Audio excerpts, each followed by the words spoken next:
Happy Chiefs lost today.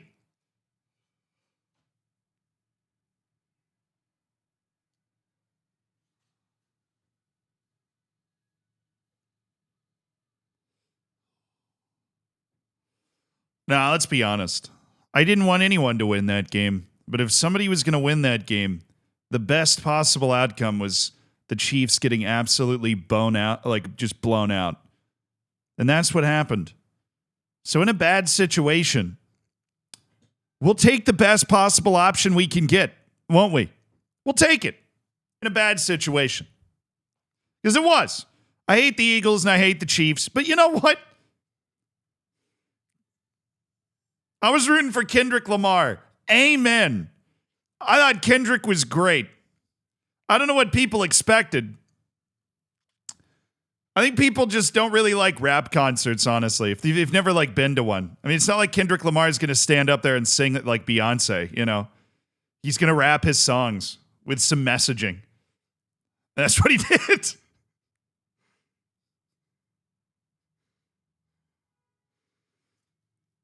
Cooper DeJean breaking the color barrier at corner in the NFL with the pick six in the Super Bowl on Patrick Mahomes.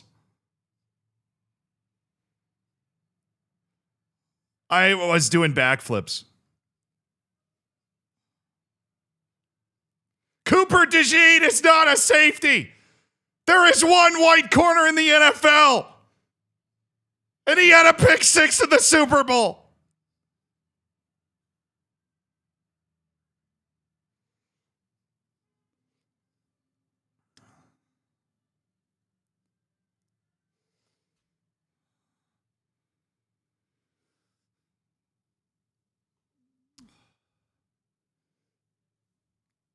What's up, dudes? Happy Monday.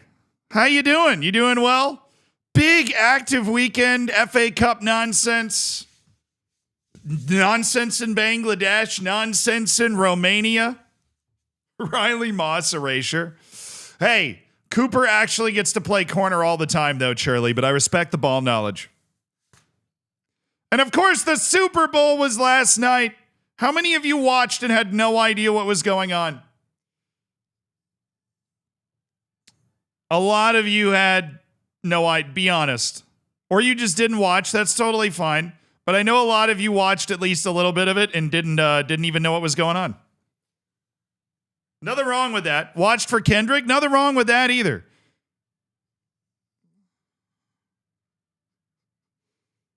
That's true nonsense in Turkey. I don't know anything about the nonsense in Turkey, though. Like, a team walked off the field, but I actually haven't. I'm probably going to make, something about it, but I don't know. I don't know what happened yet. I haven't looked into it yet. I just know that they walked off the field. The halftime show was great. Drake is absolutely mudded. Kendrick did exactly what I would kind of hoped he would do, right? That was exactly what I expected him to do. It was, for me, the Super Bowl was, I enjoyed Kendrick's performance, and it was a successful Kansas City Chiefs Patrick Mahomes hate watch. Mahomes was terrible. He was really bad. I don't think he has a lot of people to throw to. I think Kelsey's washed. Taylor Swift's going to write songs about how sad she was during that game. Hopkins is washed. Juju Smith-Schuster, I forgot, was on the team for the entirety of that game. He's got Xavier Worthy, who apparently they only realized was the fastest guy in the field in the fourth quarter. So they just kept throwing the ball up right at the end of the game, and that was the best offense they had the whole time. But no, it was a successful hate watch. Chiefs were terrible. We got a lot to talk about today, but that's where we got to start. Though the final score was incredibly generous to the Chiefs. That game was over at halftime. I'm pretty sure at halftime, the Eagles had more points than the Chiefs had yards. Anytime that's happening at halftime, the game's over. The Philadelphia defense was amazing. They basically, and I'm as a totally unbiased Bucs fan, right? The Chiefs watched the way the Tampa Bay Buccaneers beat the Chiefs, the Eagles watched the way the Bucs beat the Chiefs in the Super Bowl and just went, let's do that. And then they just did that. Yeah, Mahomes got smoked. You're darn right, Inhuman Pala. Thank you for the 27 months. Dark Eyes, thank you for the 52 months. RIP in peace to FM25.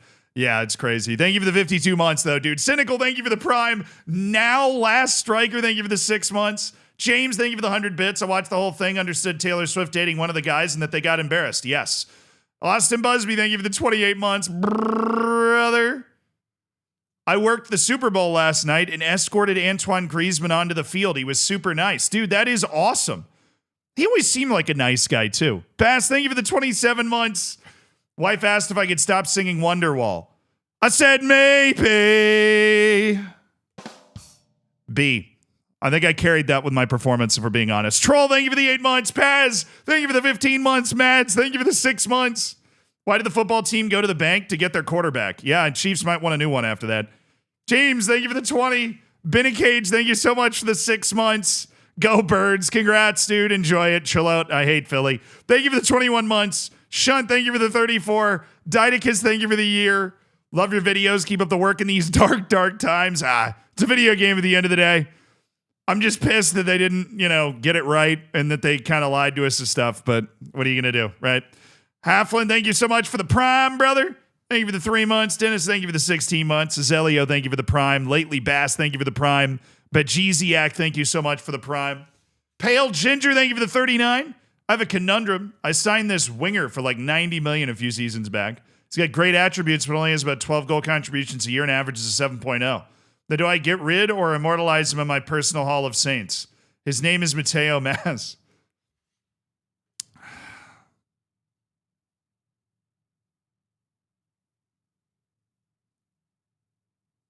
Be careful.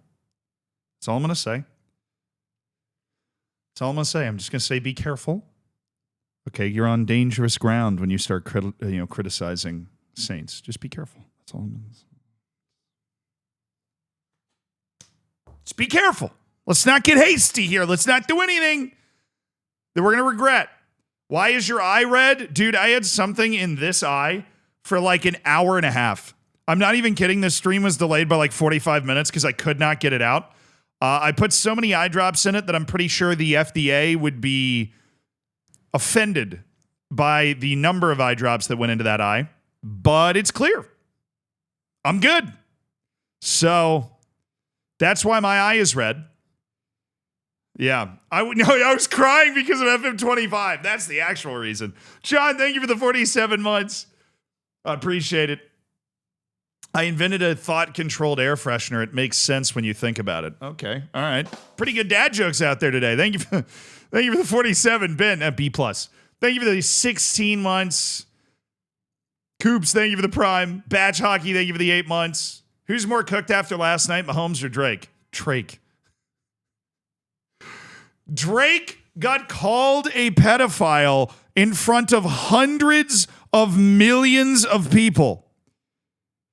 Do you know how much motion that has? I hope Drake goes on to live a long life, right? I'm not wishing early death on anybody, right? But whenever he does pass away, that will be mentioned. That will always be remembered that happened. Platonic Playmaker, thank you for the 35 months. Kendrick Lamar halftime show or Luka to the Lakers. Which was more impactful? Luka to the Lakers. Luka to the Lakers was stunning. Luka Doncic getting traded to the Lakers was crazy. That was insane. It was beyond insane. I when I got that notification, I thought it was a glitch.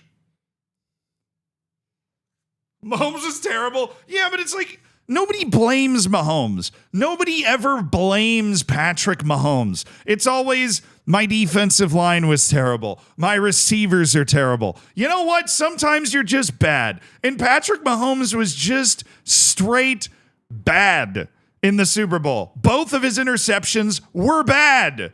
If you watch them from his point of view, I have no idea what he's looking at. I don't know why he threw the ball.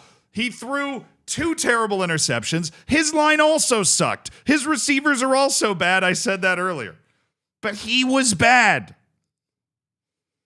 Patrick Mahomes was bad. He is a contributing factor to the reason that they lost that game. Yeah, Luka to the Lakers was that was more. That was more.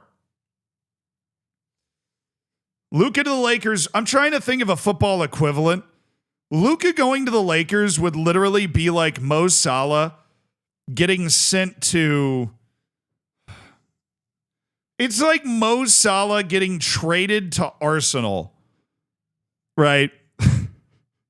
This isn't a perfect equivalence because it's not like the Lakers and the Mavs are. I mean, they're two of, I would say, the 6 preeminent title contenders out of the West.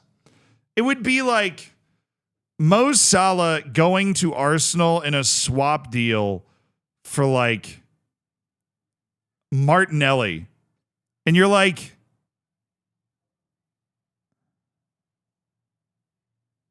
I mean, he's good, but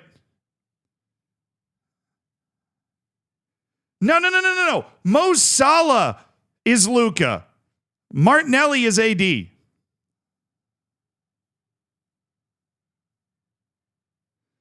And you're just sitting there and you're like, I mean, Martinelli's good. He's really good. Obviously. No, that's terrible. Okay, you come up with a better one. All right. I know it's not a perfect comparison. Salah's too old for Luka. Oh, whatever. Okay. Imagine. It's hard because they're both title contenders, but they're not like the top title contenders. And the problem is the best footballers in the world basically all play for top title contenders. Lautaro for Virgil van Dijk. Nah. I don't like that one. Luka's better than Lautaro. I know Lautaro's having a great season. It's like Vinny Jr. for Van Dijk. That's really good. It's like them swap dealing Vinny Jr. for Van Dijk. Yeah, I like that. I like that one. That one's my favorite. Thank you. I should have outsourced the metaphor. Moisty Obama. Yeah, an injury prone Van Dijk too. Yeah. Like Van Dijk, but with injury issues. That's a good one, though. Maybe John Stones. Vinny Jr. for John Stones. Yeah, Anthony Davis is already hurt again. Like a really good player. He's got some injury issues, but then there's a whole other level that Luka's on, where Luka is the type of guy that can just carry a whole team. Yeah, Anthony Davis is also already hurt. 80 is top 10 players in the world. No, I don't think Anthony Davis is a top 10 basketball player in the world. I think he was at certain points in his life. But he's not right now.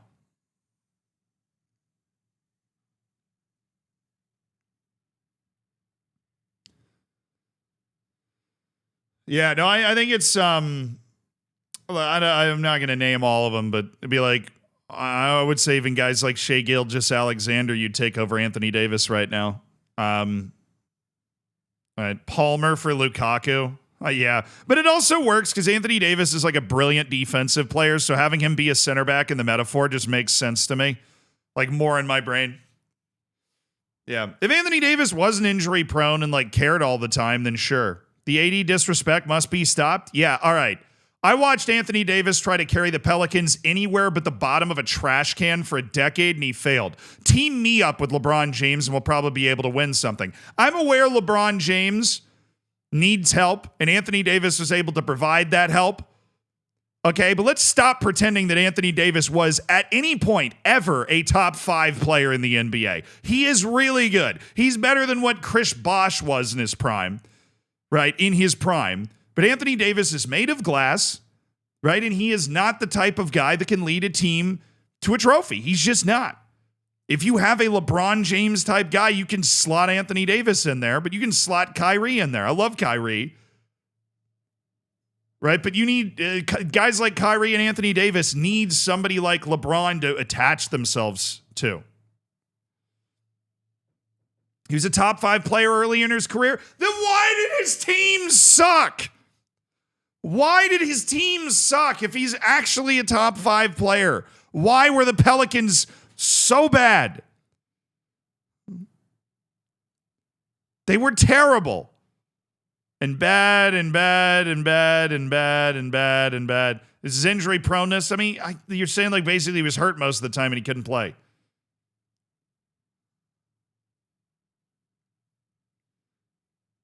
Is Kane a bad player? Soccer and basketball are very different when it comes to this sort of conversation. So I'm not even, that's a non-starting conversation for me. That conversation doesn't start. Basketball, there's only 5 guys. Okay? There's only 5 guys in the field, 15 guys in the whole team.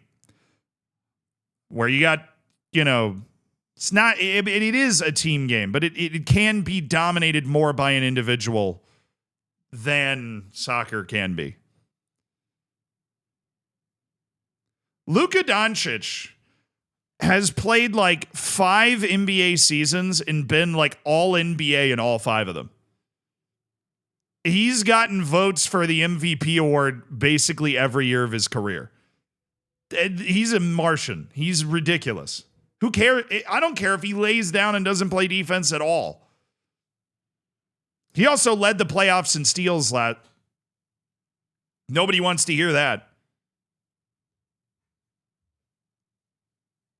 Led the playoffs in steals last year. That goes against the narrative. Sorry.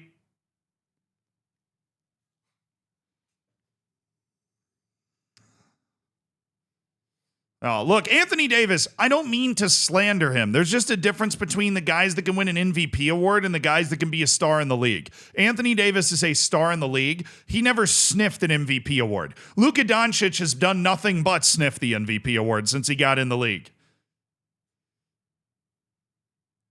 He dragged, he led his team to an NBA Finals last year in an unbelievably difficult Western Conference, like a bloodbath of a Western Conference. I didn't expect to go this deep on the trade, but suggesting AD isn't top 10 when healthy is blasphemy. Let's break out the notes app, okay? Let's break out the notes app. Okay, that's what we need to do. Ready? Here we go. Okay, so guys that are obviously better than AD right now. I'm not talking about in the past, in the future, whatever. We've got LeBron James. We have obviously Luka Doncic. We have Nikola Jokic. We have Giannis. I'm not even going to try and spell his last name. You know what it is.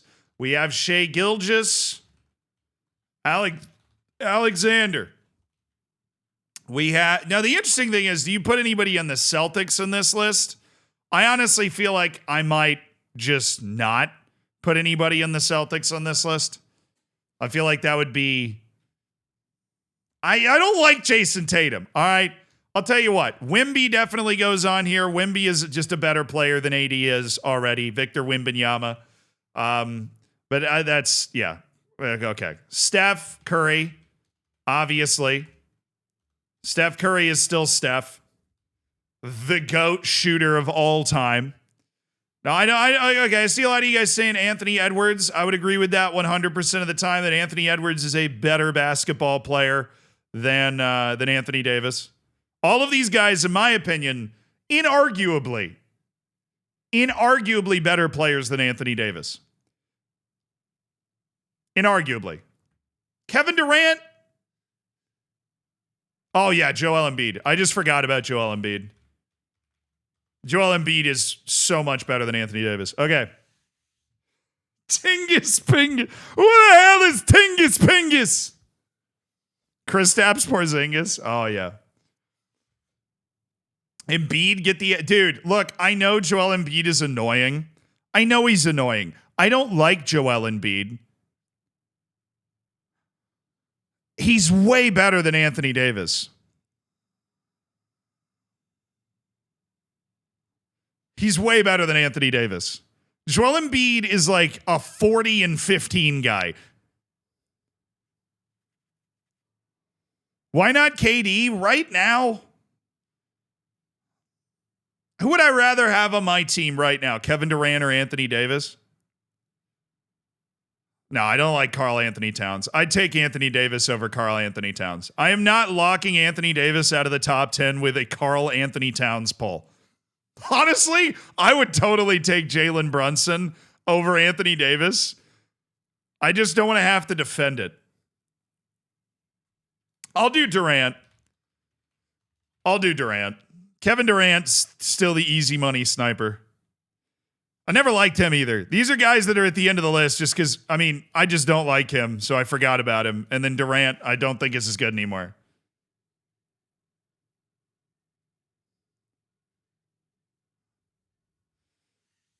Tatum's not in the top. Dude, Jason Tatum, he doesn't have it for me, all right? He doesn't have it. I mean, you could probably keep going. I would say Ja Morant is better than Anthony Davis, right? But these are, in my opinion, Durant, I'll hear an argument. Anthony Davis can't touch any of these guys. He can't get close to them. Can't touch any of these guys. Devin Booker, hate Devin Booker. I think Devin Booker's just not good. Sealand's just a hater at this point. Who do you think Anthony Davis is? If Anthony Davis was so damn good, the Lakers wouldn't have been so bad last year. Okay, like, if Anthony Davis was... Because LeBron is that good. He's LeBron. I don't care if he's 50. The guy sleeps in cryogenic chambers and eats $5 million gold-plated regeneration meals. Dude, Damian Lillard like 2-3 years ago, I would have said absolutely, but he's a little out at sea right now.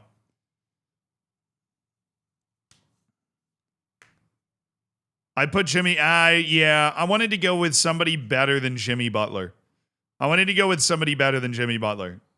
would take... Jimmy Butler and AD are in the same category for me, honestly. Kawhi should be on this list, but the guy's like never healthy. Ever.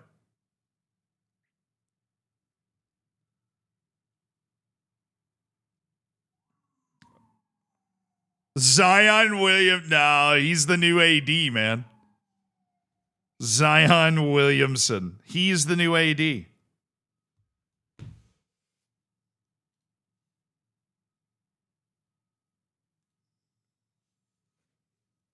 That's my thought.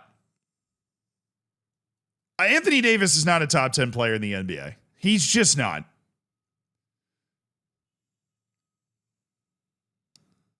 This is Bronny erasure. You the guy that keeps saying Bronny?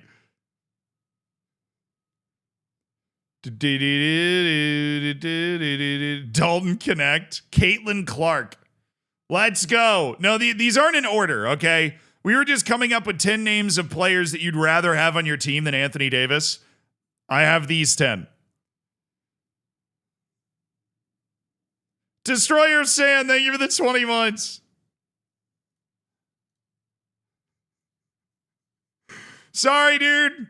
My bad. I'll talk about some soccer instead. Thank you for the 20 months, though, man. I appreciate it. Can somebody sum this result up for me?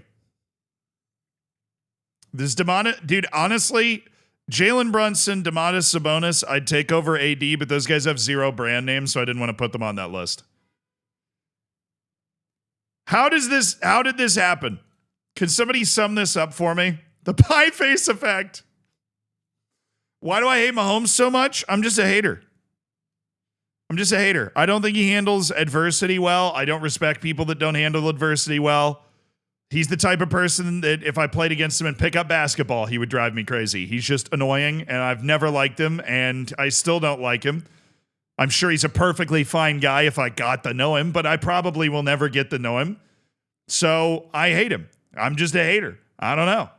Sometimes you just have those athletes that you're like, wow, I just really don't like that guy. Everything he does rubs me the wrong way, from the stupid little that to the way he wears his helmet. It all drives me crazy. So I'm a hater. That's it. Harvey Elliott threw. Yeah, that was one of the dumbest handballs I've ever seen to set up Plymouth's penalty. This is the magic of the FA Cup, though, dude. This is the magic of the FA Cup. This is why everybody gets so, like, mushy and emotional about the FA Cup. I mean, any cup, though. Getting the opportunity to do this. Because Plymouth is, like, in hell right now. Plymouth is in the Thunderdome just getting clapped right? They're bottom of the championship, minus 34 goal difference in 30 matches, 5 wins in 30. They've only won 5 league matches all year. It's February. They started in August. The Rooney effect. Wayne Rooney. Yeah, well, he's not there anymore. They got some Austrian guy now who's been there like a month, like Muslich or something. Molek, thank you for the 44 months. And then they go and do this, right? Because this is their whole season. Liverpool doesn't care about this game at all. For Plymouth, it's their whole season. But honestly, the lineup that Liverpool played was not that bad. Joe Gomez got hurt early. But like Kwanzaa, Indo, Simicas, Chiesa, Harvey Elliott, Luis Diaz, Diogo Jota, that's a good team. That's a good team, dude.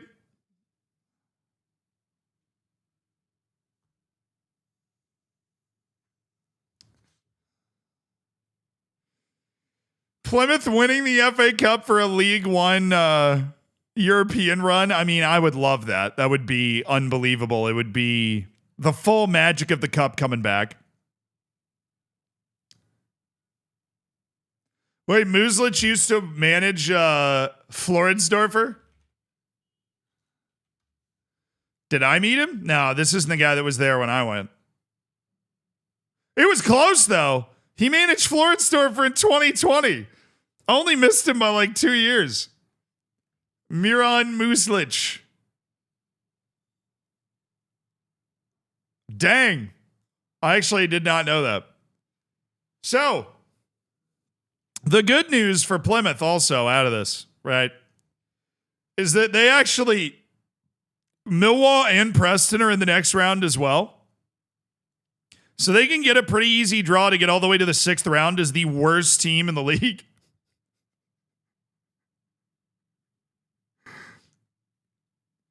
Peep the center backs that played in that game. Well, I know it was Kotic like broke a tooth or something. Where's the lineups? There we go. Kotic and Talavierov. Maxim Talavierov.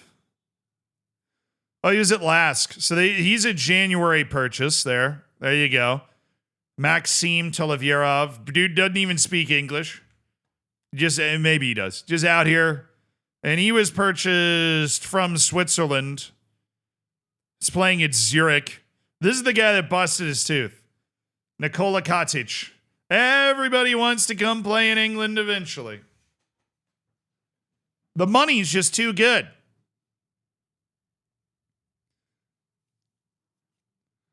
Did you see the goal Leyton Orient scored against City? No, I actually didn't. They had the lead, though, didn't they? And then City came back, scored a couple of goals, and went through. But Travis Kelce proposal ruined. You got to watch it. Oh, wait. I might have seen it. Hold on. I might have seen it.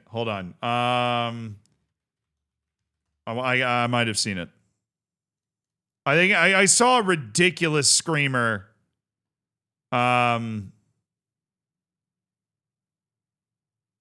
Oh, no, it wasn't a screamer. What was this? Swansea. I'll mute that up. So this is Leyton Orient's goal. City's in the yellow. Monstrosities there. Okay. I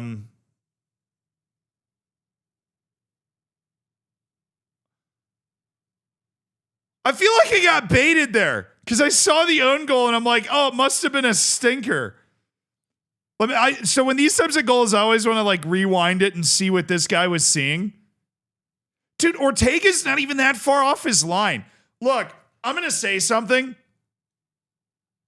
Ortega never thought this was going in. And technically it wasn't because it hits the back of Ortega and that's why it goes in.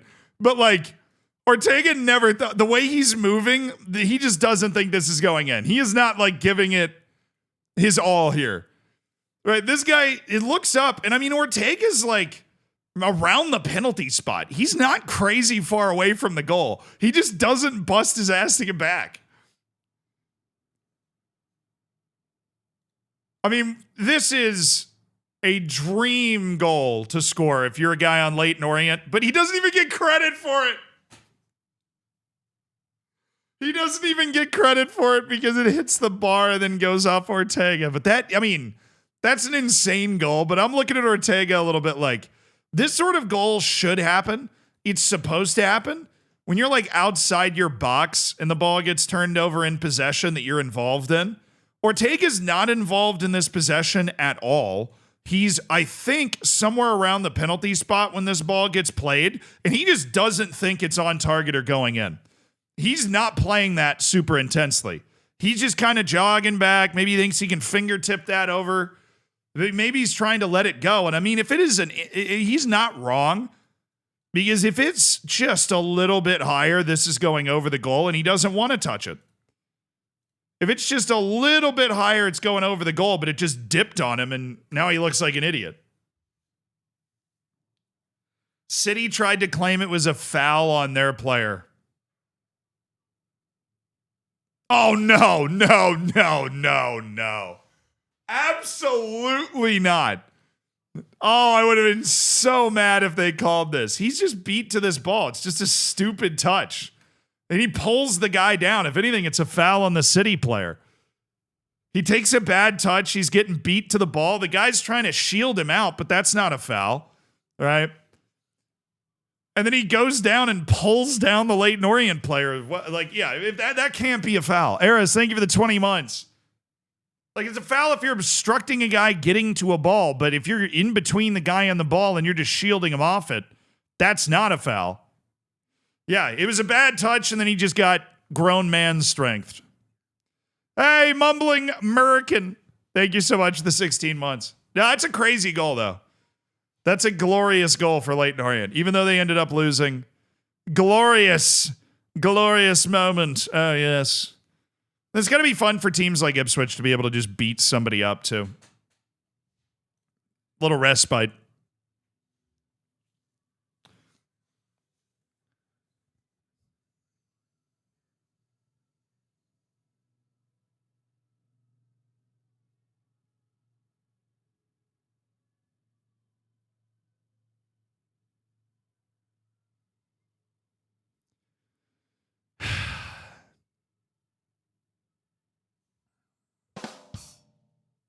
C. Although it made me exhale strongly. I'm going to give that one a C.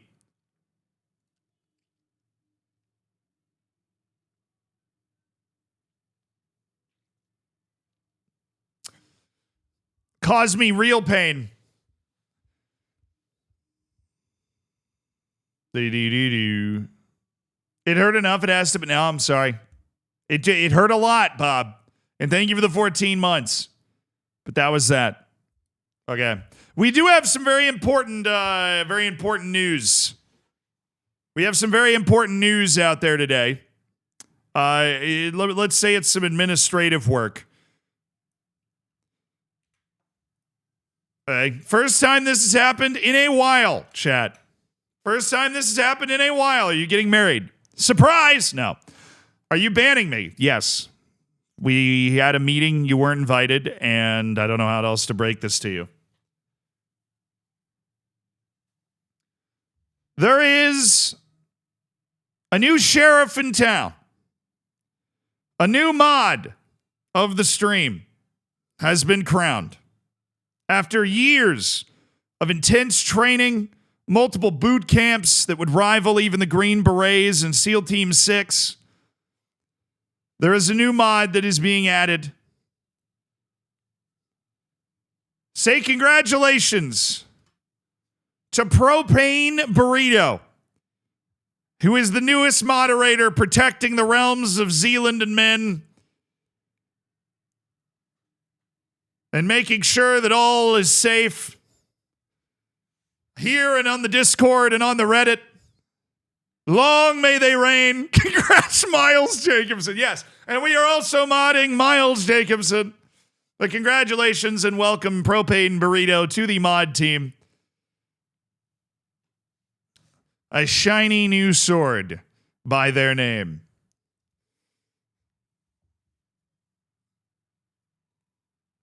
Long may they defend the realm. As you know, long may they defend the realm. And we're going to need that so that we can properly adjudicate everybody's anger about Football Manager. I just want you to know. Okay, I released the video. We did the stream on Friday that was like a state of the Football Manager. Has your opinion changed now that you've had a few days to think about it? So I don't know if mine has. I mean, I know there's been a lot of reactions to it. There's been a lot of reactions to it, on the video, on Reddit, whatever. But has your opinion changed?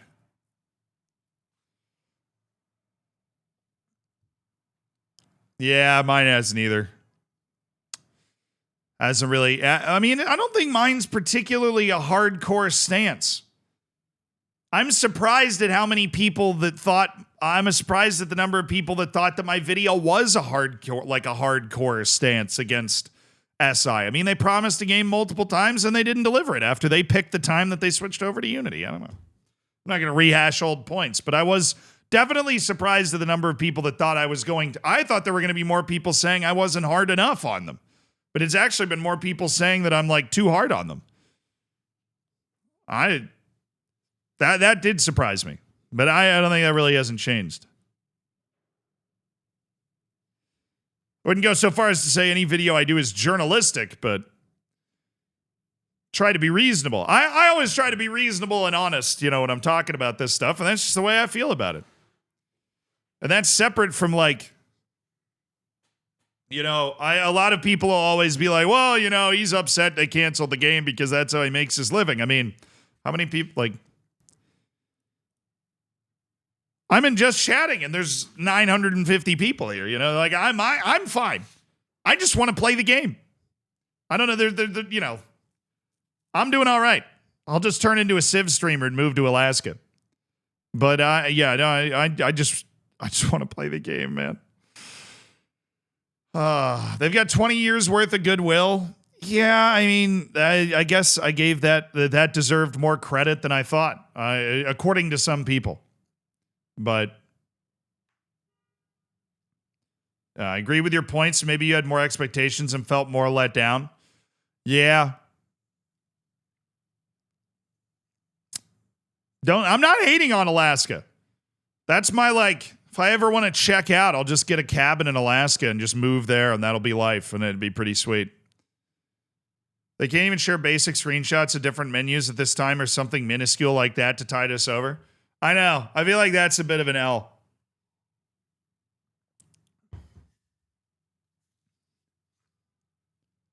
They could have cashed the goodwill in and canceled in November.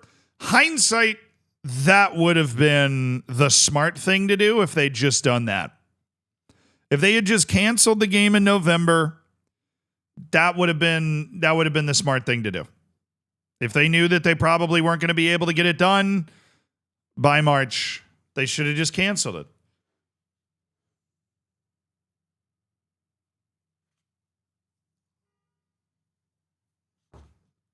Yeah, no, I mean, everybody's entitled to their own opinion on who's to blame, how much they are to blame, how upset you should be that Football Manager got canceled. But it is, I think, inarguable that it's kind of ridiculous the way that they handled it. Like, people definitely get lost into they made the right decision now by canceling the game. It's like, yeah, they did. They messed everything else up before that, though. And the last time they delayed the game, they, lied about when it was coming back. So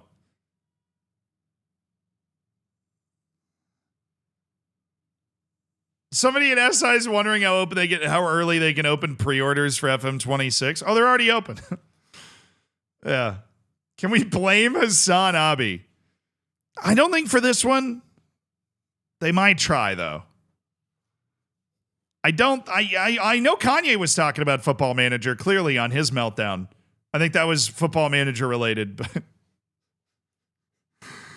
Oh, you can fail a project, but lying to your core players is sad. Yeah, I think they just didn't recognize the depth of their failure at the time. So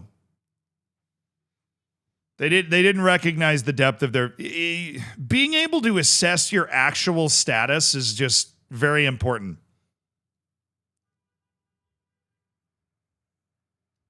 And they have not done a good job of that.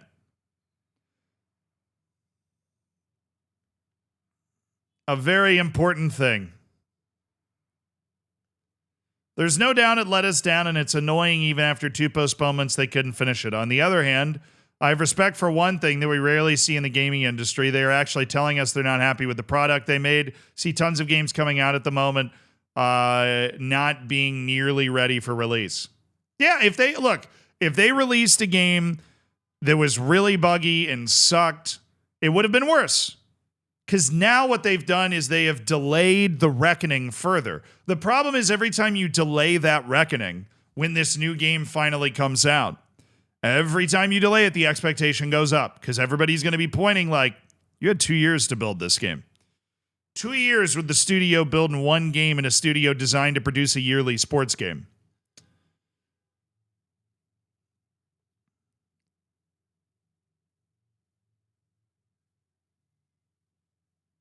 Now, they started in 2019. They posted job openings for people fluent in Unity in 2019. So they've been working on this for 5 years or so in the background. Now you had the pandemic, and I'm sure a lot of upheaval and nonsense there, but they've definitely been working on it. They're using their excuses now and won't have any. Yeah, true. That's a good way to look at it. They're basically burning up their excuses now to delay the game, and they're not going to have any excuses left when the game is released. If they had released a really buggy version in November and just patched it for half a year, then they could have at least gone, yeah, it's a real challenge for us. We're working as hard as we possibly can. We're going to get this game right for you guys to enjoy. Honestly, depending on what kind of playable state it was in, it might have been better if they just released it in November. Because if the game comes out and is still a little buggy when it comes out after an extra year, I think they're going to get crushed a lot more than if they released the new game and they were like, we're really working hard. We got a lot of things that we got to work through in Unity, and we're going to, yeah. But then it would bring bad publicity to FM. Worse publicity than a bunch of news articles on every major news and gaming website about Football Manager being canceled. I have had multiple requests for interviews from large media organizations about Football Manager's cancellation.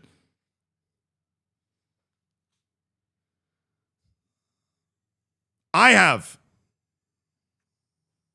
So it's not like they're dodging any huge PR hit right now.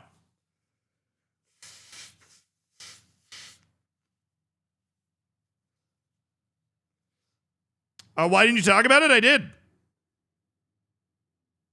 I did talk about it. I have another interview later this week, but I've talked to a couple of news organizations about it.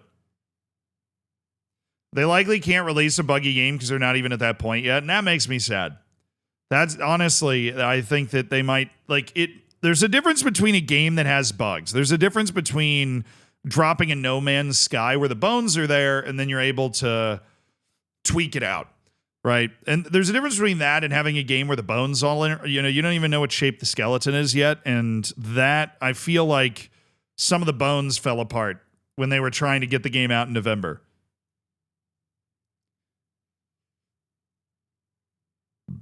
I think that's their issue.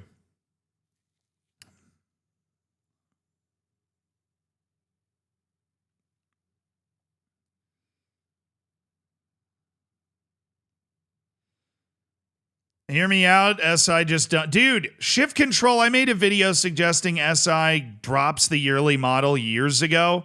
I got slammed for it. So, whatever. I believe that yearly sports games are dumb. You can't make meaningful changes to the quality of a game in just 1 year. Unless your studio is unbelievably huge. You have somebody like Assassin's Creed or something that's just making one game every year, but they've got full teams working on it for like 5 years on the side. So some of them end up being really good. But yearly sports games, yeah, they don't work. There's like, I mean, in EAFC or FIFA, you have bugs that stick around for years, right? But I think Football Manager charging you for kind of a yearly data update and some polish would be good. And then once every 2 or 3 years, they do a really large, significant update. I think that would be easier, but... Hey, what's up, Adam? Yeah, I mean, the UFC model is a new game every now and then, but UFC doesn't have seasons. The reason yearly sports games exist is like, oh, the start of every season. Oh, the start of every season. Isn't that what they do? Yeah, I guess that is kind of what Football Manager does already.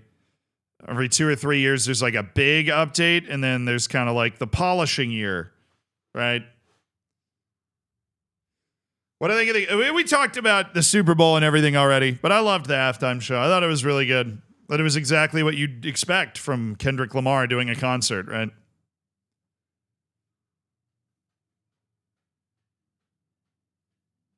No, I mean, look, you can't just not release anything because the promotion relegation, because the data is such an important part of the game. I think releasing like a data update patch, maybe a DLC, right? So that they'd make money off it, so that it would be more likely that they would do it. But you release like a FM25 DLC, and then every 2 years you release like a bigger update overhaul to the game. Think we could have reskinned FM24 and pushed it back? No, because the problem is before FM24 came out, they said this is the last of the old generation, and the next Football Manager is going to be the one from the new generation. And so they kind of created their own downfall when they announced FM24, because then they basically said FM24 is the last on this engine. From now on, we're moving on somewhere else. On and, onward and upward. They committed themselves. But considering how much they've gone back on their previous commitments since, maybe they just go back on that. Maybe they just go back on it. Yeah, the way they sold Football Manager 24 was on it being the definitive edition of the game. It was the final magnum opus of the game on that engine. Which I think in a lot of ways it is. I mean, FM24 is a really good game. I've never had a huge issue with it.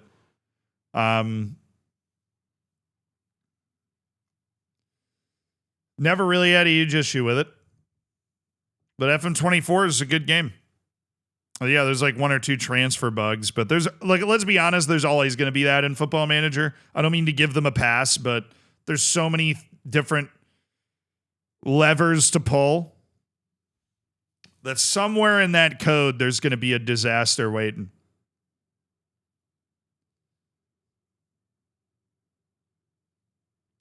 Gives you more time to implement international management. Oh, dude. I just had a really sad thought. The next time Football Manager comes out, it'll be like a World Cup year.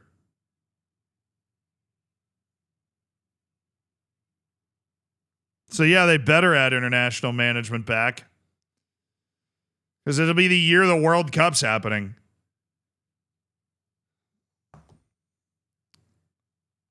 That's the next Football Manager. It'll be the year the World Cup is happening. Oh, man. That sucks.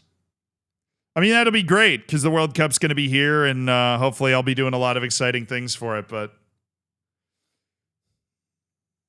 only 8 months. Yeehaw, brother. I think it's 9. If we're going all the way to November, I think it's 9.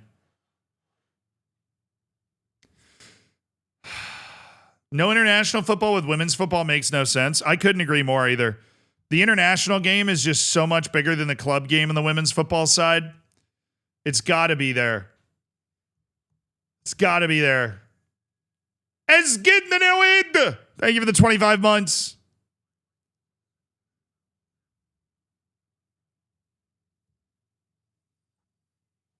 Do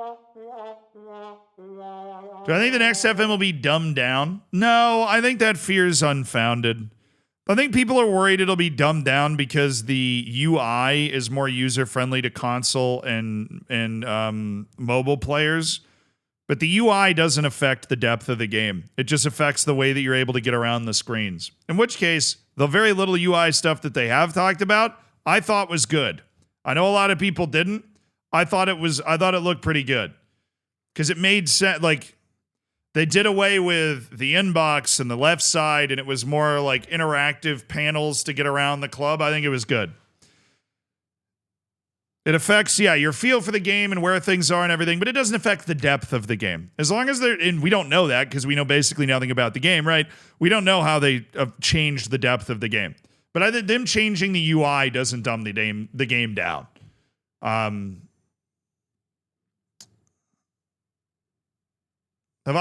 seen the Hamzat Kargbo goal. I have. Is that somewhere? That was such a banger.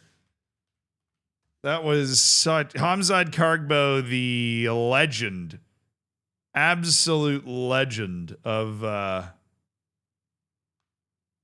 Dude, it's not really. It was in Discord. Yeah, hold on, I can find it. I thought I had it on Reddit, but I don't. So you guys remember FM legend Hamzat Kargbo? Well, this is what he's doing now.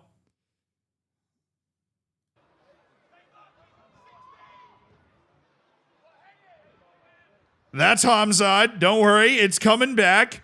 Ding! Hello! Hamzat Karg Daddy. Look at how huge he is. Look at how huge he is, dude. What an absolute lower league weapon. King Hamzat Kargbo. Oh. Hey. Hey. Dude, you're 6'7" and you're hitting volleys like that. I'm sorry. That dude, put that man in the Premier League right now. Who doesn't need a 6'7", 6'8" striker with good width and look at the technique on a strike like that?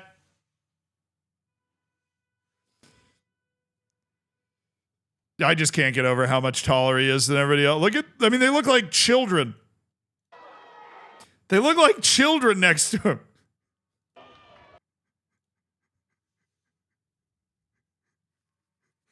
I bet I could dude, if we ran that top corner routine, you could probably score 50 goals in a season with him, yeah.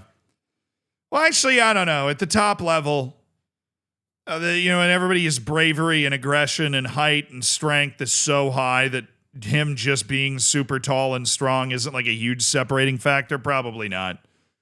There is Karg's sons. What the hell is that, man? Karg Daddy with his Karg sons pulling up. It's like Peter Crouch, but he looks like a normal human being, width-wise.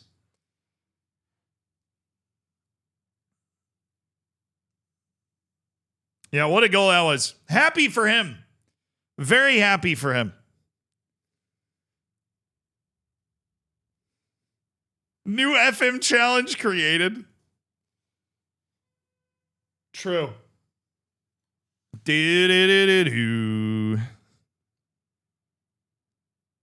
had 41 in the French third tier with defensive midfielders Sheik and Doye. How tall is Sheik and Doye?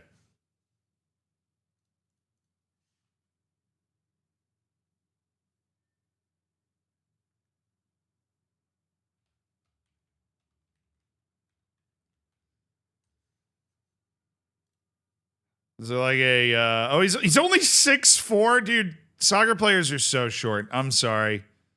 Huge takeaway. Obviously, this is well known, but your average NBA player would dominate aerially against like Hamzat Kargbo.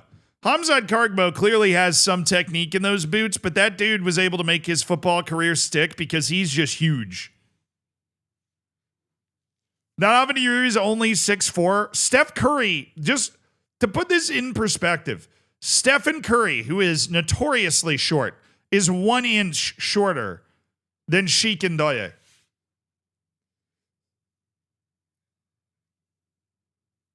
One inch. If he was standing next to Sheik Ndoye, you really wouldn't be able to tell the height difference that much. He's the tallest player in the NBA. Is it Wimby? Is it actually Wembanyama?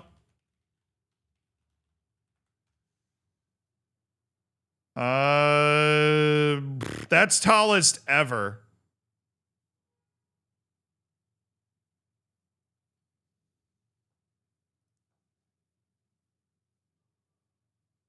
I don't know if I'm familiar with that Gorillaz song.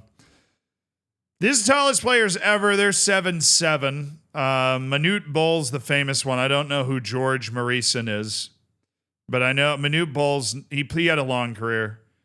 Tallest NBA players right now.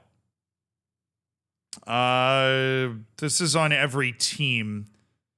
Zach Edey is 7'4".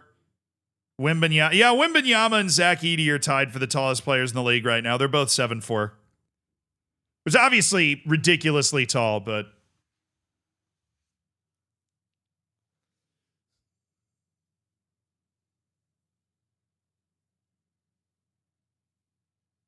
I guess Edey is way bigger than Wembanyama. Wembanyama's a skeleton. He looks like an alien. He looks like the Slender Man. Zach Edey looks like a normal sized person that you just like double tap and stretch on your phone. He looks like a normally proportioned person who just happens to be 7 feet 4 inches tall, which has got to be medically challenging. There's no way you don't wake up and your ankles are like, bro, why are we standing up today? Are you sure that we're standing up today? Yeah, I know Olivier Roux is on Florida. He's 7'9". I don't think he's very good. I think he's just, I don't think he's very good. I mean, I heard about him and I've seen like pictures of him and stuff, but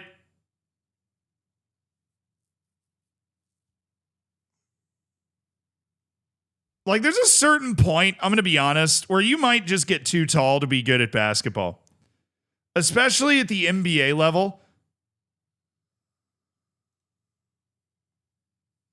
I mean, look at this dude. He's standing flat on the floor and stretching his shoulders by holding the ball against the backboard. Now, this is Olivier Roux. He's 7'9". He's just he would be the tallest player in NBA history. He plays for Florida's college team right now.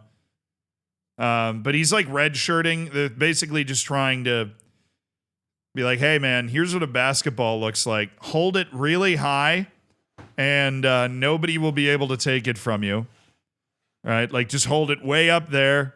But the problem is, the better the basketball gets that's being played, you got to be able to move your feet. You got to be able to guard somebody, right? And if you're 7'9", just logistically, it's just very hard to be able to move quickly.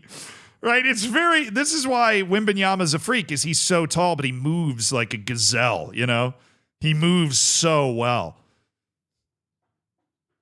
I can't even get to 6 foot. Maybe you can steal some of Olivier Roux's height. Maybe that'll help. Maybe you go play in Europe. I mean, yeah. There's also a certain point of basketball where just having a dude that's 7'9" wins you the game. So he's going to be able to make a lot of money playing basketball somewhere. I just don't know if he can play in the NBA. He's not playing in college right now. He's taking a redshirt year to, get with the strength and conditioning program and keep training. Just ask Jokic. You don't need to move. I mean, here's the deal, though. Let's not pretend that Jokic isn't at least a solid defender. Okay, I'm not saying you need to be fast in terms of your straight line speed, but you need to be able to guard somebody. And Nikola Jokic can guard somebody. Okay, Jokic has got good hands. He's got quick hands. He has good footwork. He's too tall to even lie down on the bench press. That's true. I wonder how he's actually working on his strength and conditioning. Oh. Amazing how talking about Kargbo's goal turned into NBA discussion. Yeah, because people are like, oh, Kargbo should be in the NBA. And I'm like, he is maybe the average height of an NBA player. And I'm going to be honest, we print 6'7", 6'8" guys in the U.S. There are so many 6'6" to 6'8" guys that are like, yeah, you got to be in the league. And then they play some college basketball and they don't make it. Isn't Rue still growing? Dude, I don't know, but that's terrifying. Hey, Kirosa, thank you for the 2 months. Appreciate it.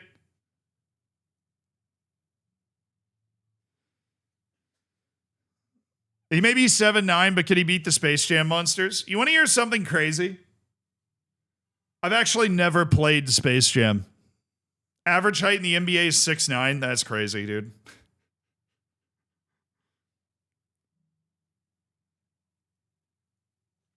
Being 5'4" and looking at these 7-foot dudes, it freaks the hell out of me. Yeah, if you ever go to an NBA game, you're like, are those real humans?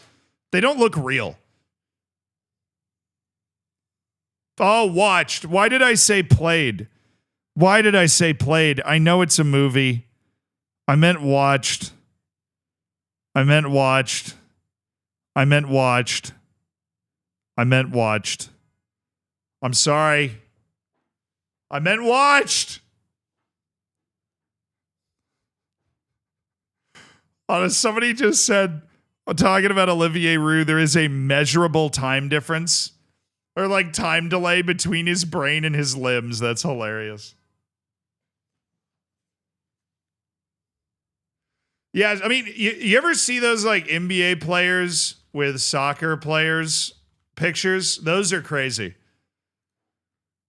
Oh, no.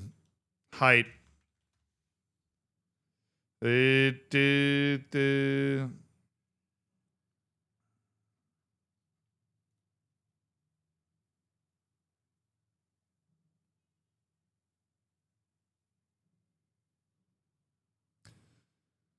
there's Aiden Hazard and Kristaps Porzingis. So there's Griezmann with Porzingis. There's the Stifle Tower Rudy Gobert with Hazard, who's apparently a big fan. I don't even... Who is this? Oh, is that Taco Fall? Oh, Mamadou Ndiaye. That guy's not in the NBA. I don't know that. That's just some tall guy.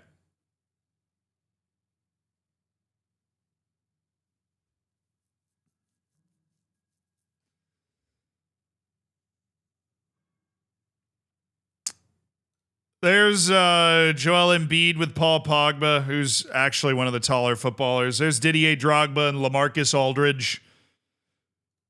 They really just they make them. Yeah, they make other professional athletes look quite short. But then there's pictures like this from the NBA, where you have Tyrese Halliburton guarding Victor Wembanyama, and Wembanyama's literally looked like just so much more massive.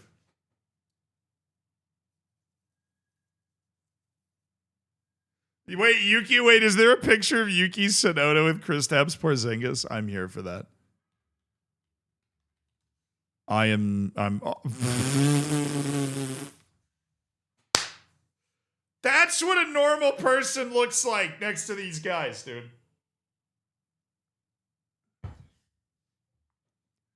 There's an NBA player with Yuki Tsunoda. It looks fake, doesn't it? It looks like somebody shrunk him. I mean, Yuki Tsunoda's legitimately like staring at his belly button right there. What's the average height of a guy in the world? 5'7.5". Yuki Tsunoda's pretty close to that. He's a hell of a lot closer. He's a hell of a lot closer than Porzingis is, that's for sure. The average height for a man in the U.S. is 5'9". Fair. Changes where you are in the world, but 5 feet, 7.5 inches. Porzingis is like, what, 7'2", I think.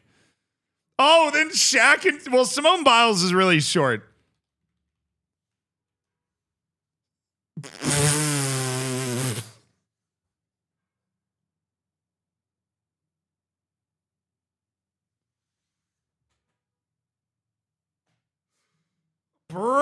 know. It just looks crazy.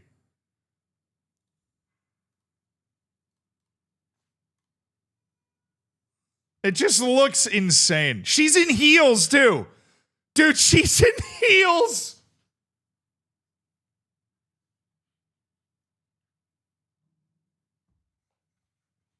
She's wearing heels, man.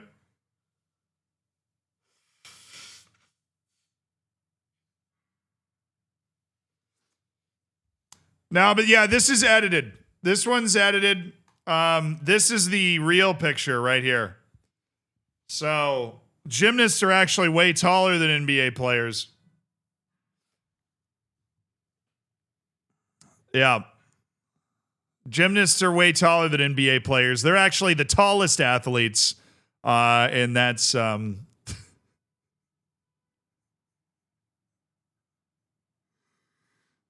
mean, she is wearing heels. That's why she's so much that's why she is so much taller. She's wearing heels. That's why it's called the high horse. There's a guy that towers over Shaq. No, well, that's Yao Ming.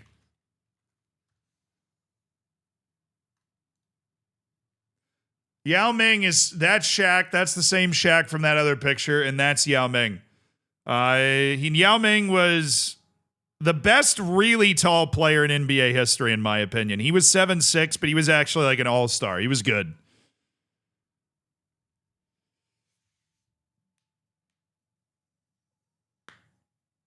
Yeah, Yao ended up with injury issues. Like, he broke his foot and it basically never healed because he's 7'6", but he was good.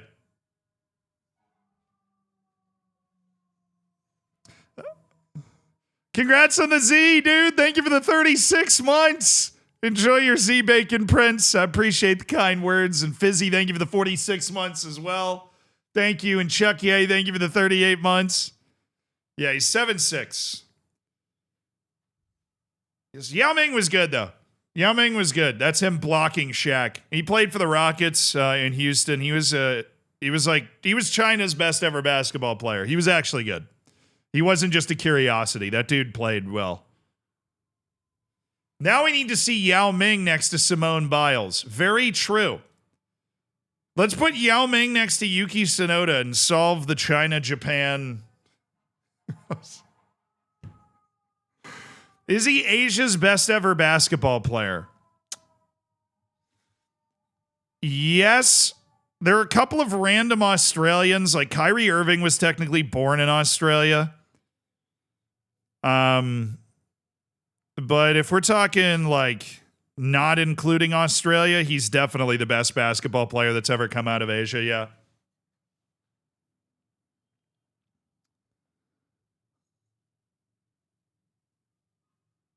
Hey, look. Australia qualifies out of Asia.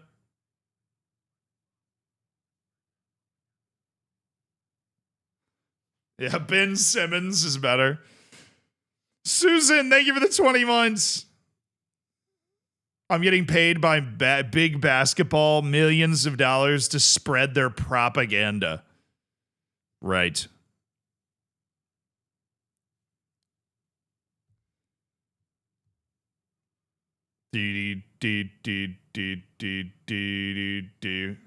Said Zealand throwing Australia into Asia's name confirming. Look, I'm just saying they qualify for the World Cup at Asia.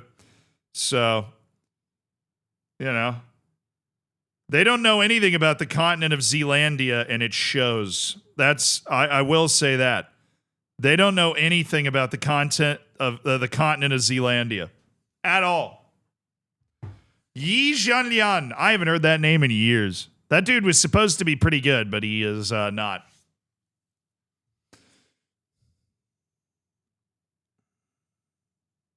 It's between him and Jeremy Lin. Bro, Jeremy Lin's from the U.S.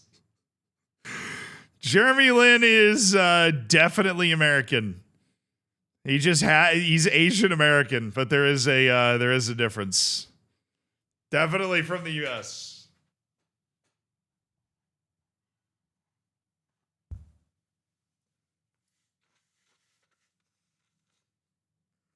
Yeah, we're talking like best Asian player ever. We're talking about like from Asia, right? That's what we're looking for. And yeah, Yao Ming was probably better than Jeremy Lin. I mean, Jeremy Lin at his very peak was, you know, which was basically a month long with the Knicks. He was amazing, but I don't know. So what are we playing today? I got my hands on a new game early. It's a new management game that we're gonna try out. Months before it comes out, actually. So we're gonna see how it goes. I got sent a game months before it's out, so we're gonna give it a try. Yeah, it's FM26. Surprise! I got my hands on FM26, dude.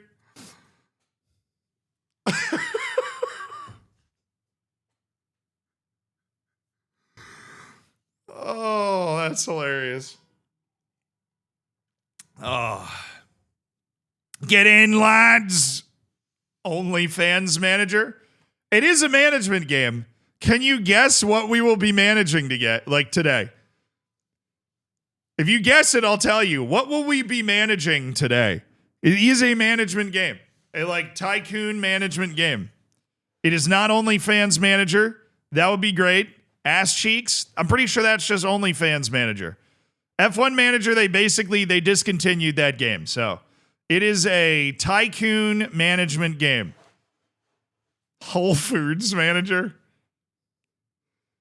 Sports Interactive Manager 2025. Streamer Life Simulator. Table tennis. Chicken farms. Roblox Tycoon. Marriage Life Simulator. NBA Tall Guy Tycoon. Oh, I wish. Wow. NFT Rug Pull Simulator. How dare you? That being said, me and FaZe Banks have teamed up to get you a new crypto that's going to help you break the shackles of the Matrix.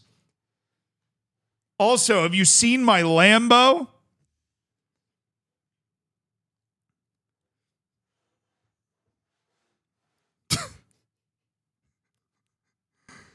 No, so it doesn't have anything to do with sports. Medieval Tavern, dude, I've seen that game, but that's not this game. It doesn't have anything to do with sports. You know, I like playing management games of all types.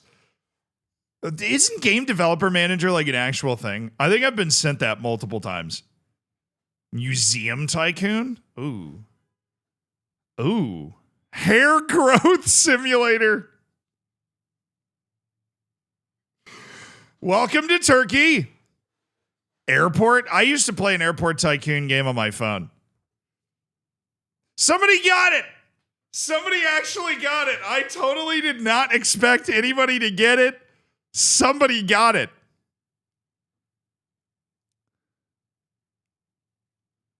I really wasn't. I was going to do a grand reveal. I wasn't expecting anybody to get it. It is a movie industry tycoon game. Yes. Well, like movie industry management game from a company that does a really good job with like management games. We're creating a Hollywood movie studio today, chat. In the golden age of Hollywood. That is what we are doing. And we are going to cheat and steal and make banger movies. And we are Weinstein manager. We are not going to do that. Definitely not. We are going to arrest those people on the way to the top. Okay? Clear it up. Now, they sent me the game, and I nosed around in it, and it looked really cool. It doesn't come out for 2 months, but it's called Hollywood Animal. I played, like, around in it, and it's a good management game. And so we're cracking on with it. Reputation Manager. Oh, yeah, that would have been good.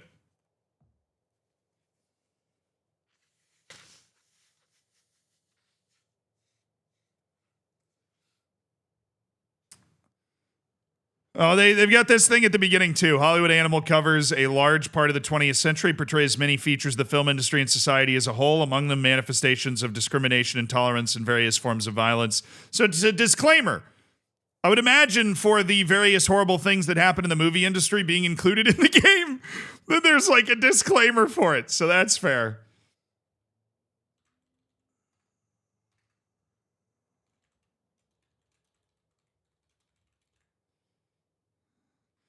Hey, yo, listen what I say, yo. Hey, I appreciate that.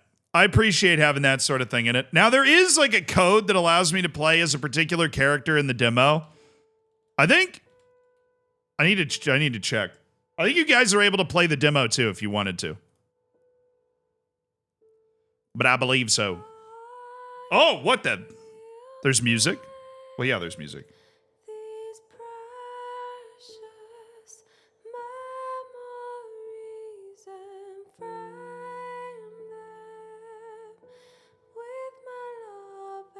Dude, I am floating on an ethereal plane right now.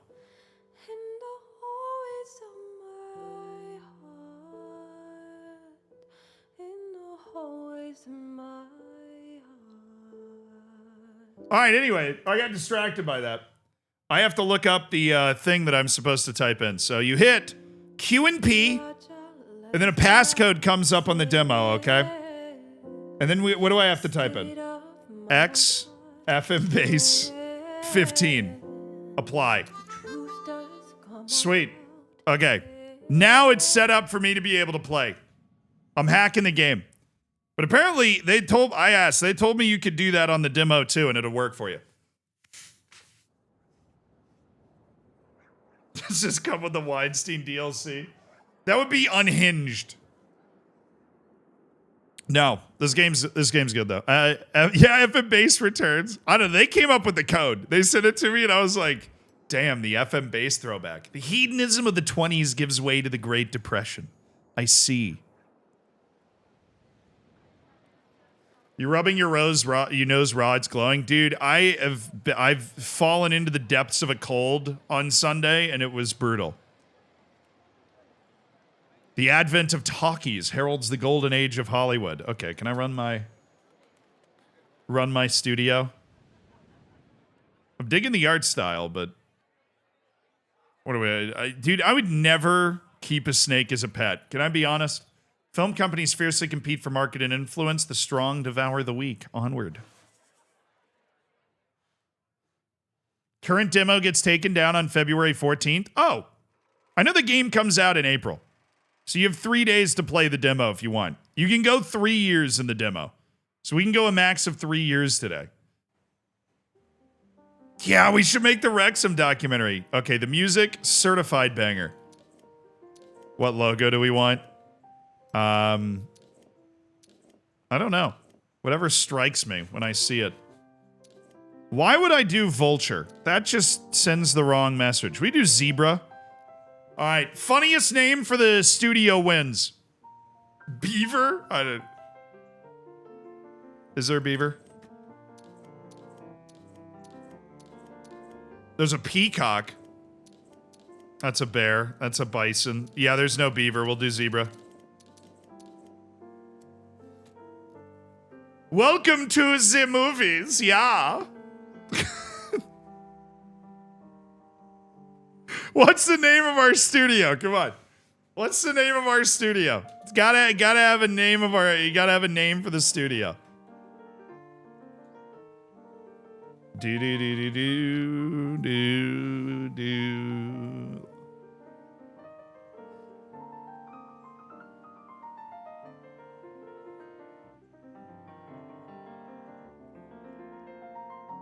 Oh, we can play off loans. We can play off movies interactive.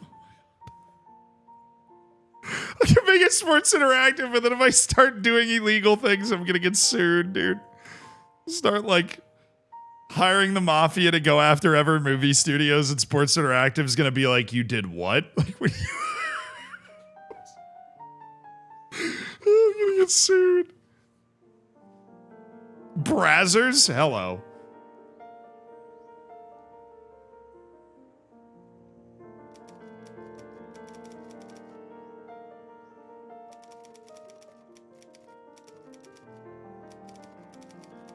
Lone In Productions. EA Films.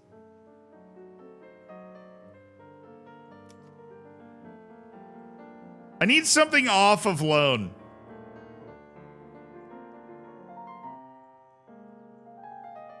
Zetflix? That's so cursed. That's terrible. Only Loans. Only Loans is so good. We're gonna name the studio Only Loans. All right. Welcome to Only Loans. Okay. Oh, there we go. So chief legal officer, that guy's probably going to be important. Movies are not only made by actors and directors. Film studio also needs employees. What are their names? Oh, nice. Chief legal officer. Chief communications. Oh, chief communications officer. I'm not gonna put Miles' name there. I am not gonna put Miles' name there. Yeah, I'm just not gonna do it.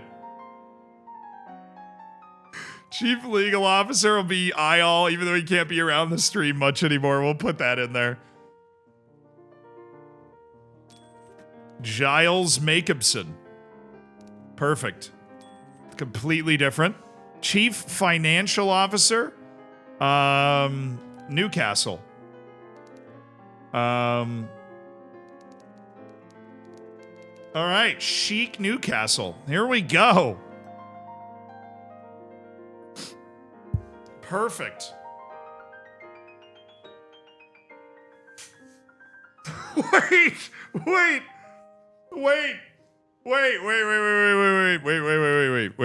Saul Goodman as the lawyer would also go. No, we'll leave it as Isle. We have Giles Jacobson as our communications officer.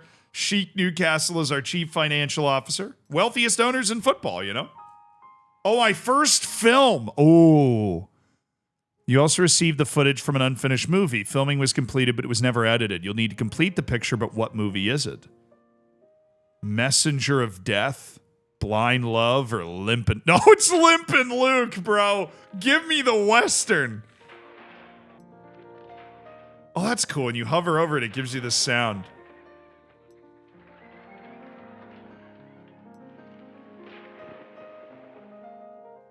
Definitely doing Limpin' Luke the Western. Yeah, can we change the name? I think Limpin' Loans sounds better. We got our first film. Limpin' Luke. All right, protagonist, cowboy. So this is the movie screen. You're working on movies. Luke Ford lived in a dusty town in the Wild West. He was a kind man, and he had a good head on his shoulders. And he was a fine shooter. Luke dreamt of chasing outlaws and searching for treasure, just like his father, the legendary bounty hunter, Logan Ford. But there was one problem. Luke was born with a bad leg and couldn't sit long in the saddle. So Luke set aside his dreams of adventure to stand behind the corner at the grocery store, which he later inherited from his mother. Wait, is that the whole thing? Okay, so Joe Duvall's our first Wonder Kid. He's playing Luke Ford. Okay, and then there's more, okay. This is interesting. There was a time when the name Logan Ford was on everyone's lips. Together with his partner Rufus Green, he hunted down dozens of robbers and murderers. Even Rotten Sam, the most dangerous outlaw in the Wild West. But after the birth of his son, Luke, Logan suddenly disappeared. Of course, my father abandoned me. Why would a hero ever bother with some cripple? Luke thought. Oh no! Come on, Luke! You can do it, Luke! Get it together, Luke! Okay, themes and events. Treasure hunt. Oh, so he's looking for some sort of lost treasure then. Beeble, thank you for the 27 months. Brother, I appreciate it. But then one day, Luke received a mysterious letter. Son, I don't have long. By the time you read this, I'll already be dead. This map will lead you to a 1,000-year-old oak tree I buried a chest filled with every bounty I collected in my life. Your father, Logan Ford. Yo, no kidding, I would watch this. Luke's heart beat faster. Time to hit the road. But how do I get to the place on the map if I can't even ride for 5 minutes? The boy was scared. He needed help. And that's where we introduce our co-star, I would imagine. There you go, supporting characters. Oh, a mentor. Of course, played by Charlie Graham. I'm going to make Charlie Graham a star. And who better to turn to than Rufus Green? Oh, Rufus! You look like your father when he was your age, croaked Rufus when Luke appeared at his door. I retired a long time ago, but I haven't drunk away all my sense yet. Of course I'll help you. Rufus developed a miraculous training program, and within the week, Luke was a changed man. So confident in the saddle, he felt like he'd been on a horse his whole life. Hell yeah! Attaboy, Rufus. So we get supporting characters, and now who's the bad guy? Edward Peterson. Excellent mustache. Oh, he's playing Rotten Sam. Let's go. His father is already dead when Luke set off. His old enemy, Rotten Sam, had finally managed to track Logan down and set an ambush with his gang of henchmen. Wounded in the gut, Logan hid in a small hotel on the outskirts of town. The day of his death, he drew a map and dictated the letter for his son to the innkeeper. Rotten Sam tracked Logan to his final refuge and tortured the innkeeper for the location of the 1,000-year-old oak. Screw you, Rotten Sam! All right, and oh, hell yeah, of course there's a shootout. When Luke found the oak, Rotten Sam and his henchmen were already lifting Logan's chest from the hole. The air shook with the sound of gunshots. Luke fired so accurately and held on so tight in the saddle of bandits didn't stand a chance. 'Cause he's limping, Luke. Only Rotten Sam himself was able to escape when the smoke cleared. Luke saw the outlaw galloping for the horizon, carrying the gold from the chest. And I'm guessing there's a third theme and event. Or like a conclusion.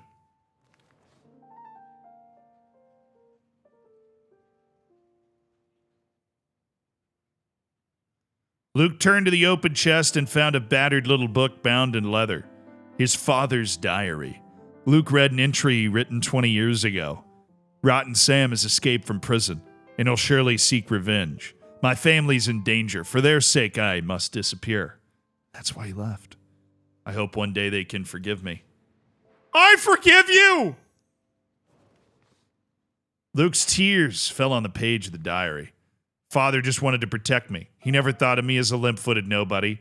Luke finally believed in himself and resolved to become the bravest cowboy in the Wild West in memory of his father. Go after the bandit, brother. He's got the money. Whatever. Limpin' Luke. Okay. I don't know. You know, I like it. It's a good film. But I don't know. This shows the movie's commercial appeal. The higher it is, the more easily a film will succeed with the general audience. Okay, interesting. And this shows the movie's artistic appeal. The higher it is, the more recognition it gains from a sophisticated audience, like award shows and stuff. Okay. So the screenplay's got a good score. Who wrote it? Joe Hughes. The screenwriter Joe Hughes prefers to resolve conflict through fighting and shootouts rather than dialogue. Okay, welcome to Marvel Studios. Drawing on his experience and talent, the writer breathed excitement and spectacle into a simple story of a vulnerable boy rising to become a fearless Western hero. Story's elements came together to form a coherent whole. All right. So Joe Hughes is a pretty good writer. He's got 36 loyalty and 64 happiness, and he likes writing action films. Whatever I don't know what this 7.1 is, but I assume we're going to figure that out.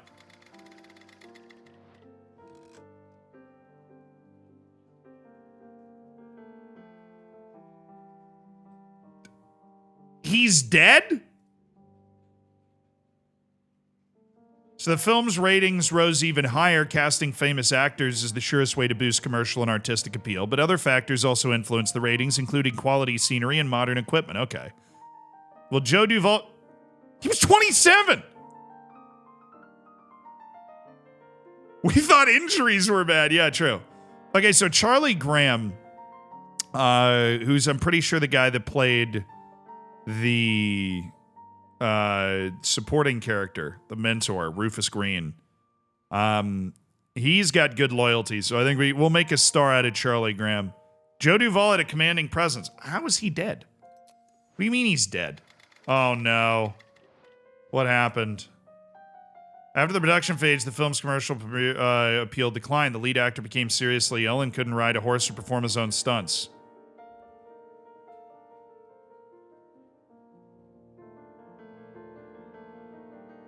So they're demonstrating the different aspects of the game through his illness, which makes sense. It just sucks. So the audience appeal went down to 7.5, but because they tried to make up for the film's lack of spectacle with better dialogue, we actually got a higher critical appeal here. And the filming time took 82 days because of the illness. Okay, producer's a guy named Dewey Sanders. We had Herman Watson direct and Homer Warren shoot it. All right, and I imagine this is going to go out to everybody now. How much money the studio spent on the picture? This isn't the final budget, as work on the film is not yet complete. True. This is how the creators of Limp and Luke imagined their potential audience. When you start shooting your own pictures, you'll identify your own audiences. Okay.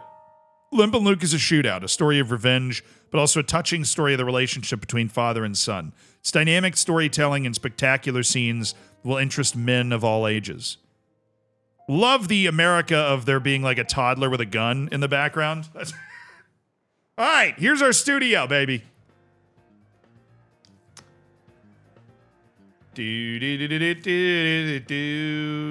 Time to send the footage to post-production. All right, let's do it, man.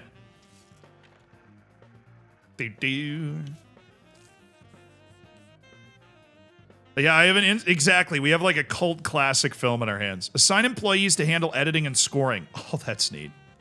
So we have employees for this. So I have Emma Berry and Oliver Grant. Oliver is an alcoholic. Ah, well, I mean, that helps. He is not very happy. Alcohol is not solving all of his problems. Composer, this dude is racist.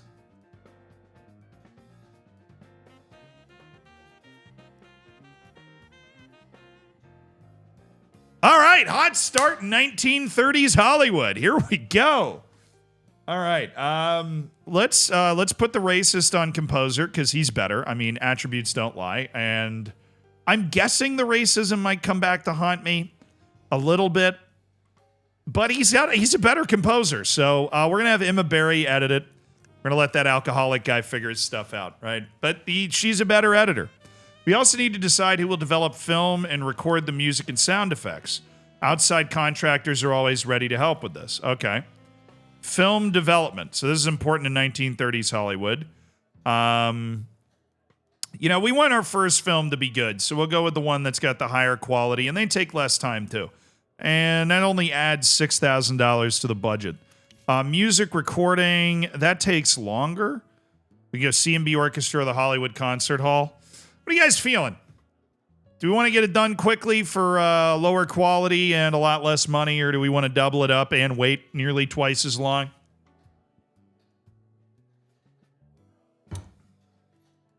What are you guys feeling? Duncan, thank you for the 6 months. You want to go all the way with it? Generally, the audience don't care about sound quality. I mean, we can test that.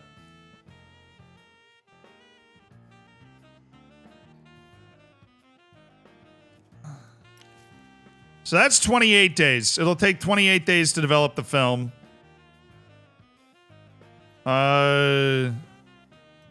Sound recording will do this.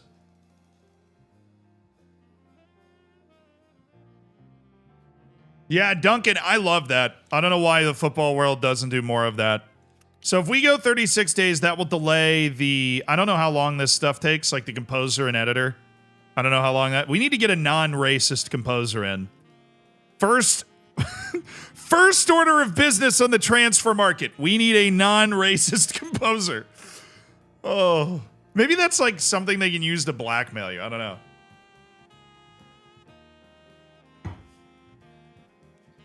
All right, music recordings. Because this game, you're actually competing against a bunch of other... You're actually competing against a bunch of other studios that are doing the same thing as you are and like competing for the same people. You read about Mustafa IV and Mohammed's second efforts to build children's playgrounds in Istanbul. They're known as the Sultans of Swing. Oh boy. Oh, brother, Senor Waffle Iron. That's a B- just because we threw in the Sultans. The Sultans of Swing. Okay. We're just going to go all quality. We'll go with the concert hall. We're going to go all quality. Let's start our post-production. That's $36,000 in the bottom left here. And 37 days. Let's get it rocking and rolling, baby. So Limpin' Luke is working. You've planned out post-production, but until you sign a department head, you won't be able to get things moving. Okay, I should probably do that. I'm assuming you're going to tell me how. To hire new employees, first appoint an HR director. You got it, boss. My head of human resources. Wow, that dude's loyalty. Cecil Taylor is very not loyal. We've got loyalties at 51. Happiness is at 100. This dude would sign a 4-year contract at $5,000 a year. But I don't know how, I don't know how you rate this. I think we go with Bernard Peters. Yeah. Let's lock Bernard in. And we've got Sheik Newcastle, Ayal, and Giles Jacobson as part of our team. What's this thing here? Hire department heads. Hire a post-production department head. Okay. So now it's leaving me to figure out how to do that. Hire distribution head and a maintenance head. Okay. Do I go over here? There you go. All right, who is our head of post-production? Bessie Stone? She gives us some upgrade bonuses.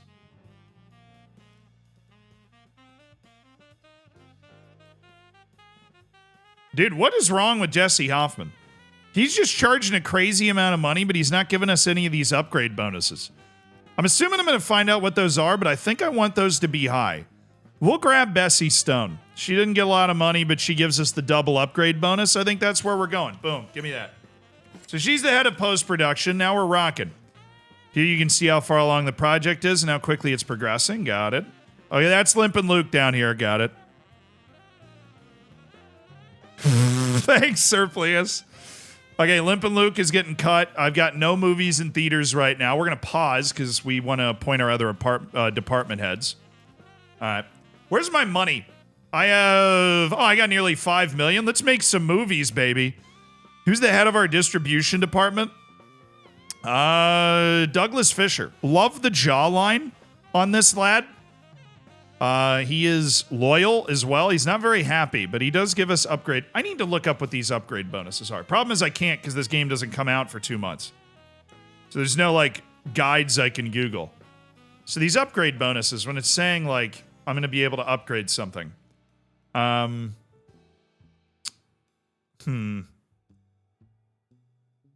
What do you think those 2 emblems mean? Because the game doesn't come out for 2 months, so I can't blame them for not having it, pop up when you hover over them. Yeah, I want... he's a level 3 guy right here. See a level 3? We're going to go ahead and snag Douglas Fisher's our... Oh, it's $4,000 a month, not a year. So he's the head of distribution. Okay, cinemas. I have 91 cinemas. Oh, shoot. Oh, and I can rent... Oh, that's cool. I can rent out showings if I don't have any movies showed. But I can, I'm assuming, buy more. Those are my released films. All right. Monthly expenses, $10,000. Okay. It's going to be a lot of economics management going on here. And we've got 3 level 2 guys. This guy gives us a bonus. He's very happy. He's very loyal. I think we're going with Albert Payne as our head of maintenance. So you just take care of everything in the studio. Level of landscaping, low. Offensive. I've got 40 staff right here. Okay. Oh, there's the symbol. So he gives us a project bonus on utility costs. Or I think. Oh, really? Let me click around a little bit. Let me feel this out. Build a script department. Ooh, yeah, we can build things. Well, yeah, you build your studio. It's time to start working on a new movie. Yes! I want to pick a new movie, man. Limpin' Luke is just the start. First, build a department for developing scripts. Okay. So these are all our buildings. We've got a script department. What else do we have? Post-production stuff. We've got like sound stages and different things. Okay, there's an advanced tab for all different types of buildings. But we're in basic. We need just a script department. Screenwriters turn ideas into screenplays, right? Like, dude, it even has electricity and water consumption. 40 staff in the department, takes 45 to 72 days to build, depending on how, okay, so we want that, that's post-production. That's, okay,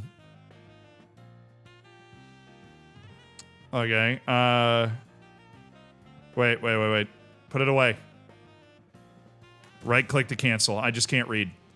Okay, so I just want to see, so we've got like this road here. We've got dudes traveling around, dudes working. We got our distribution department cooking. Happy birthday to me, it's January 5th. Limp and Luke is ready in 32 days. It's in post-production right now. After 4 weeks and a take of 854,000, the Gerstein brothers have concluded its distribution of Torn Carpet. Okay, so we get like a news ticker up here from the other studios we're competing against. We got to build this script department, though. I just wanted to check. So it has to... I don't really understand what the circles are, but I would imagine... Hold on. I'm overthinking this. I'm definitely overthinking this. But this is our distribution department. This is our post-production department. That's maintenance. That's headquarters. Let's put the script over here. Let's put the script building over here. We'll put it like right here. Right next to headquarters. Okay.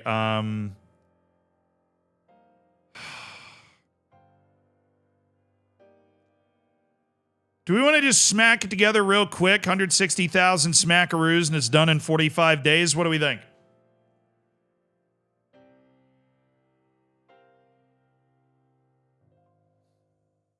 The icon's probably money. Oh, you're right. That's the studio's... Oh, the studio's official accounts. We might be able to keep other books. We have our reputation up there, too. Yeah, do the Willis brothers? I don't know, dude. This is 18 days. This is 9 days. I think you either go McBrien or Luxta. You go Luxta and just get it done real quick, or you go McBrien and get, like, the big fancy one.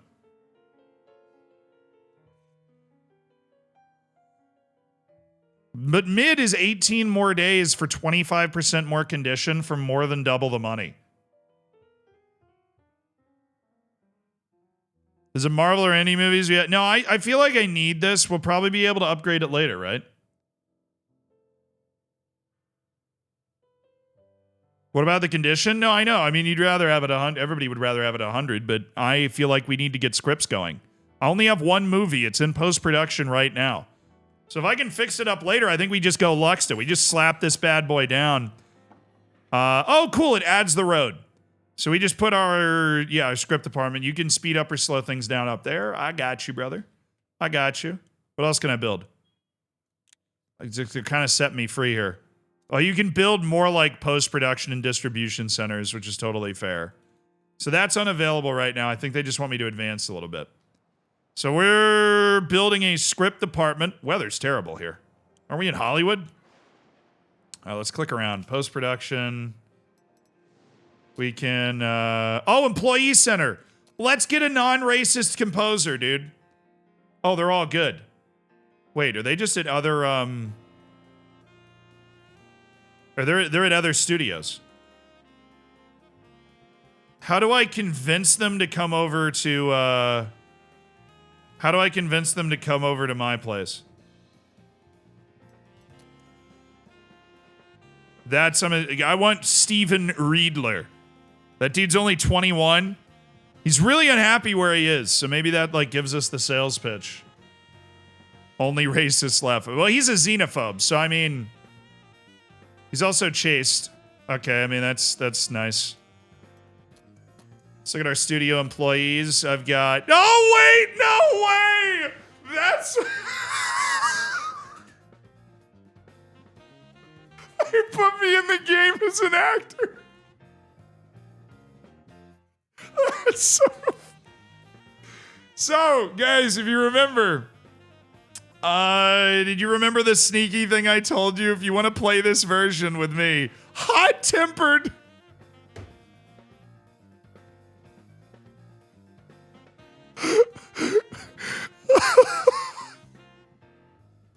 That's so funny.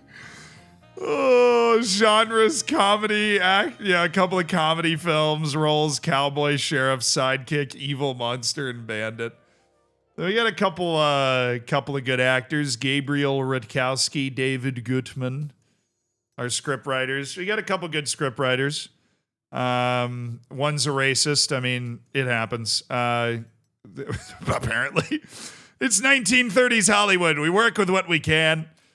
But we would, we're not going to hire racists, but if they're already here, if he writes a good script, we'll just have him not mention race in his scripts. How's that sound? I'm 34. Yeah, tough. Z-Land. That's hilarious. So if you play the demo and you hit Q and P at the same time and then type in, what was it? I'll get it for you right now. Hold on. If you want to play the demo with Z-Land in this game, I'm gonna put it in chat for you. This is just for the people that are here watching right now. But if you play the demo of the game and you push Q and P on your keyboard once you're in before you click new game, and then you type that, then you can get me as an actor. Yeah, they did a really good job with my portrait. I mean, that does look like me. They did a really good job with that and the art style. It's definitely cool. We have no security. We probably should do that. Let's go to Employee Center, and I can't hire security producers, directors, scriptwriters, actors, or cinematographers, but I can hire editors and composers. I just don't know how to hire them away from other people, so we're not going to do that. Just a waste of money. We're just going to continue. The forehead isn't big enough.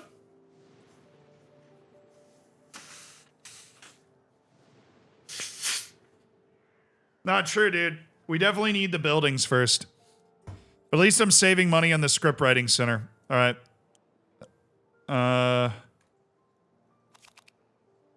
So that's what comes up when you go to headquarters. Got it. Back to the maintenance building. Okay. Evergreen Movies is released token. Oh, that's who EG is. Okay. Gerstein Brothers have already run a friggin' couple of movies, dude. So I think we'll just speed this up and let Limp and Luke come out and let this thing build, because we can't really do anything right now. Sheik Newcastle, my chief financial officer. I got divorced a couple years ago, and I figured I was out of chances until I met Gilda. Oh no, what did you do? What did you do? We spend all our time together. We can't get enough of each other, and it's always like that at the beginning. We've been together a year now, and we're like a drug to each other. I feel guilty even mentioning it, but Gilda even visits me at work. I absolutely cannot concentrate. She enraptures me. Yesterday, I nearly made a mistake in the paperwork that could have cost the studio a lot of money. Do me a favor. Help me fight this addiction. Let's introduce some kind of access control so Gilda can't just walk into the office. Okay? Sure, we'll start controlling access. We've got to fight our addictions. His happiness goes down 10, but his loyalty goes up. Yep, sure. Gilda can't come to the office, and that's also a creative way to introduce a game mechanic there. I appreciate that. All right, Limp and Luke's about to come out. All right, we spent $99,000 last month on employee salaries and $5,000 on utilities. So our expenses are running like $105,000. But let's see how Limp and Luke does once we start distributing it. Post-production's been finished. Okay, I figured that was... So it's ready. All right, let's do it.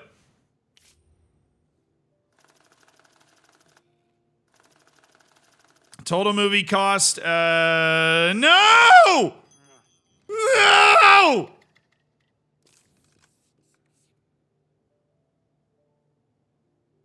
Oh, we still have low-level employees in technology, so there was nothing I could have done. Fair enough. I did pick the best person.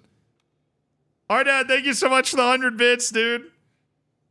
I didn't cheap out. I got the best. I put the best Shut up, man. I put the best person at each job. All right. So Bessie Stone, so they get experience. Cool. So you can develop like your Wonder Kids working on different things. So, Lewis Murphy got better. Herman Watson's a baller director. So I think he's going to end up being the real deal. Okay. Select the poster. All right, guys. 1, 2, or 3. That's 1. That's 2. That's 3. Just a quick chat response. 1, 2, or 3. What's your Limpin' Luke poster? What are you feeling? All right. Immediate knee-jerk reaction is 3. And I'm not going to lie to you. I'm going to agree with that. I think 3 is a banger. But this one really advertises the guns. You guys might not be thinking America enough. This one really shows the guns. I think we might be overlooking that fact. But a lot of you guys said 3 right away. So we'll go with 3. We're going to go with 3. To distribution we go on Limpin' Luke. Let's go, baby. Let's go. Oh, that's cool. This is like an overlaid map with the movies from the different studios. That's sick. The release calendar displays all the films being shown across America for the foreseeable future. You're darn right. Okay. So we're slotting the studio's previous owners already chose a release date. You'll choose the release date of the next film. Got it. Sounds good. So you're helping me out with that one to begin with. You don't just own a studio, but a whole network of 91 cinemas. You run your films in your cinemas for free, but that's not going to be enough to reach a wide audience. You'll have to rent out other theaters if you want solid box office receipts. Oh, that's nerve-wracking. Okay. The studio's previous owners already arranged this and paid the film's rental costs. Okay, in the first week, the film is now scheduled to be shown at 7,185 times. 3,185 of these screenings take place in your cinemas, leaving 4,000 screenings across other cinemas. Next time, you'll have to plan for this and pay the rental costs yourself. Okay. The screenings and rentals are scheduled out 4 weeks from release. Once they expire, you can extend your rentals if you think the film can still make a profit. Okay. They'll start printing the film tomorrow and will be finished and ready for distribution in 5 weeks. Distribution goes out all at once when they finish printing. Okay. Oh, they have to actually print out the copies of the film. Oh, 1930. Printing speeds and costs vary by contractor. The studio's previous owners already paid to have this film printed. Okay, so you picked one of the contractors to print the film. All right, Limpin' Luke is on the way, baby. Typically, a film begins promotion a few weeks before the premiere, so the advertising has time to gain momentum. The studio's previous owners already arranged the advertising, but in the future, you'll decide everything yourself. Got it. Okay. Your film is being promoted by an advertising agency. It's time to tell them the audience they should target. For boys and men. Definitely. That's what the people in my studio told me this film would be for. Definitely for boys and men. It's a dude film. I think that's what they were making it very clear. So, for boys and men. All right, coming soon, Limpin' Luke. Audiences will soon be watching your first film. Well, I hope so, because it's a good one. Even though the lead died, but shouldn't that make it sell even better? If we're just being, I hate to be crass here, but if we're being completely honest, shouldn't that just make it sell even better? The lead actor died playing his role. You ask me, Limpin' Luke's a surefire hit, a farewell film by a young star. See, that's what I was saying, Douglas. The story has soul, but it will all go to waste unless it's released at the right moment. Studio's former owners were mindful of these things. They scheduled production carefully and chose a good window for releasing the film right when the public would be hungry. There were practically no other films, no competition. When the old studio closed its doors, those parasites from Margines decided Limpin' Luke would never see the light of day. I don't know who was pulling their strings. They convinced all the theater owners to give them our slots. The film the Margines are releasing instead doesn't have any title yet. But you know what kind of slop they served the audience. Probably something like yesterday's fart or wet armpits. You roast them, Douglas. The truth is on our side. We have all the documents, but a court battle could be long and pointless. We'll miss the moment and no compensation will cover that. Instead, I suggest we use all our connections, all our influence, and remind the theater owners that our agreement. Okay, that'll cost us 50. I think this is the influence symbol. Yeah, dude. We're not going to get muscled. Use the influence. Oh, there's our influence. It just popped up at the top. Oh, sick. That was half of it. I just used half of all of our industry influence to do that. Oh, I'm sorry. I didn't know how much we had. My bad. Don Chris, thank you for the prime, dude. Ah, this is our maintenance guy. I hadn't talked to you yet, so I figured you were coming around at some point. Construction of the script department's going according to plan. According to the architect's vision, a large red leaf maple will be the central decorative element. Contractors found a suitable tree in a reserve on the border between Ontario and Minnesota and already agreed on a price, but the inspector who issues the permit is playing coy. He says he can't say how long the paperwork will take. You know as well as I do, sometimes you can grease the gears. $200 cash and the tree will be on the road to California tonight. Yeah, screw it, dude. I'm rich. Give him $200.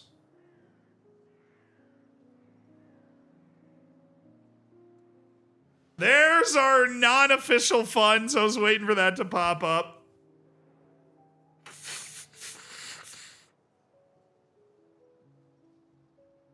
When an issue needs to be resolved quickly and discreetly, the funds in the studio's bank account can be useless. When the studio gets tricky, cash is king. So we've got our official studio accounts and our cash. Nice. Don't give him anything? I mean, it's a dude, it's a local guy in Canada that... We just wanted a tree for the script department. I had no problem with paying that guy. All right. Hire a head for the script department. So one of these two guys... What's wrong? So Alejandro Lopez helps better upgrade bonuses there, but this guy gives better upgrade bonuses for that. Very unhappy guy. He's more loyal, and he costs a lot less. So Alejandro Lopez is the head of the script department. Easy. Choose your favorite genres. This is what your team, your writing team specialize in. So we're definitely going to do action. We're definitely going to do... What do you guys think? Romance makes money? Yeah, I'll do romance. You're right. Those are cheaper. And we'll do historical. Okay, we'll focus on those types of films. These are the screenwriters remaining from the studio's former staff. What are their names?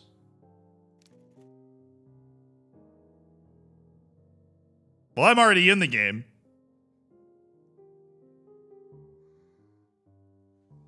All right.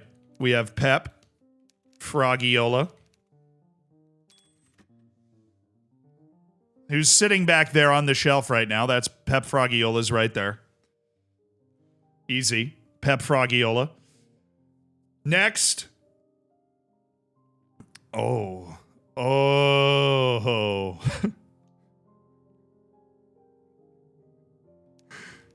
Bill Belichair. Right, we have multiple characters from the stream here. Bill Belichair, Pep Frogiola. Who's our third scriptwriter? This guy is really mean mugging it here.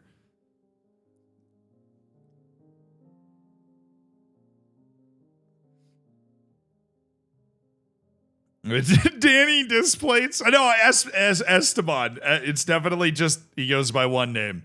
The elusive Esteban. All right, how do I write another movie? To begin working on a new script, select the script department. Okay, I'm doing that. We have Alejandro Lopez. We have Bill Belichair. The department work up several ideas for the first script. Okay, so I click on ideas.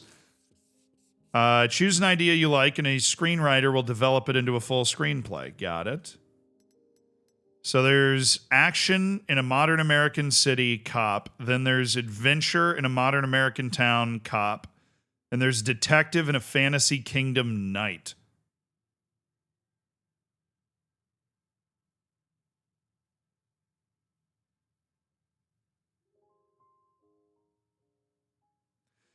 I'm not gonna lie. That sounds a little ambitious. That sounds a little ambitious. A detective movie about an... All right, so I'm going to go with an adventure movie in a small American town, I think is the best one. Because I don't know how much we can do with that. All right, who's on it? Obviously, Bill Belichair. You know, actually, this is an adventure one, and we have no good adventure writers. The Belichair's a gambler. Froggiola's a racist. And Esteban is lazy. Great. We'll come up with a different romance job. We'll put Pep Froggiola on this one. Pep. Pep, what are you doing? We'll put Pep Froggiola on this one. Get to work, man. All right. Yeah, I don't think we're going to go with the night. We're not going to go with this one. Sure, I want to remove the... Okay, I just want to see if another idea popped up. Okay, I might need to hire another writer. Can I hire another writer? Pick an upgrade to a department. Oh, there we go. Now they're finally letting me click on this thing. Oh, hello. Nice. No matter who is working in your script department, no one knows better than you what a film needs to be successful. With this upgrade, you can write your own stories. Some improvements take a while. Department heads will, in time, learn to speed up the process, so it's wise to hold on to your experienced employees. Okay. I'd be able to write my, I can write my own stories in the story workshop. Or a freelance writer's office. So I can't research 2 upgrades at the same time, but it looks like there's a very elaborate upgrade tree for each building. You can tailor what you want to do. Build a production department and build a pre-production department. All right. Now we're starting to unlock a little more of the game. So we need our pre-production. Whoa, that needs to really be... What the hell? This thing is whack.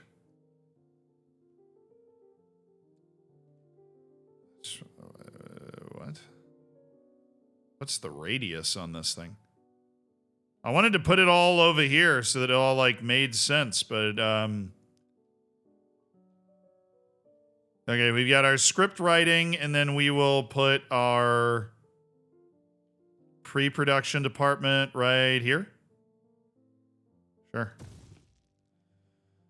The script won't be done for a while, so we'll go ahead and make sure we get the best one. 100 condition pre-production department. You go ahead and just clear the land there and build a road in.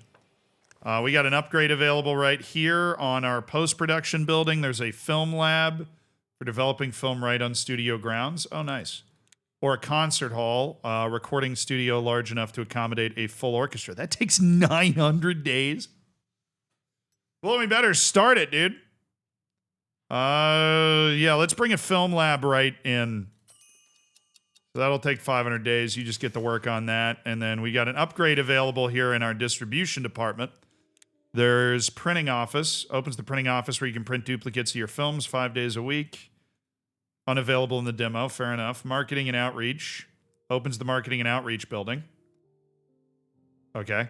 Analytics and statistics, gather information about the film's target audience and organizing it and advertising campaigns. So I think before we do that, we are going to need a marketing and outreach building. So let's work on that upgrade right there. A lot of upgrades going on potentially right here. We'll do this. Medium landscaping. Okay.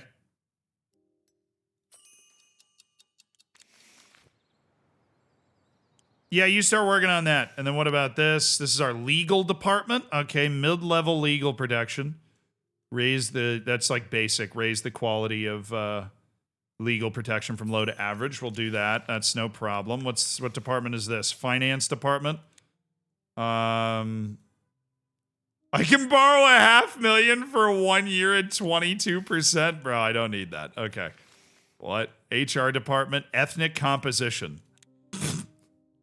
Maintain the ethnic competition of the studio staff. Or we could do services. You can offer your employees gifts, services, and entertainment. Look, until we clear out the racists on our staff, I feel like it might be wise to not do that and put the services building in. We will work on clearing our staff of racists. PR department, double reputation for profitable films. You can donate to charity to earn reputation points. Yeah, we'll just throw in for that. Okay, we got our upgrades going. We got our building going. Let's go in. Wait, hold on. Construction. Oh, they want me to build like an actual production building. There we go. Toss this right in there. Boom. It'll be ready in 44 days. Boom, that's fine. We got the cash. Build me a production building. Why is the pre-production building so damn hard? The production building's not that bad. Okay, so that was what I needed to build, right? And there's something in advanced. Producers' offices, security. And engineering to revolutionize your filmmaking technologies. Recruit new producers for your studio. Okay, we're gonna do that. There's no room over here? Oh no. I'm gonna stash this over in the corner. Yeah, I'll just go 100% conditions. We got all this money right now. A Cloudy Eye. Pep Frogiola's working on writing it. Okay. Thriller, comedy, adventure. All right. I just want to find the staff screen again. How do I find that? There we go. Any other good scriptwriters out there? Floyd Graham, Salvador Williams. Victor Jimenez, he likes writing action. All these guys suck, though. They're all really bad. Can I get Herbert Ford, please? I'm assuming it's going to teach me how to sign people away from somebody else, but Herbert Ford, that would be great.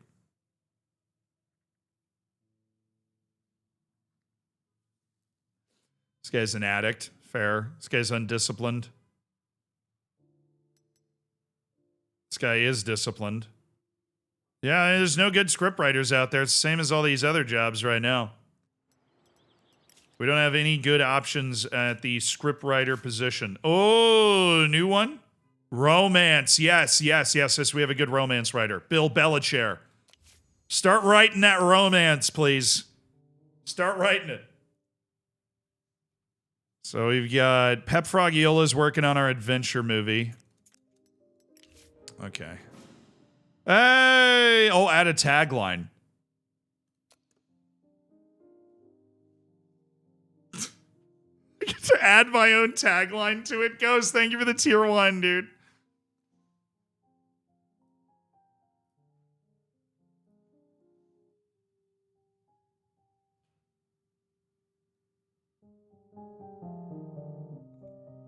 Limping to victory?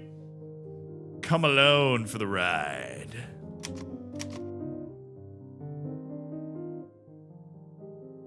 Sometimes the cowboy is the friends we made along the way. Oh, no, I got it.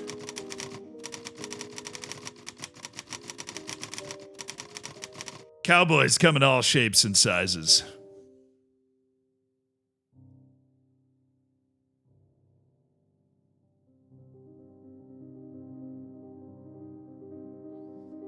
Oh, wait. You're right. Sorry, that's way too loud. Joe Duvall's Last Ride. Oh, it's so good. Because he died shortly after the film was made. Joe Duvall's Last Ride. That's a banger. Release the film! Hey, the Kinomark rating system measures audience reviews on the day of the premiere. If you're sure you released a quality film but people aren't appreciating it, you may have lured the wrong audience to the theater. God. Cool. All right. Reviews are coming in. Oh, yeah? Oh, come on, Jeanette. Boo!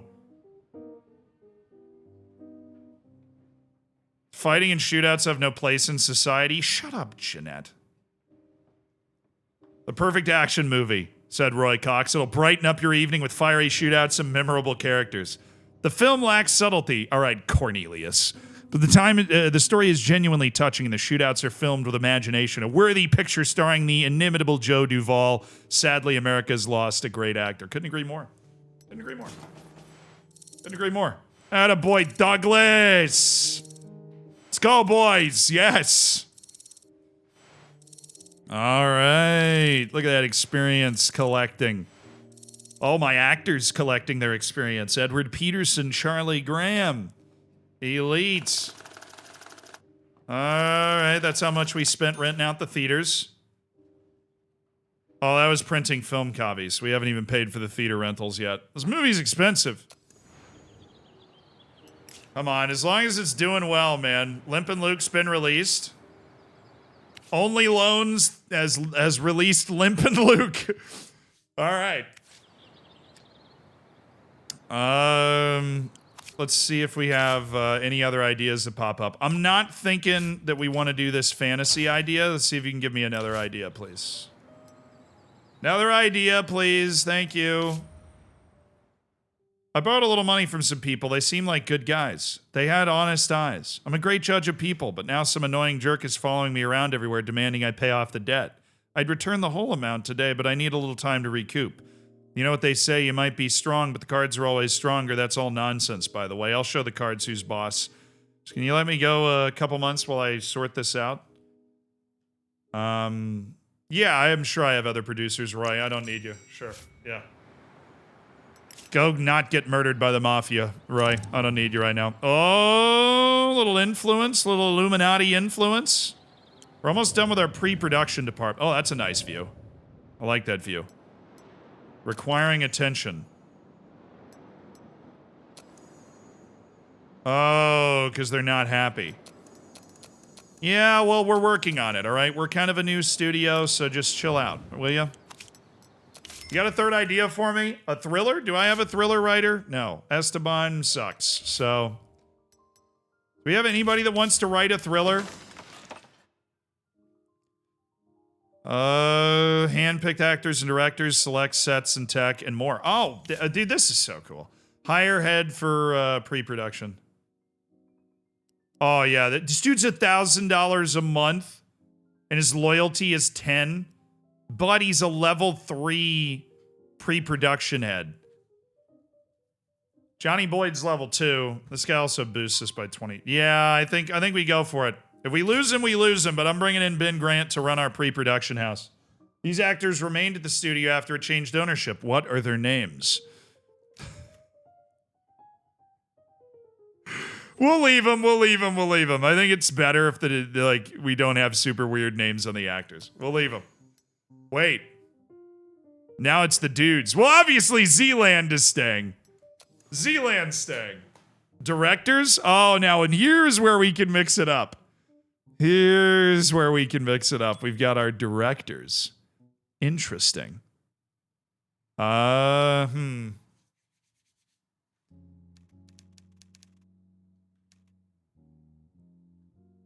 I don't know how to spell Carl Lanen. I never have. I'm not going to start now. But we can put Ansi in. We'll do Hall of Saints. We'll do Hall of Saints, people. Ansi... Dude, it's... Ansi Karlainen.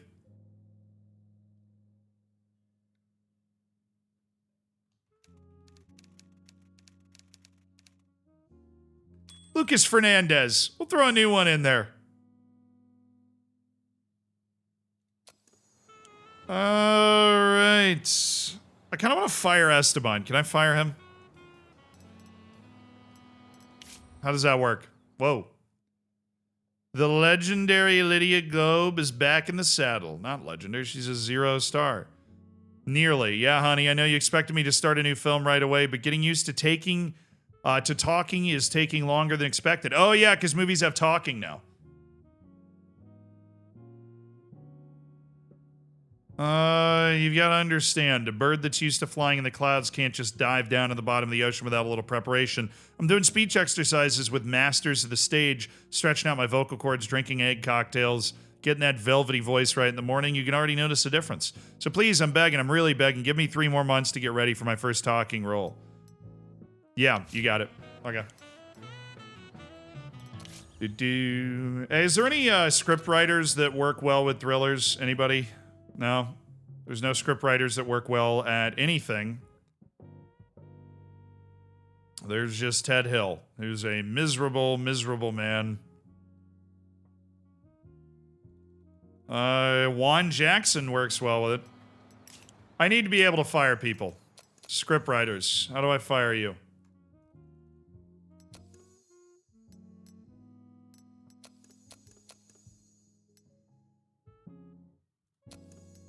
Research and build a casting office.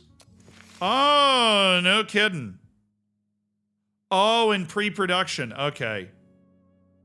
Yeah, let's do that. Set some props. Oh, well, we're working on a casting office first so that I can hire people that are better. Oh, I didn't build a security department. Oops. We did the producer offices. We did that. I need a security building. No, please fit over here. Thank you. There we go. Oh, that's only 9 more days. Yeah. Security is important. Start building, man. Build me a nice security office. You might be able to rotate these. I just don't know how. Okay, that's building. And then we need an engineering... This can revolutionize our filmmaking technologies, okay? So we'll put that back here, and we will build a cheap one. I think we're going a little crazy with all these fancy expenses. I'm down under $3 million now. I want to be able to level things up, but I don't want to go too crazy. You know? I just heard a ka-ching. What was the ka-ching? Oh, Limpin' Luke is raking, baby!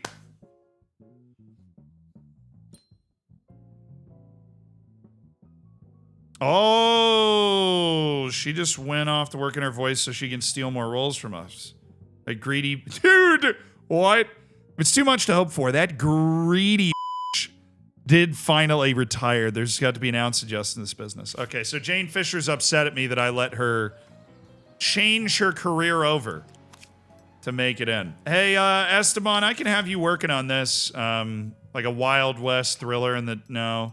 What are you good at writing? Historicals? Somebody give me a historical idea already. Jeez. Give me a historical idea. Oh, Story Workshop is done. Really? Okay. We can build a rolling edit. Screenwriters can correct problems in the script during filming. Necessary. Writers write 15% faster. Or the freelancer writer office. I don't know what that does, but it sounds good. I can spend $100,000 and speed it up by 10 days, but I don't know how much money it's going to cost to put all these movies together, so we're just going to go with building a freelance writer's office. So there's the script department.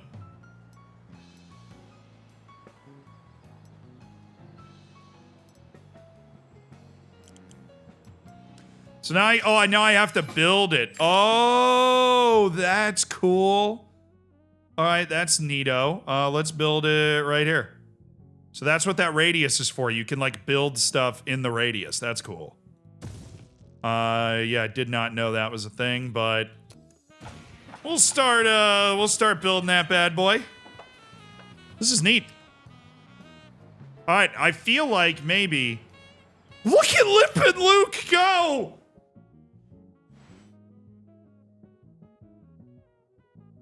We're making so much money off of Limpin' Luke. Its net is 1.242 million. And we finished our production house. Nice. That means I need a head for the production department. He's level 3 and he's also on the cheapest wage. I feel like yeah, Steve Snyder's the GOAT. Build a level 1 sound stage. All right, man. Look, there's only Production support. So that do opens the production support office to make shooting locations more comfortable. That opens up a level 2 soundstage. Opens the line production office, which gives you control over filming stuff. Okay. We'll do that. Line production office, please. Oh, but we go in here and we've got to build a level 1 soundstage. We'll build that right there. We're gonna build it. When am I done writing? 32 days? Yeah, that should be fine. We'll build it. We'll get McBrien and Sons and build a nice soundstage. Let's go.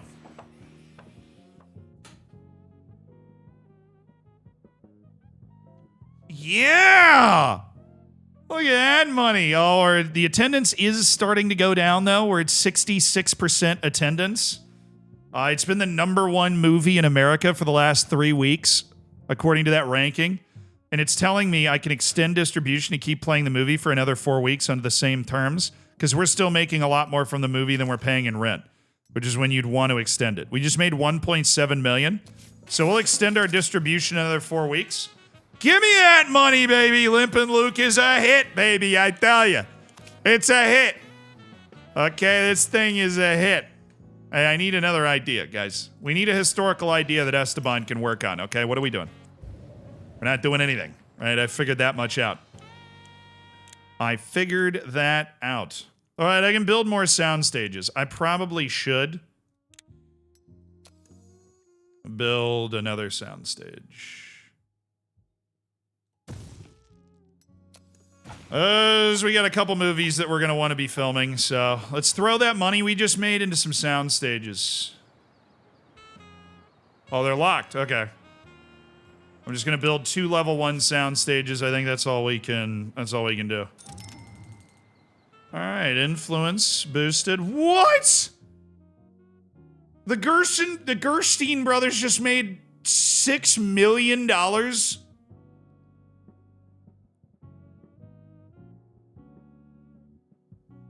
Oh, I'm getting crushed, bro. I'm getting destroyed. They made $6 million from their movie Stab after 8 weeks. They made almost 4 evergreen movies. It's the Gerstein brothers that are cooking, man. Oh, Limpin' Luke, you gotta... it's okay. You know, we're still building things around, everywhere. All right? Adventure. No, I need one historical idea, guys. Esteban's a historical writer. He's not very good, so we need to have a historical idea for him to work on, okay? That's how this works. So that thing's done, right? Producer offices. Recruit new producers for your studio. Head of the producer's office. Highest level guy is cheap. So, David Carpenter, you're head of our producer's office. Now, what can we do over here? There's some upgrades available, I would imagine. 2 projects per producer. Yeah, sure. We'll just make sure we're working on that. No skin off my back. Now, what can I do over here at the pre-production office? No movies in pre-production. Technologies. Can't produce... Yeah, well, I'm building my engineering department. All right, chill. Chill out. What is here? We've got our producers. We've got Vincent Rooks and Roy Spencer, who's on holiday for 17 days.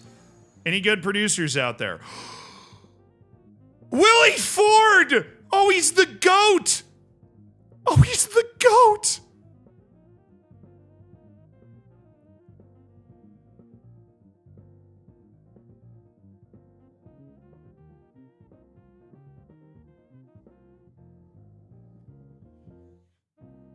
Oh, he's not very loyal, is he? And it costs an absolute metric ton to hire him, I think. I don't know what this is, this film thing. I think I'm getting a little ahead of what the game is explaining, but he's the GOAT. I want to get Daniel Hall in because he's good and he doesn't cost a lot according to this stuff down here, and he's super loyal. So we're totally... Oh, whoa. Oh, no, what have I done?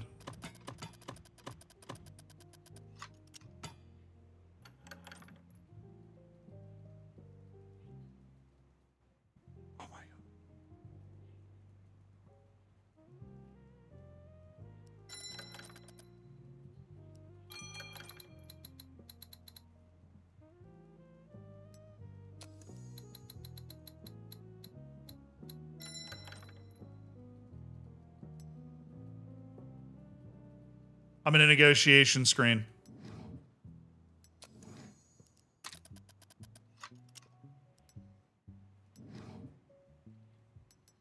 Oh yeah, I can like hire him to produce a movie.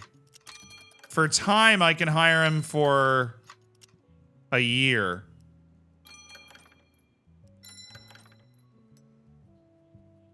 It'll cost me $31,600 to hire him for a year, but he can only work on whatever movies we have coming through at that time. I'm just gonna bring him in for a year because I know he got a couple movies that are going on, and he's a very good producer who doesn't cost a lot. So we'll bring him in. We can add a few years to it, but then he wants $54,000 for 2 years. I think we do that. I think we give Daniel Hall a 2-year contract because we get a discount on that second year. $54,000. We're flush with cash. We want the right guys in the system here. Daniel Hall coming on in for 2 years, man. There's a negotiation. All right. Sweet.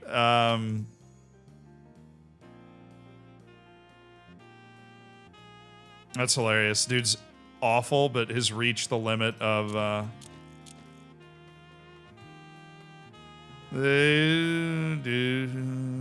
okay.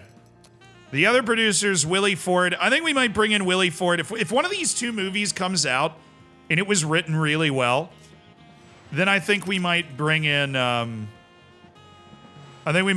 Willie Ford to produce. We might go all out to try and make it like the best. You know? I think that would make sense for us to go all out and make it the best. Oh, new script.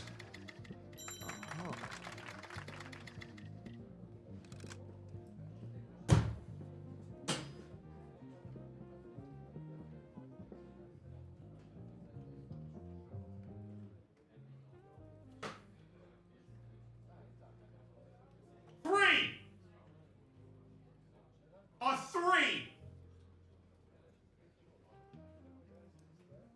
Really? What are we even doing here, guys? Why are we even making this movie? A 3. You know, maybe it goes up if we add good actors and stuff. Maybe it goes up. But Pep Frogiola might have fumbled the bag on this one. All right, he got better. He's still racist, but he got better. Comedy, thriller, adventure. Protagonist a cop, antagonist a murder. Themes are winning the beloved and Prison Break. And the finale is protagonist overcomes self-doubt. Love that. Okay. Do we want to start this project? I don't know. Maybe we just do it because it's like the first one.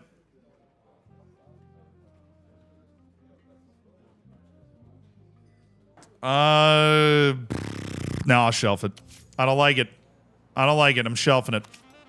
Show me other ideas. We got no ideas. What the hell are you guys doing all day? Okay? What are you doing all day? It sucks. Pep, what was that? Bill Belichick is about to drop a generational script on us. I know that. We need more ideas, guys. We need more ideas. I need like a note of... okay. Distribution results. I think we'll end it here. After 8 weeks of distribution, we made $2.4 million in net, which is pretty good, but we're down to low attendance. It's the 4th biggest movie in America now, so... Limpin' Luke, a great film. We'll end our distribution. It did reach the #1 movie in America, and it netted us a really good chunk of change. Over 16 million people came to watch Limpin' Luke. Thank you. Thank you. Yeah, cash me out. Over $3 million for Limpin' Luke. All right, I need more ideas, guys. Oh, IAL's come to me. Pouring over the pile of documents we inherited and came across something rather interesting. Turns out the previous studio promised the late Duvall 25% of the box office. Well, hold on there a second. Seems the condition was added at the last minute. It was introduced as an amendment to the main contract just a few days before his death. Apparently, the Duvall family doesn't know about it. What difference should it make to them? Over his 5-year career, the guy starred in 8 hits. His inheritance should be enough for several generations. Not that it ever would anyway, of course. All right, guys, this decision is obvious.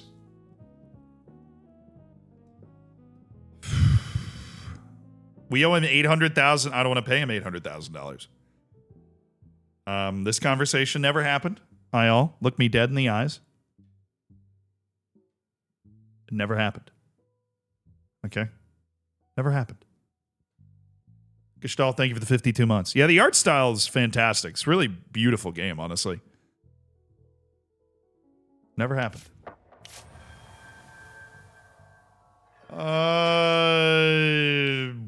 70. Oh, no.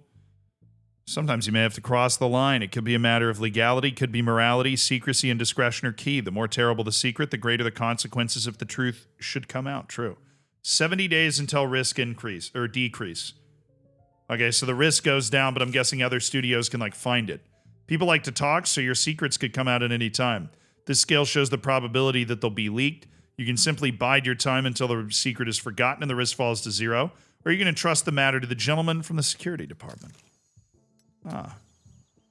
All right. I'm building a security department right now, so hopefully it'll be ready. This is where secrets are kept? Ah, okay. And that's where our employees go. Got it. And we finished our production department soundstage.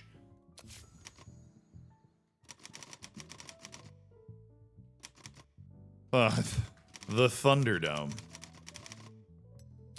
All right, that's our first soundstage, is the Thunderdome. Obviously. I need more ideas, guys, or we're not going to be able to make any movies. I don't know what you guys are doing, but it's ridiculous. Whatever you're doing, it's stupid. I don't know why we're not able to come up with any ideas. You know, I'm going to bring Ted Hill in. Maybe Ted Hill and, you know, Victor Jimenez, he writes action films. Maybe these guys can figure it out. I don't know. All right.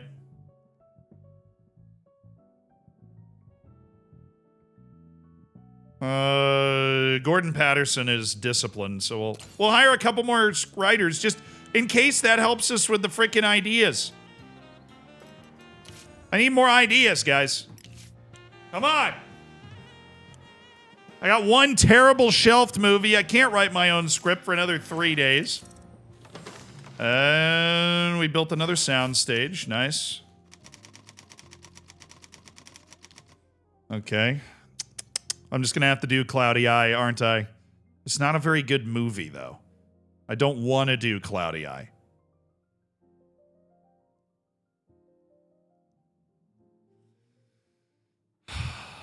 The Theater of Dreams? That's good. That's a good crossover. So we have the Thunderdome and the Theater of Dreams. I like it. Sold. Roy Spencer's back. All right. Cloudy Eye can become good with the right people. You guys think we just move on with Cloudy Eye then? Maybe we do. I have no other ideas, and whatever Bill Belichair's writing is going to suck, so. What do we finish building? Our engineering building? Oh, yeah, because I didn't invest a lot of money in it. Whoa, there's a really good engineer. Hello, Warren Rodriguez. Head of our engineering department. Beautiful. Script department. We've completed our story workshop. Okay, let me open the story workshop. I want to see how this works. So I can help put together my own stories. Create new. Ooh.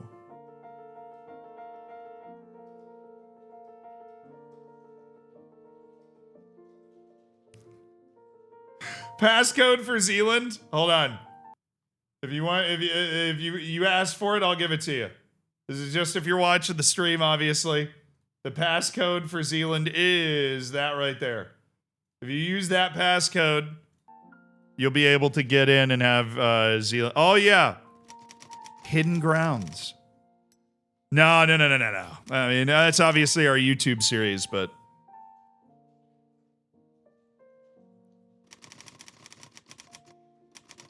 The Journeyman. All right, it is obviously an adventure with some action And, we'll throw in a little romance in there. Okay. Continue. Fantasy Kingdom, Tropical Island. I'm going to go Fantasy Kingdom. I feel like that's the way to go. All right, okay, now we're building the story. Not every film needs an antagonist. Romantic comedy, for instance, can do without a clearly defined villain. Got it? Clumsy oaf, cowboy, cop, daring adventurer, detective, hopeless romantic, working man.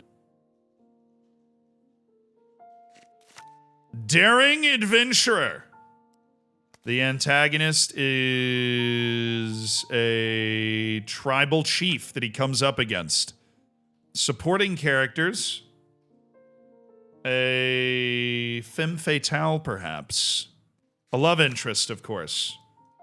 Another supporting character could also be a sidekick for the adventure. I like it. Themes and it'll be a male sidekick, a female love interest, although I love the fact that I can switch that. Themes and events. Avenging loved ones, jousting tournament. Love it. Search for a killer, prison break, love triangle, shootout, treasure hunt, struggle for a better life. We'll do that.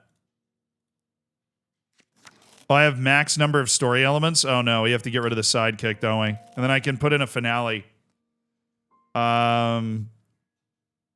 Antagonist repents. Protagonist gets chance for a better life. Protagonist punished for a crime. Protagonist rescues hostage. Sweethearts stay together. Antagonist gets killed. Classic! Classic! Okay. I'm not sure about the struggle for a better life thing. Not a shootout.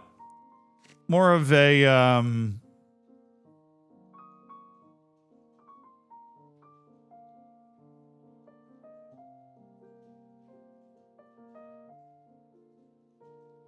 a treasure hunt? Yeah, a little Indiana Jones sort of thing going on. That sounds good to me. We'll do a treasure hunt. Let's select the writer.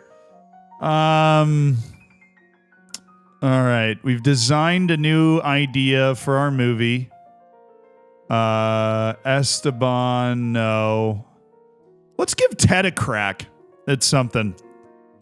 Let's give Ted a crack. Actually, we can give Pep Frogiola another round. Let's let Pep Frogiola develop his time. You go ahead and start writing there, Hotshot. The Journeyman.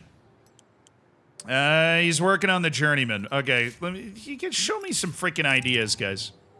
Okay, let's go back to the story workshop. Unavailable in the demo. I just went there.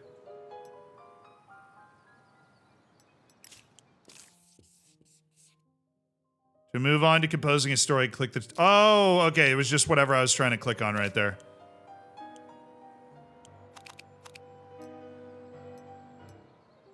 So, like, oh, it's just that button, whatever that button is. Okay, story workshop. Oh, there we go. I need another story for one of my guys to work on, okay? I need another story. This is...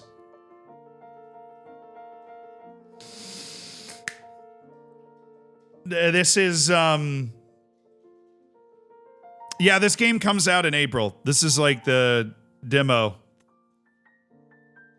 And they added, if you use the right code, they added me to the demo. The Lost Loans, yes! The Lost Loans! No.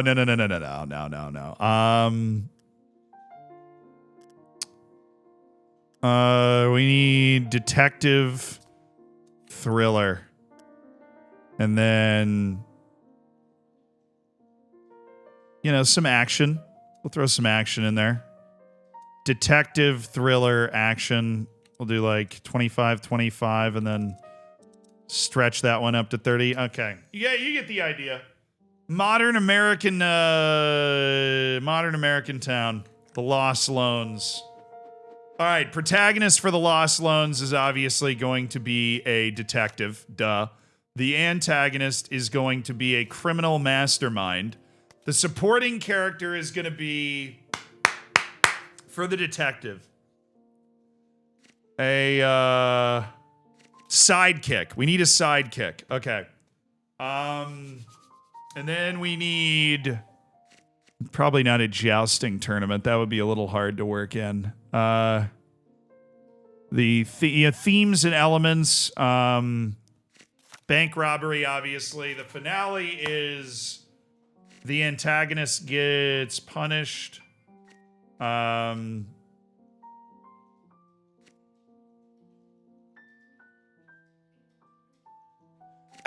let's make it sad. What if the protagonist died heroically?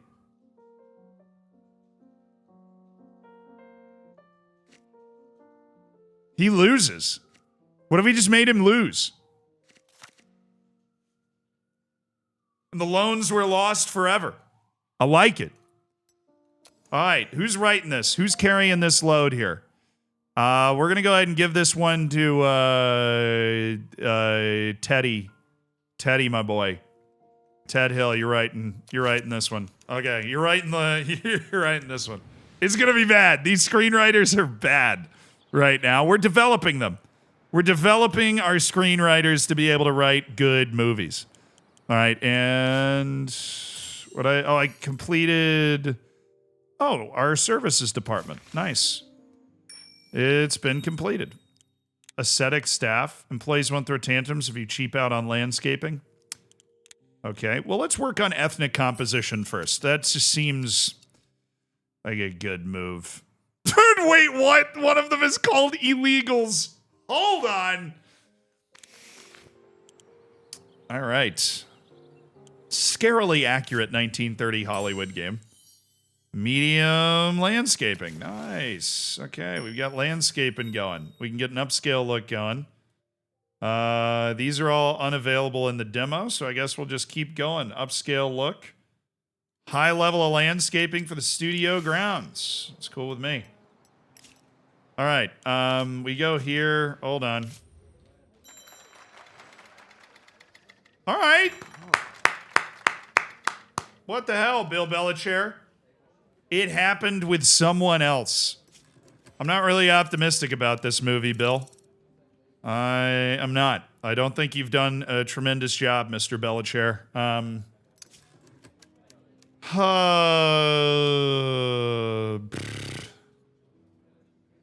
Cowboy criminal mastermind and a strict parent.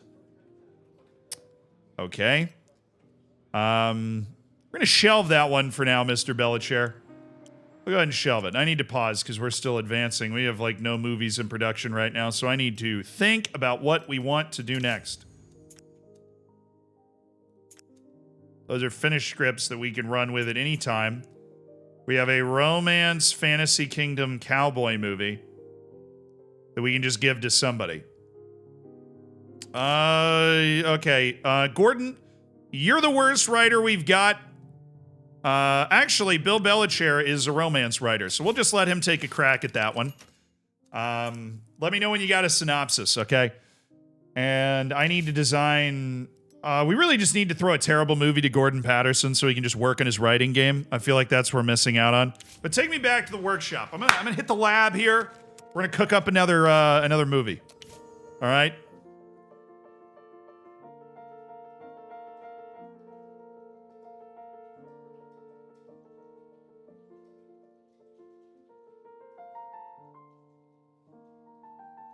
I'm not going to get 5+ rated movies in the beginning. Okay. I mean, we're going to take the first movie, The Cloudy Eye or whatever.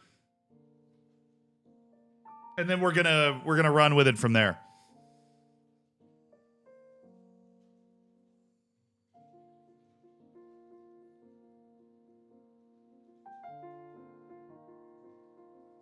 New Zealandism?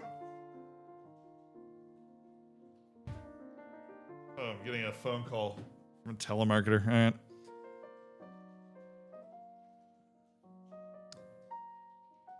I like it. Deadline day.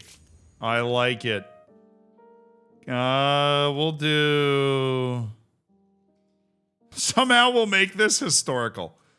Historical drama and thriller.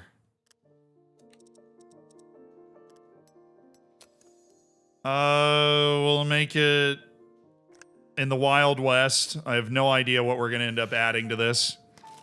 Okay, the head person is a cowboy. Everybody loves that. The antagonist is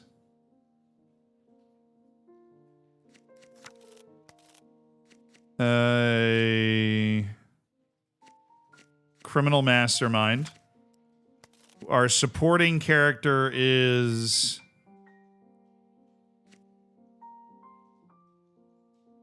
a rival. That helps with thriller, right?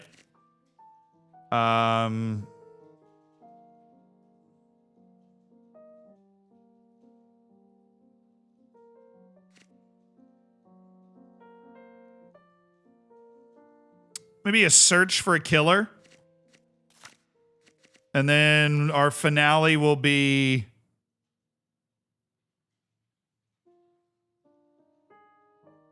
protagonist punished for crimes. Nah, just antagonist gets punished. We're gonna do a pretty straightforward piece here for our lazy guy to write. Okay, so this is deadline day.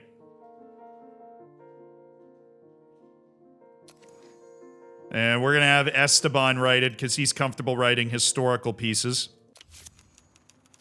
So hit it, Esteban. Write me that script, baby. You got this. Come on now. And we'll just give the next idea to Gordon Patterson, whatever comes through. That being said, we've got scripts. Let's execute one. A Cloudy Eye. Let's go. It's a 3-3. We're going to make it better. All right, let's go through this process for the first time. All right, cinematographer. Okay, these are the places where the events of the film take place. Town square, prison, store, market, diner. Got it. Characters spend most of their time in the locations highlighted in gold, so most of the filming will take place there. Only minor scenes will be filmed at secondary locations. Got it. You'll need to decide which scenes to be shot on a soundstage and which would be better filmed on location. Okay. Select the location quality. On a soundstage, location quality involves the filming equipment, scenery, and design. Outdoors, the emphasis is on the beauty and authenticity of the natural scenes. If you plan to film some of the film scenes in a soundstage, select which soundstage you'd want to use. Now, you can always change your mind about this project and cancel it. The script will be shelved until a more opportune moment arises. Got it. My cinematographer, we're gonna put the best guys we got on this. We'll put Thomas Morrison on this. He's comfortable filming both places. We'll use the Thunderdome as our soundstage. Prison. All right, Market's definitely on the soundstage.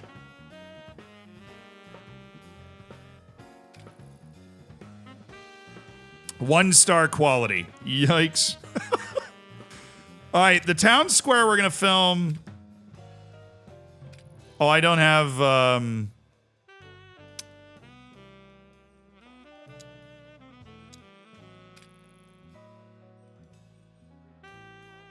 I don't have a scouting office, dang it. Can I get one? Where's the scouting office, dude? I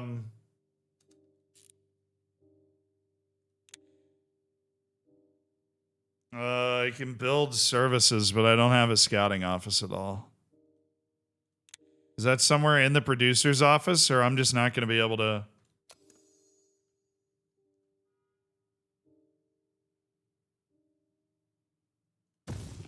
All right, this is... That's just to make our actors happy, apparently, so we'll just throw that up there. I don't really know what that is, but it's something we're able to build, and we should be able to build all of these. We want to build all of these things. So where do we think the scouts are? Production. Working on line production. Where the hell would the scout thing be?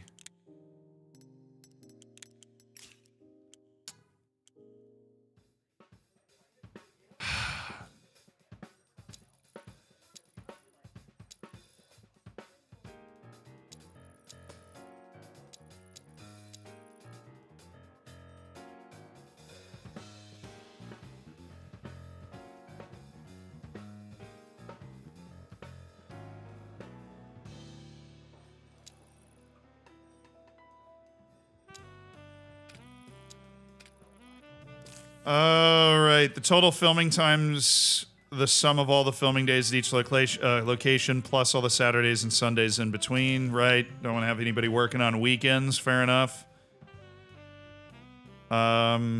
Okay. So we're going to go soundstage for the small parts, on location for the big parts. I can't level anything up right now, I don't think. Let me check. Let me click on... Or where are the engineers? So we finished building our engineer building? Yeah. Technology management, upgrades available. Okay, let's upgrade. We can upgrade the quality, practicality, and the economy. Economical technologies are cheaper, all other things being equal, right? Practical technologies speed up shooting and are less likely to break down. Quality technologies enhance film. Okay. Let's go with quality first. And start our research. Sound. No research and development groups available. Right. Okay. Well, I know that's what you're working on. What can a technology and invention research group do? Build an additional research and development office to increase the number of research groups at the studio. Yeah, that seems nice. What's this? Invent your own films technologies? No. Just give me more research groups. That's fine. Okay. That was hiding back there, so I didn't notice it. That's building, that's doing stuff. So would it be here?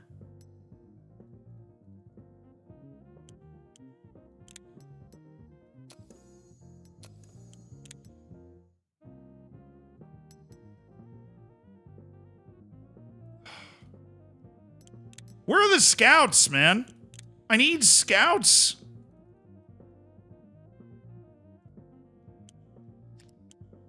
All right, they just want me to go through this process. So it's just going to be bad. We're just going to make a bad movie, and that's just how this is going to work. Technologies. Yeah, we only have one of each. There you go. Extras, 11 to 50. Costs a little bit more money, but we'll grab more extras.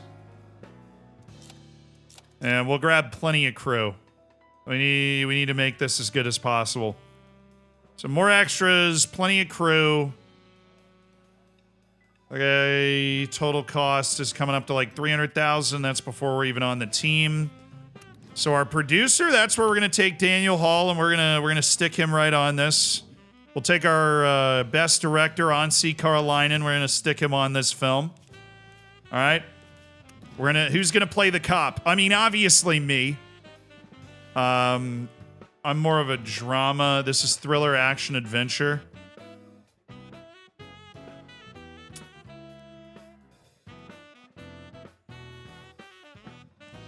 Yeah, I mean, we gotta put the mighty Zealand in there. Who's the murderer? We'll take Gabriel Rutkowski. He's 67, though. Let's take David Gutman.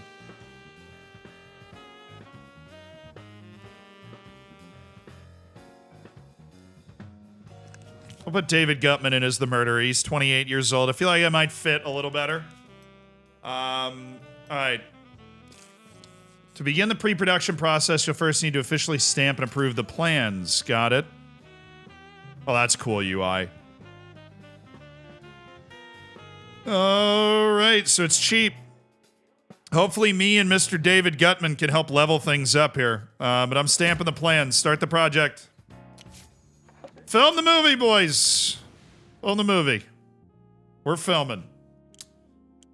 Okay, we got a movie filming. We got movies being written right now. We got a bad movie currently just chilling. It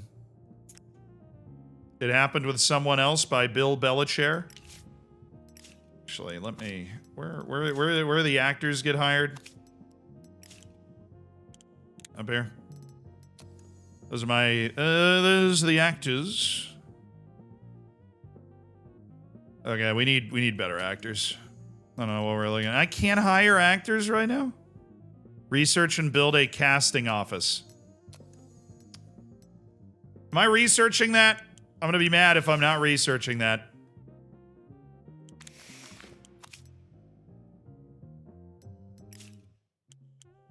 That's production. Oh, pre-production. That's probably where we can... No, that's just... Freaking technologies, man. We're working on researching better technologies. Ben, you're sorting that out. Okay. Where do I get the actors? What do you think? Where do I go for the distribution? Or where do I go? Sorry, where do I go for the casting office, do you think?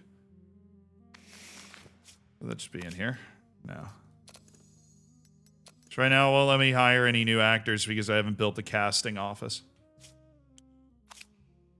So, kind of need one of those. Pre-production. Yeah, I looked at pre-production, though. Oh, I am working on it. It's done in 4 days. All right, it's done in 4 days. Perfect. Thank you. I was losing my mind. It's in the pre-production. Of course it's in the pre-production. Get a casting office, be able to hire actors and stuff. We're building our security building so we can try and suppress the fact that we didn't pay the actor that died anything. There we go. Casting office is built. We can get up to 100 extras. Sets and props. Please help me open up a sets and props department. For the love of all that's good and holy. Thank you. All right, onward and upward. Now I need to build that casting office. I'm gonna build it right there. We're gonna have it done in 36 days. There you go. Gotta be able to bring in good actors. I'm not gonna co-star with these losers. These guys suck. Light work, man. Yeah, what am I supposed to co-star with all these absolute jabronis? All right, we kind of shelved it happen with someone else, but we might need something. Bill Belichair's working on one. We got a lot of scripts going. The Amber Tier. All right. Any other good writers? Always on the hunt for a good writer. You know me. Those are just all the writers that exist.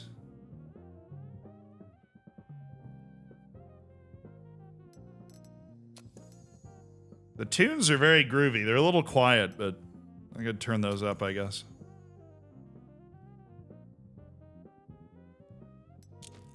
Alright. I don't think we need any other composers or anything. Not a lot of these movies are making it to production right now, I'm not gonna lie. Good evening, Frost. Alright, finished our security building. We need a head of security. Dude, that level 2 guy is crazy expensive. We'll just take Craig Ford. He's a level 2 head of security. He'll help us keep things buttoned up.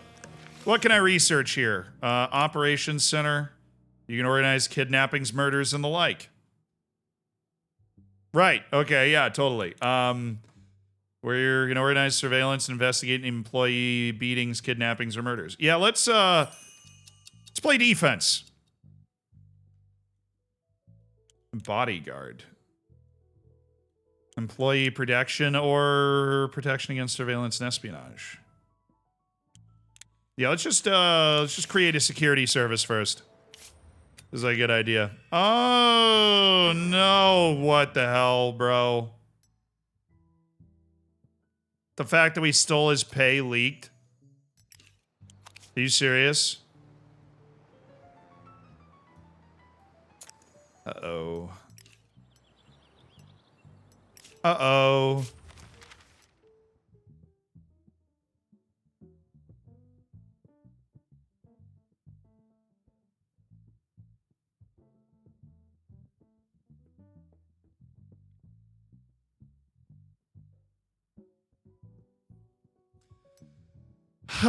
The father said, "We are simple people. We don't understand paperwork, but that don't mean they can't count us they can count us hillbillies out. I told these assholes in their suits they'll regret trying to trick us Duvals." All right.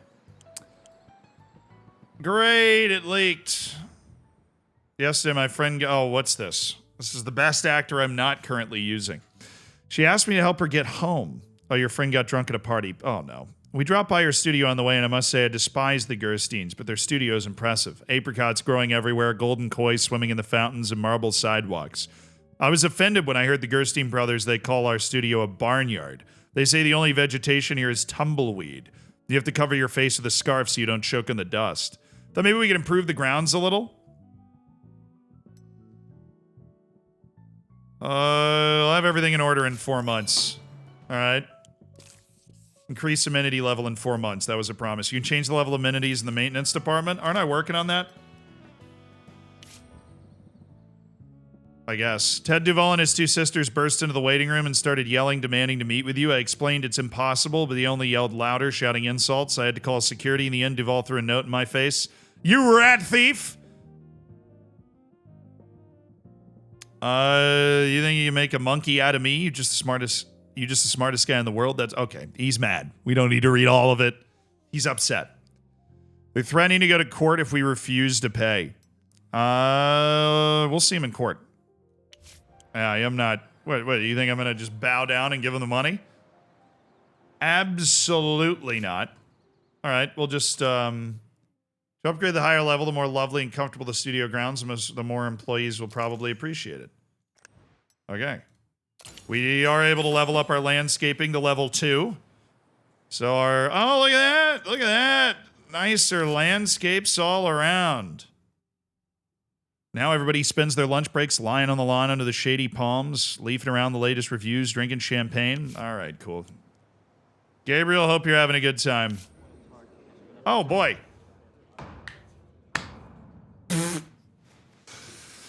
Ted Duvall, Joe's father, thinks we robbed and took advantage of him. He's demanding his son's share of film's proceeds plus compensation for moral damages.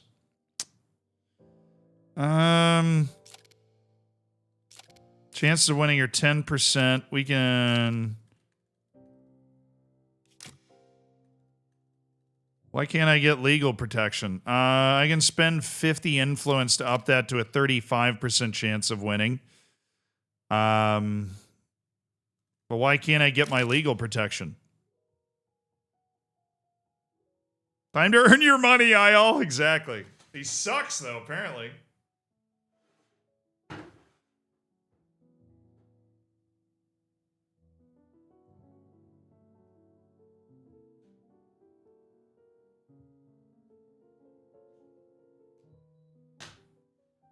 Yeah, probably a department. Need to hire a better lawyer or something. All right, we're going to spend the influence.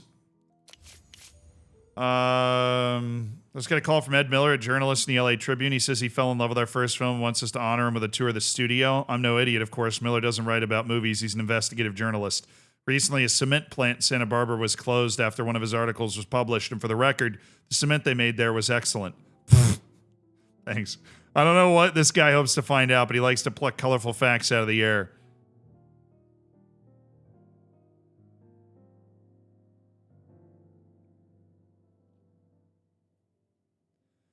Fortunately, he likes beautiful women even more. Let's choose a young actress this week, someone loyal and not too talkative. She can show Miller around the studio, drink champagne with him, and charm him with her charisma.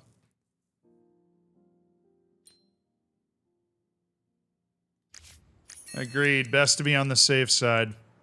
Okay, we've got like a time ticker on the side there. More influence coming in. Casting department's not done for 20 days. I don't think my actresses are that swanky. We've got... I mean, I guess Jane Fisher would be it. She's loyal.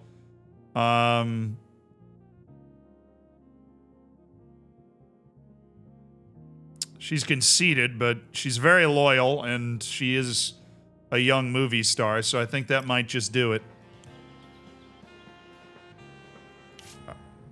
Hi. Oh, Lydia, welcome back. Oh, 2 more months. Okay, Lydia. Yeah, you take another 2 more months. You're not an unbelievable actress anyways. Alrighty. Hey, okay. Pre-production results are in. The film is ready to start filming, and it's getting better. It's getting better. Alright, Onsi Karolainen, give us the goods. quality of the film is affected by locations and costumes and props. I get it. All right, security. What? I don't have any security guys.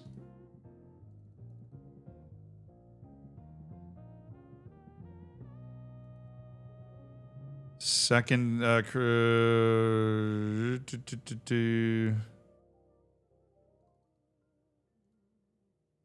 Okay. I clearly don't have the buildings or whatever to be able to do any of that stuff, and I don't even have security personnel, so have fun, guys. You guys are gonna do great. Doing really well. Okay. Why don't I have any security personnel? Can I? Oh, I have to hire them. Right. That's how that works. Well, let's get Carlos Spencer in, huh? And, you know, we need loyal security guys. We need loyal security guys. That guy's so expensive. What the hell? No, we don't. We'll need a level 3 security guy like Nelson Sanders. All right, now I've got security personnel. Sorry. Hi, Giles Jacobson, my communications officer. You allowed the journalist free reign of the studio, and he took advantage. The scariest part is how much time he spent in the accounting department. Why? What do you mean? Was I supposed to have an actress working that day? I lost 50 reputation. Let's go. He just linked us to bootleggers. Nice. Even in the most depressing and cynical of times, reputation in Hollywood isn't just an empty word. Reputation problems can block access to loans, new techs, and many other opportunities. Yeah, great. You want to tell me how to fix that? Or what?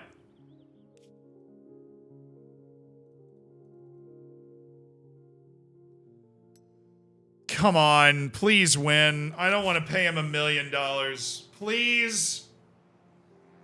Come on.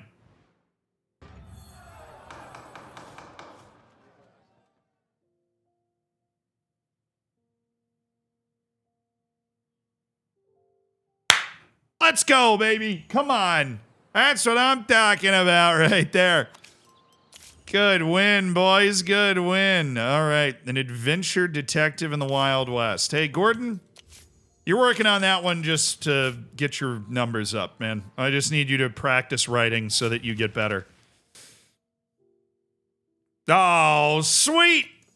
LA Times ran another article and our reputation is 5. I am firing my chief legal officer.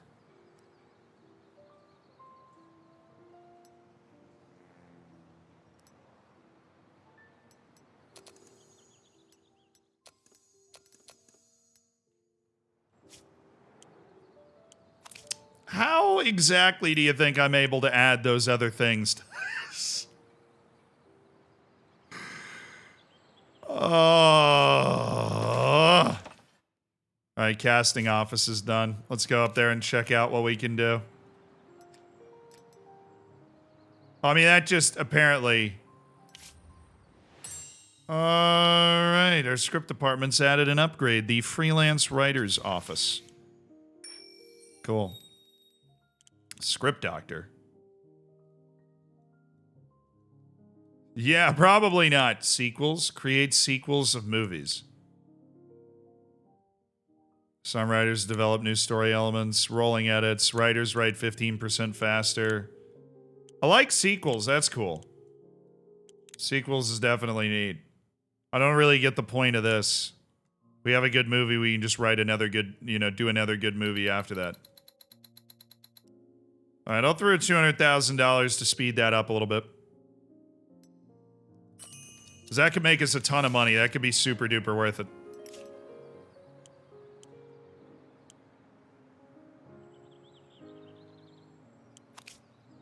I need to build the freelance writers hub thing. I'm gonna throw that there, 110,000, right? I don't have a lot of money now because I just spent $1 million to Duval's estate or whatever.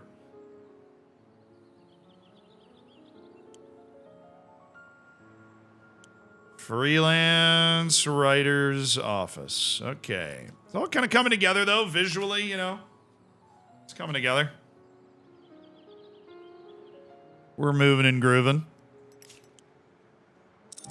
We got one movie filming right now. I wonder how I can get my reputation up. There's that one thing that lets me, like, give to charity.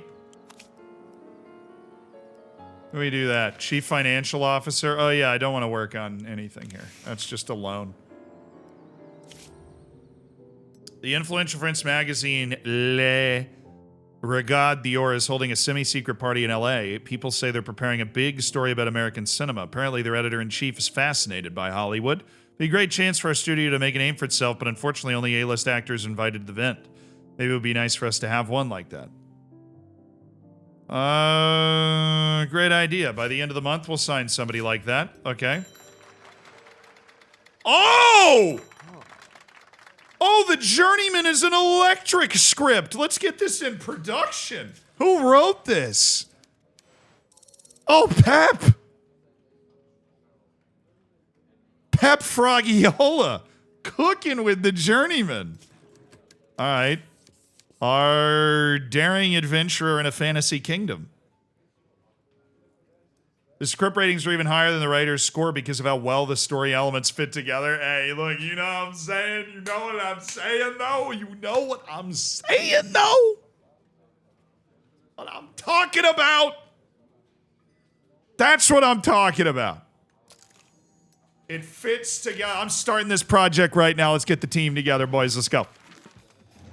All right, production time. Production time. Cinematographer. Dang it. There's another one. This is a good movie. We need a good cinematographer. And we're going to do it with Homer Warren, please. Homer, come here, baby. Come on in, Homer. Come on in. For time. I need you for 2 years, Homer. I need you for 2 years. How much you want for that? Can't add anything to the offer, but again, we are playing a demo. Okay. So we're basically just going $80,000 for 2 years of your time, Homer. Hell yeah, get in here. Get in here, Homer Warren. I need you filming some big-time stuff here, buddy. I'm sitting on a good movie, Homer. I'm sitting on a good movie. I'll tell you, I'm sitting on a good one. Loretta Weber. She is a perfectionist. She's very good at a lot of stuff. And then there's Ethel Gardner. All right, Loretta Weber. I'm gonna hire Loretta Weber. How much for 2 years of your time, Loretta? I think we can make magic together. Woo-wee. Okay, that's gonna be $181,000 for 2 years of Loretta Weber's time. Hey Loretta, I'm thinking we go 2 movies. Nah, I can star you in more. I can star you in more movies than that. $238,000 for 3 years of your time, Loretta. That sounds good. That's a good deal. You're a hell of an actress, Loretta, and I think we can make some magic over the next couple of years. Yeah. We got a real movie star coming in. All right, Loretta Weber, welcome to the team. There's also Ethel Gardner. There's Charlie Graham. I mean, I think it's obvious. Do we grab Charlie Graham?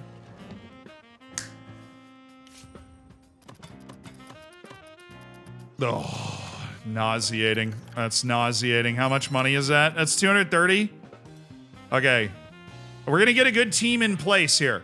Charlie's got no issues. He's a good guy. Sign some A-list talented actors. Yeah. And then this Ethel Gardner's interesting me because she's got the a lot of good traits and she's a promising talent that the critics are following. So we're going to get her in as well. I'm building a super team. You either get in or you get out, okay?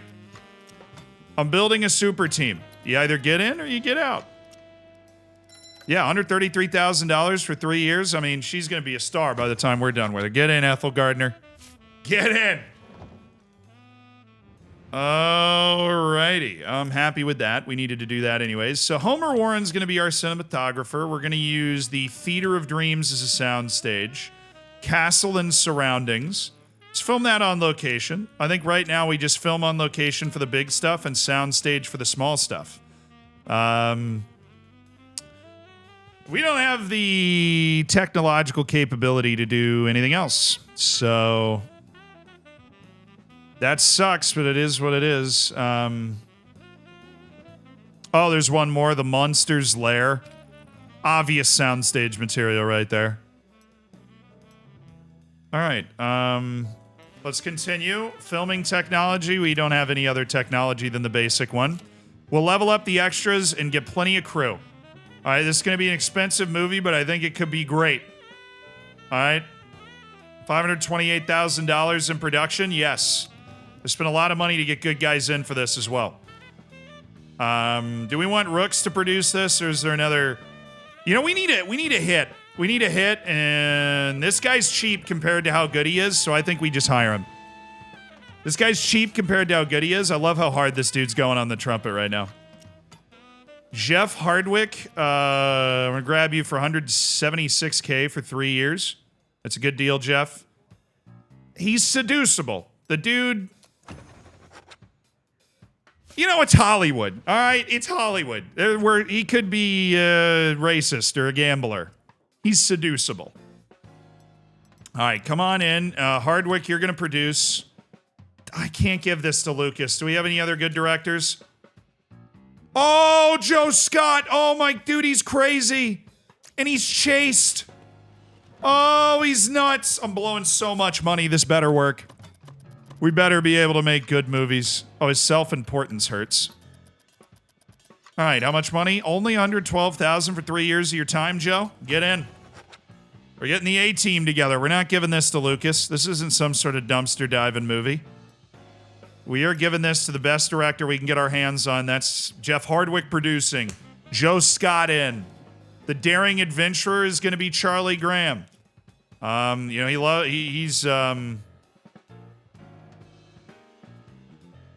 played a daring adventurer before. And then we're going to throw him in with Loretta Weber. I mean, we're putting together an all-star team here. I have spent a lot of money hiring very, very good stuff. Oh, the tribal chief. Yeah.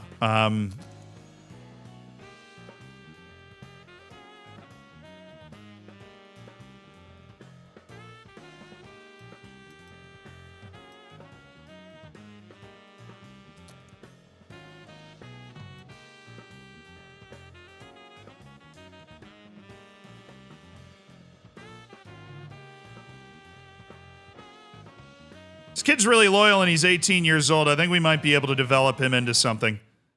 Let's negotiate. We're only going to go 2 years here. Actually, no. Since we're going to try and develop him, we're going to go 3 years, so he's stuck in a long contract. Fred Bell. He's an 18-year-old actor. He's going to play the tribal chief somehow. I don't know. Almost definitely blackface, I guess. It's a Gaelic tribe, man. It's historical, right? We'll put Fred Bell in.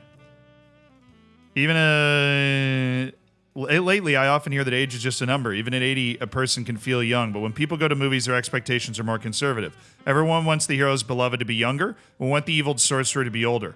I'm just pointing that out. Okay. What about Gabriel? Naturally, I'd never doubt your confidence. Just give you a little professional advice. Choose actors who are at least the same level as the script. If the script is good but the actor is lousy, they'll drag the film down. Shut up, man. Thank you for all your good advice. Okay.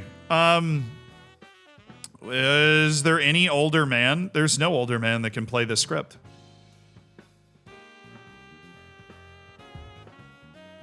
Come on, man. Wait. I'm going to do something crazy. You ready?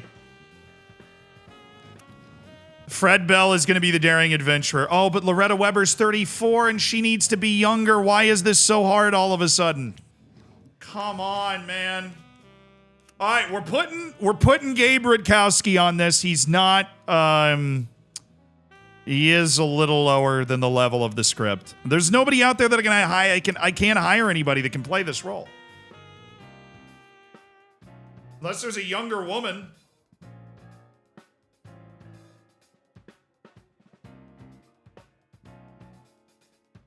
There's an 18-year-old woman out there. I probably should add her to the payroll.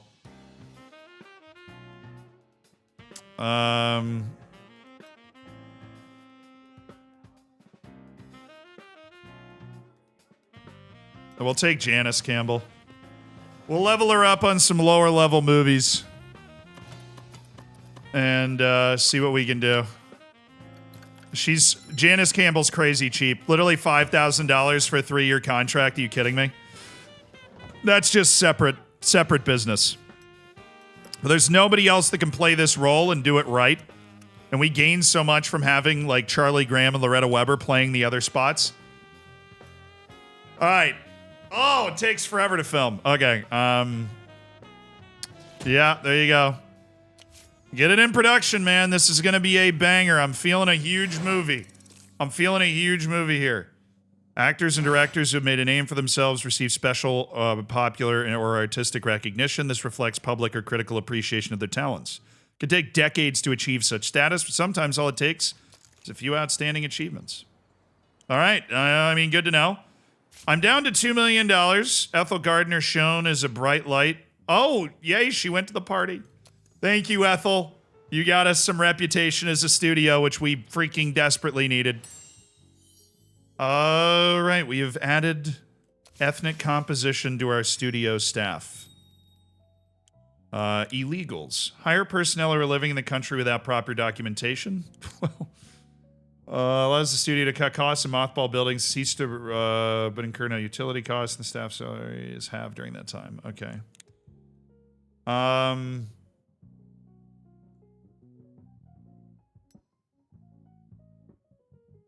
Let's just work on aesthetic staff. Financial department. I really don't want the $500,000 loan.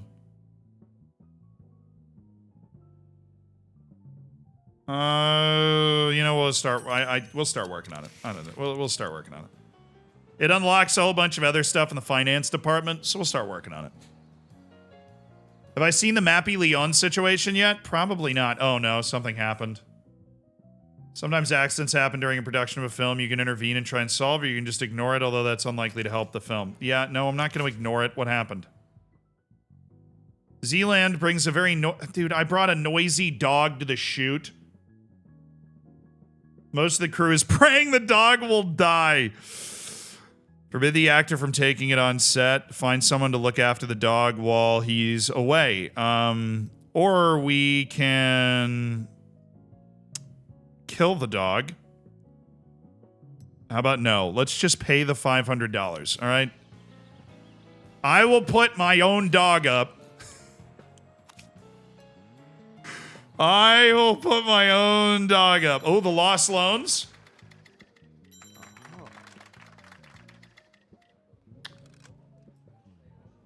This is not very good.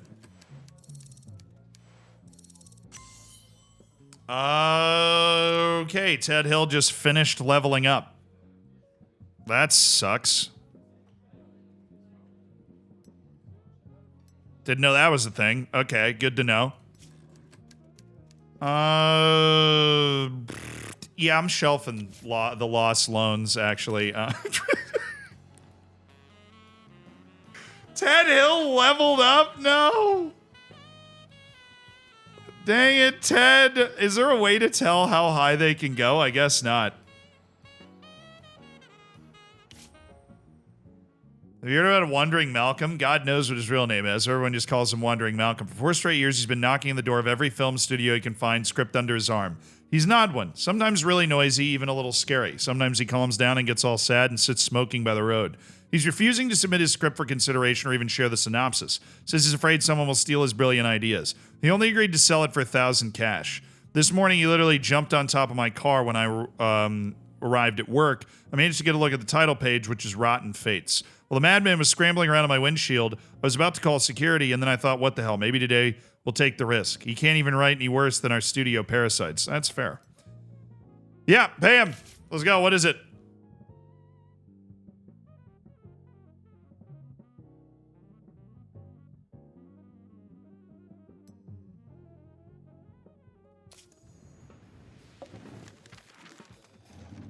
Boom!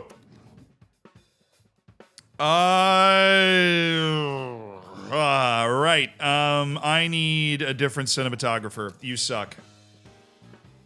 Who's cheap?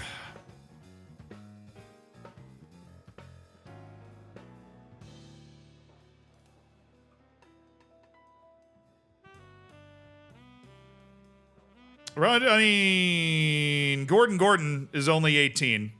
Roger Lawson, though, is also very young and cheap. Sorry, I had to back out of this. I didn't look at the... Is that like their potential? Or no? I don't think it is. I think that's just the thing up to their next star.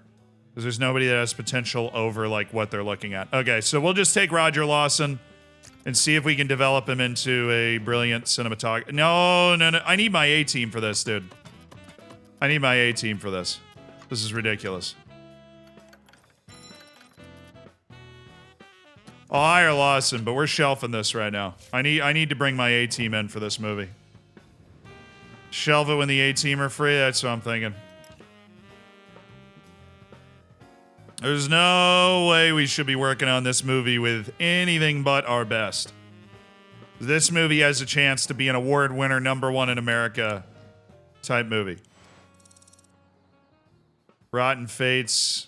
Cancel project. Put it back on the shelf. We're shelving it for now.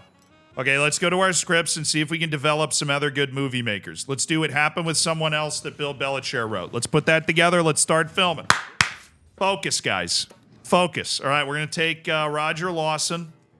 We're sending Roger out there. We're going to use the Thunderdome. We'll film... screw it. Just soundstage all of it. We don't need to film on location. Actually, film on location in the desert, all right? That doesn't sound like a bad idea. Wild West town and interiors, we're just gonna... fine, the town. I'll pay for the town. But I'm not gonna pay for any of the crazy bells and whistles on this one. All right, technology's the same. You got it. We're not gonna go over the top with the extras or anything. Yeah, the extras are way more expensive. We'll just get a little extra crew in there. All right, our producer is gonna be... we'll let Roy Spencer take a crack at this. We'll let Lucas Fernandez take a crack at this. Who's playing the cowboy? Freddie Bell. Who's playing the strict parent? We could have Ethel Gardner take the role. We'll have Ethel take it. And the criminal mastermind will be played by... Well, I don't really like Russell, so let's hire another guy. It's got to be an older man. Rutkowski? Is he expensive? Not really. And he's a rising star. Yeah, let's get him in there. Let's get him in there. All right, Mr. Rutkowski. How much do you want for 2 years of your time? $100,000. I'm cool with it. The critics already know who you are. You've starred in movies in the past, and guess what? You're going to help take us to new heights here. Mr. Rutkowski, you're the criminal mastermind. Okay, 35 days, 64 days. Sign me up. Let's get the filming, boys. All right. New script, deadline day has finished being written. It is not great, I'm going to be honest. I don't think I did a good job with story elements coming together, unfortunately. But Esteban's gotten better at writing. So that's nice. A lot of experience for Esteban. We'll go ahead and shelf that one. Sorry. You can send finished scripts to pre-production with the clapboard, the clapperboard button in the bottom left. Okay, thank you. Couple of things I'm forgetting about, though, and I know there's things I'm forgetting about, so I need to go around and make sure I don't forget about them anymore. Because things will, like, pop up that we finished researching something. What was the thing we finished researching? That I wanted to make sure we, Oh,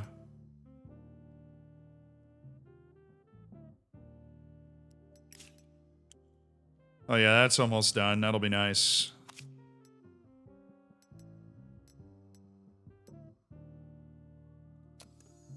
Okay, the pre-production's being done on the Journeyman and everything else. This is... Oh, sets and props. Casting office. And that's just there doing its thing so we can get actors and actresses and stuff.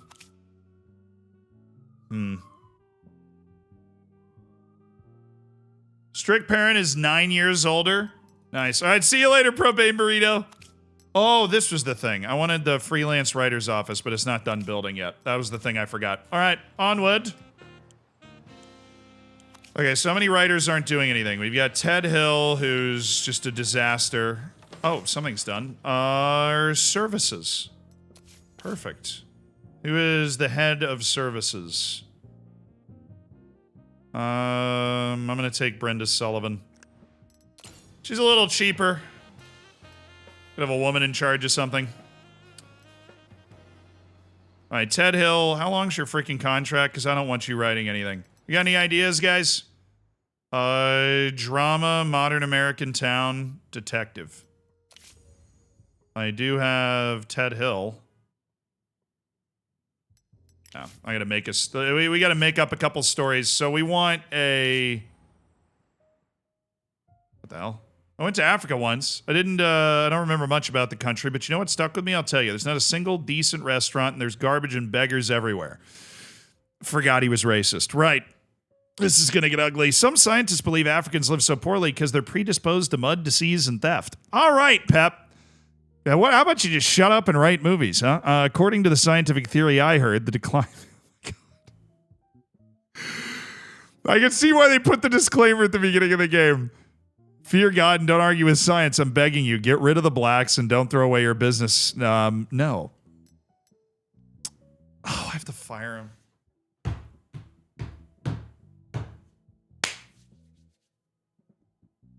Oh, you're out, Pep. Sorry. Oh, Pep, you're fired. Thanks, man. All right, we just lost our best writer, our second best writer. So that's nice. Pep Fragiola has now been fired. Great. We'll just start working on other young writers maybe that will be able to hopefully level up a good ways, like Felipe Lopez, perhaps.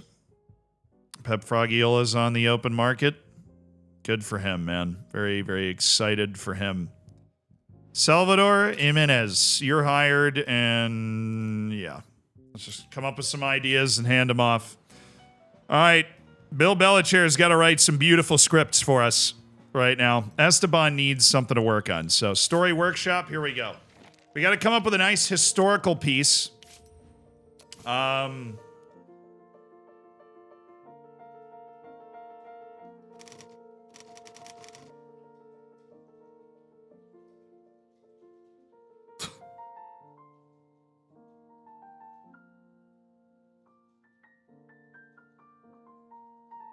The Amulet of Kargbo, that's it.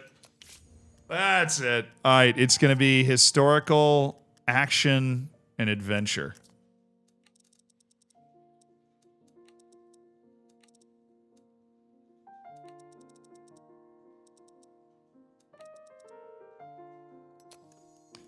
Wild West, obviously. We're gonna build like a classic Western here. And I'm thinking cowboy, and he's working against a bandit. And the supporting character is a mentor. You know, we had a good job with the mentor thing last time, so we'll do mentor. Themes and events, treasure hunt, and the finale is the protagonist finds the treasure. All right, the script writer is going to be Esteban. That's who we're working into being able to write good stuff. And we got to come up with something for Jimenez as well. Something that matches. Oh my God.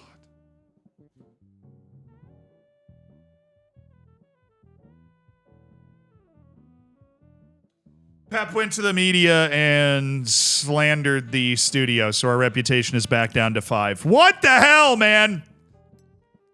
What the hell is going on? How am I losing so much reputation? You now offer services during negotiations. Presently, the only thing you can offer is health insurance, but you can offer new services. Oh, nice. You pay a monthly fee for the service, even if no one's currently using it. The cost increases slightly with each new employee. That's very cool. Let's start researching something. Silver Moon Chronos Watch. Illegal gifts. You'll offer illegal gifts. You can persuade the head of the department to purchase and store them. Let's just start working on watches. Let's be able to offer them watches and, we'll start there. Fancy, bougie stuff. Okay. I need another script. I need another script. Come on. I need another script. All right. What we're going to do is, what do we think? This one's going to our new writer, so this movie's going to probably be trash.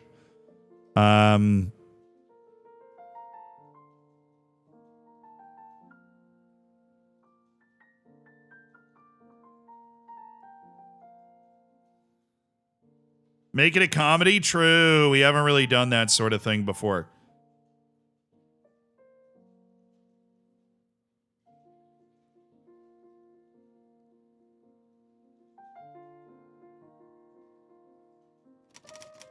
The Fool. It's about Pep. We'll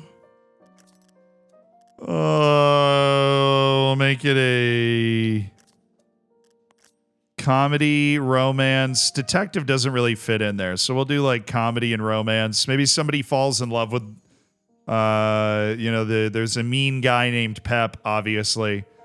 We'll do modern city. And the protagonist is, of course, a clumsy oaf. The antagonist is a criminal mastermind.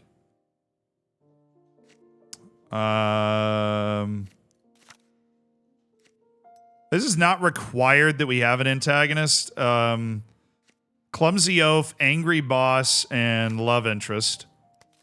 Themes, winning the beloved. Obviously. And then finale is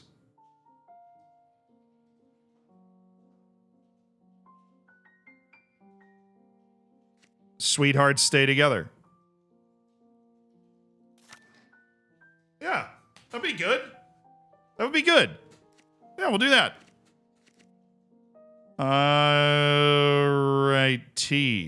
Select the screenwriter. I want Salvador Jimenez working on this.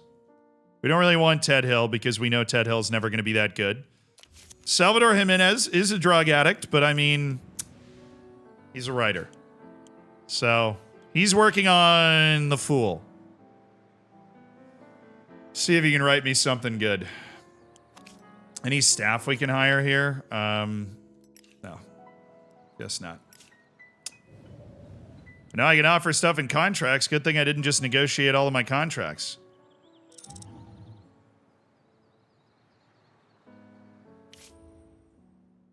I'm ready to shine. I'm feeling empowered, inspired, and creative. I'm not the same old Lydia Globe you used to know.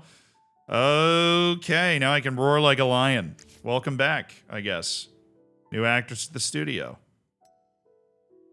She returns to regain her former glory. Thrilling crimes publish shocking photos of the deceased Ted Duvall and his two sisters, the father and the aunts, the famous actor Joe Duvall. They found their bodies in the swimming pools in the grounds of their country house.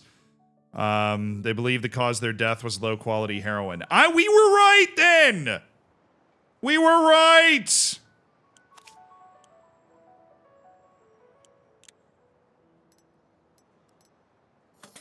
Ridiculous, man. Ridiculous. Take me to the pre-production office. Alright, working on research group. Now, I want the freaking... I want the scout, like the ability to scout for stuff. Does that not exist anymore? We're building the freelance writer's office, but the scout stuff, the ability to... The limiting factor to our movies is that our sound stages are complete garbage. All right, this freelancer writing, the freelance writer's office is done. Hire freelance writers or buy ready-made scripts. Oh, wait, that means I can probably hire way better writers, right? Something happened. Oh my God. Bro, that's the worst script I've ever seen. Who wrote this? All right, Gordon's one of our developmental writers. That's okay. That is, that's pretty bad there. Oh, no. Wait, I can exit it. I accidentally clicked Start Project on the worst movie we've ever had. Okay, no. I don't think so. No. No, thanks. I'm good. Appreciate it. But we do want Gordon to keep writing because Gordon has a chance to be a great writer someday. The Amber Tier. More garbage. Oh, that's great. Love the garbage. Who wrote this? Bill? Bill! You're the good one, Bill! The hell do you mean it sucks that hard? What do you mean? That sucks! It's terrible. Bill! Are there any good scripts out there that I can buy? I can splash $19,000 on Searching for the Silver Dagger by Maurice Fox. Yeah. Purchase and begin production. Yes, I think I can put together a team that can do this one. Let's go, boys. Give me a team that can film this movie, please. Cinematographer, Thomas Morrison. Soundstage, the Thunderdome. All right, we're filming on location for the important parts. Soundstage for the rest. Oh my goodness, there's a lot of filming going into this movie. Okay. Right. Continue. Technology's all the same. We definitely want to spring for the extras and stuff. This is an expensive movie, but I think it can do well. Our producer. Oh God, I have all my other decent producers are already tied up. Vincent, I don't like you. I wish you weren't here. Herbert Cole. I mean, these guys are way cheaper than the other guys we were hiring, so I'm going to go ahead and bring Herbert Cole in. We have health insurance now, so I can offer him that. 21-year-old producer. Oh, his self-importance is crazy high. Good to know. Let's add medical insurance to the offer. That saves us $500. Thanks, medical insurance. Herbert, come on into the studio. Sign your Wonder Kids when you can. Yeah, we can go to the mob for some money. Exactly. Herbert Cole, you're running it. Anssi Karlainen's directing. Unless there's a better director out there. We do have Joe Scott and Lucas Fernandez, but there might be a cheaper, better option. Like Herbert Yamamoto. He's lazy, though. He's very not loyal. And maybe that's why he's so cheap. Herman Watson, on the other hand, very skilled director. I think we need a good director to hold this thing together. I'm going to put Anssi on one of the other films that we're working on. But, let's add our medical insurance to the offer. What's $178,000 for 3 years? $135,000 for 2. Plus medical. All right. God, I'm running out of money, dude. We need some solid theatrical performances from the films that we are working on. All right, who's playing the detective? Oh, we're done filming the other one. Oh, I should probably pay attention to that. Obviously me, then. I'm playing the detective. My sidekick is, doesn't think of women as real people.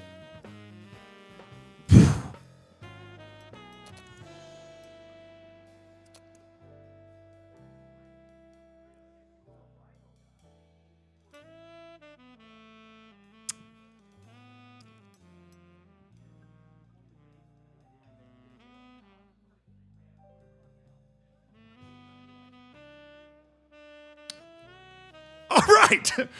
Interesting choice. Wilson Thompson doesn't cost anything. He's not a very loyal guy, but maybe we lock him into a long contract.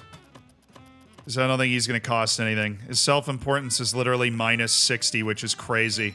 Makes this guy an incredible, incredible get. $27,000 over 3 years for 18-year-old Wilson Thompson. And I'm giving him medical insurance. Look at us go. Okay. All right, so Wilson Thompson's going to co-star in this. The femme fatale has to be younger than me, so we'll make it Jane Fisher. Unless... Now, we're kind of... Yeah, there's not a lot of great women actresses out there right now. So we are going to go with... Actually, we're going to go with Janice Campbell.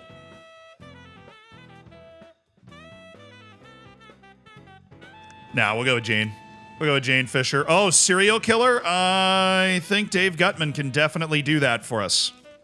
He doesn't think of women as real people, so he absolutely can. Well, actually, I probably shouldn't put him on a...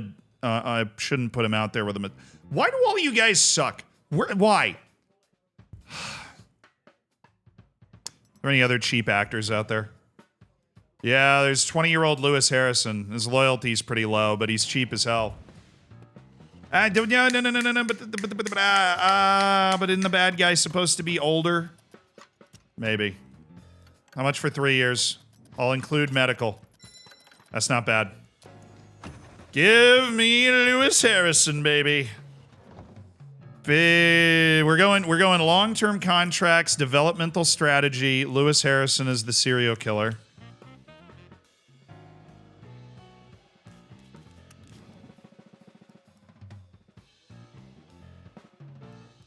Yeah, I'll take Lewis Harrison as the... It's...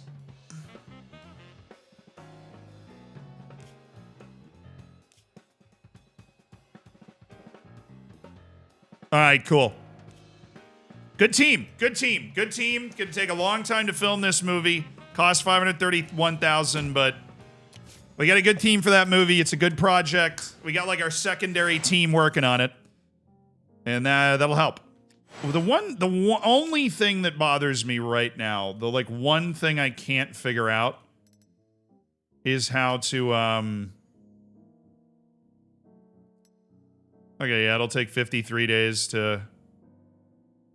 We'll be able to create or improve technologies. Oh, to improve the condition. Oh, oops.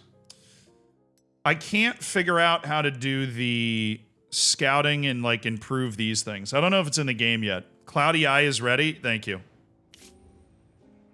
All right. Cloudy Eye's been filmed.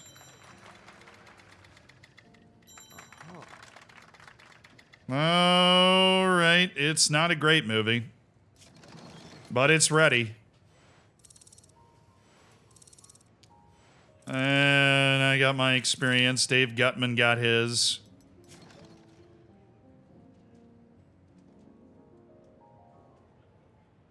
Start post-production. All right, who's on it? This is a movie we're just putting out to make us some money, okay? Our editor is going to be Emma Berry. Actually, can we hire another one? Nope. Not a better one. So, Emma, you got this. Lee Woods, you're on music. Film development's going to go to Webb Cine Company. You know, we'll level up the recording and the sound and everything. It'll only take 23 days. That's good stuff. So get it ready. Emma's going to cut it. Lee's going to do that. Okay. Post-production, get that movie together. Go. What's ready? Something's ready. The Journeyman. Very expensive. But... Oh, baby. Oh, baby, we got a decent movie in The Journeyman. Okay. I like it. Homer Warren. Yeah, we've got our A-team on The Journeyman, don't we? Freaking A-team. Well, let's get them filming. Start the production. Yeah, basically every part of the team made the quality better. We'll add security on this set. Give me Carlos Spencer watching out and start production. It'll take 83 days for The Journeyman to wrap up. Got to keep an eye on the bottom. It's not like overly obvious when stuff is done. All right, we do need to have our guys writing. You never know when the good scripts are going to come. All right, let's go to ideas. Thriller, fantasy kingdom with a cowboy, detective, modern American town, drama. Sounds like a good one for Gordon Patterson to work on. We'll try and cook up something good for Mr. Bellacher here. He's become a gambler, so that's great. He likes writing romance. Okay. Let's make him a romance then. We're waiting for our A-team to come around so that they can do Rotten Fates, and then we can make like an unbelievably good movie. In the meantime, let's make a bad one. Let's make Deadline Day. And then we'll put that script together for him. And then we'll get moving again.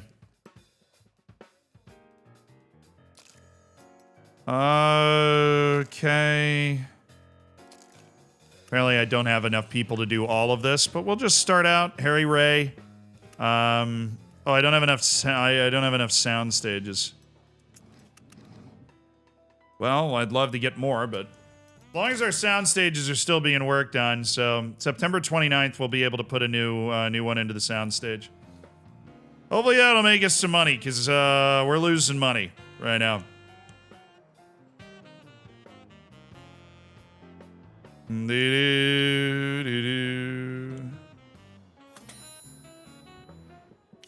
Alright, It Happened with Someone Else is done with pre-production.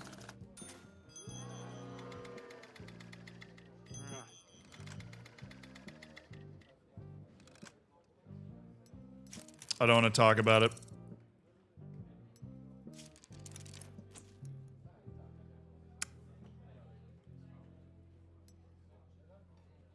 Well, I can't wait for this movie to just suck. Nelson, you got it. It's gonna take 31 days to film, though, so that's not bad. That's way better than the other movie. What? Fred Bell is always arriving late, which is annoying the director and the rest of the crew. We can't shoot without him. Let's have someone wake him abruptly each morning. That's good. That's why we have the security there to help with the filming. Okay. New scandal. After 5 days of heavy drinking, David Gutman fell out of his third-floor apartment window straight onto the sidewalk. He walked away with a few bruises, but not before he spent time crawling around to the amusement of passers-by. As he was crying and calling for his mother, a Los Angeles Tribune reporter was passing by. The next day, everyone was talking about Gutman's wild behavior. Great. Awesome. Why is it paused?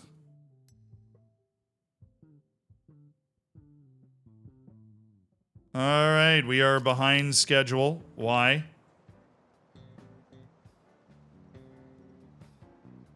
Hey! My new freaking star actor's showing up late. All of a sudden, we're crazy behind schedule. All right, I need a romance for this guy to work on. Go to the story workshop.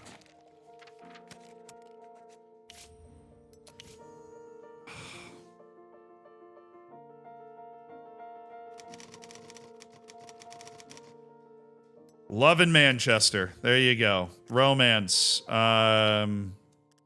Drama.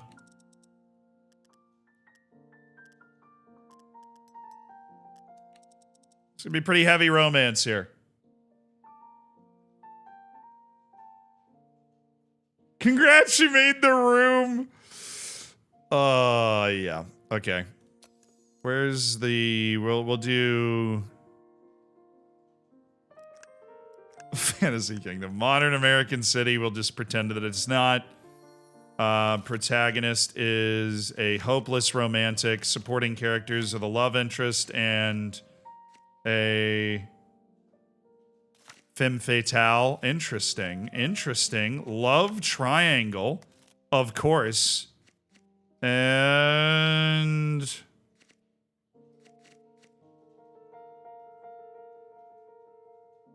sweethearts stay together. There you go. You know that you crushed that, Bill Belichick. You crushed that one. Love in Manchester. Now we're only loaning. Couldn't have said it better myself. Hey, can we? This is a cursed movie. This is Belichick's first. Come on, guys. What the hell are we doing? I need another security person, I think. Maybe. If we get to that point, then I'll get him. We're inside $1 million. We need our movies to be done filming. I'm worried that, like, it's something I did that paused it. I didn't read very carefully. Okay. No! No, no, no, no, no. No, my good movie died in pre-production. Why? Everybody except for the director was worse than the level of the movie. All right, all right, all right. I'm sorry. I'm sorry. I'm sorry. I learned my lesson, okay? I learned my lesson. I just need another security guy. This is clearly important to have those guys on set. So, Maurice Sullivan, you're going to take security here. 87 days to film. Go get it. Now, I keep looking at this. Why are we delayed? What is delaying? It happened to someone else, okay?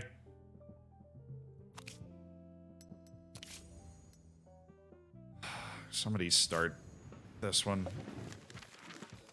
Somebody start deadline day.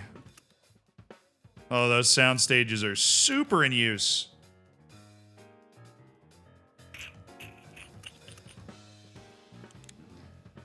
Yeah, wait, I mean, they won't be in use by the time we get there, though. You know?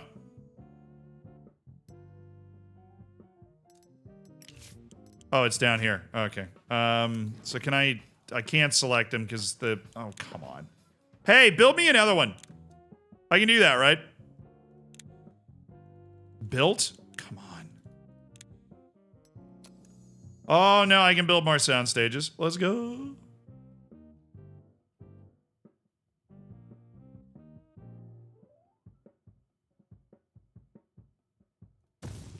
I'm an idiot. I just gotta build more sound stages.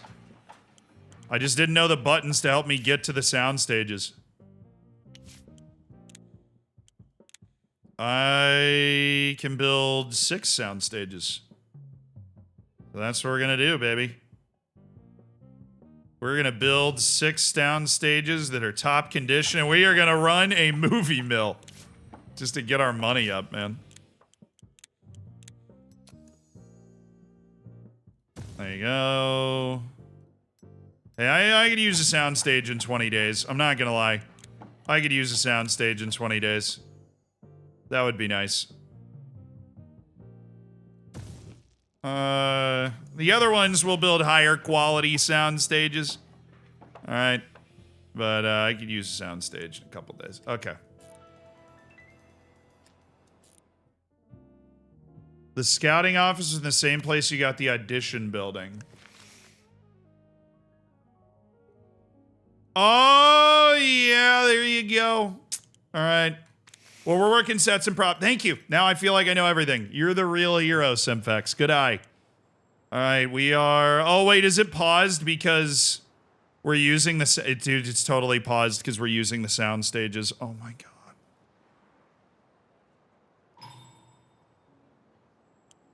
What? Wilson Thompson was in an accident. He escaped with minor injuries, but he won't be able to work for some time. We've already filmed over half the scenes with Wilson Thompson, so we can't just replace him. Find a body double. Wait for him to recover. Filming stops for 20 days.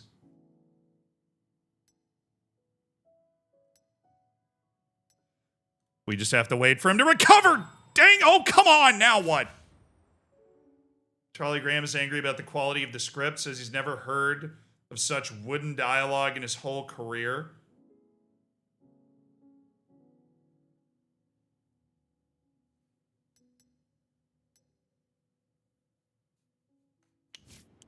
The filming is gonna be 25% slower. I'm gonna go broke, dude. Oh, I'm gonna go broke. I made so much money from that first movie, dude. I thought I was fine. This movie has to do well. It did not cost us a lot to put together the cloudy eye. No, it went down. No! No! No. Bessie. What the hell, Bessie? Bessie. All right. This is our first film. What do you guys think works? I kind of like the middle one. The middle one's really good. Left is 1, middle's 2, right is 3. I'm thinking 2. I agree. We're getting that early, so we'll head to distribution now. A Cloudy Eye, second from Only Loans. Ooh, it's kind of an opening here. Let's go, you know, like a nice Thanksgiving premiere of A Cloudy Eye. A wonderful drama. We'll slot it in, like, right there.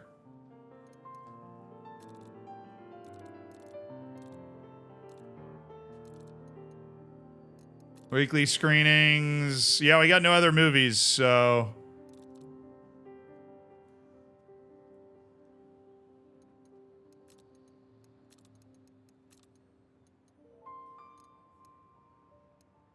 Oh boy.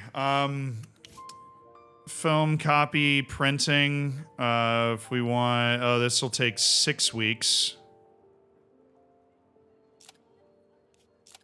We can flip on the express printing and get it in Oh, no. I didn't mean to do that. You can just take 6 weeks and get it to me for $174,000. Goodness gracious, that's a lot of money. Irvine Film Factory. All right, that's a lot of run, but we also can make good money. That would cost a ton of money, though. That costs a ton. A little bit of an overlap in the first week. Printing film copies. We could run it December 2nd. Do a 4-week run. And then we can rent out. That's a lot of theaters, dude. That's a monster weekly screening schedule, but there's nothing else on. The problem is it's not good, so I'll either bankrupt the entire enterprise.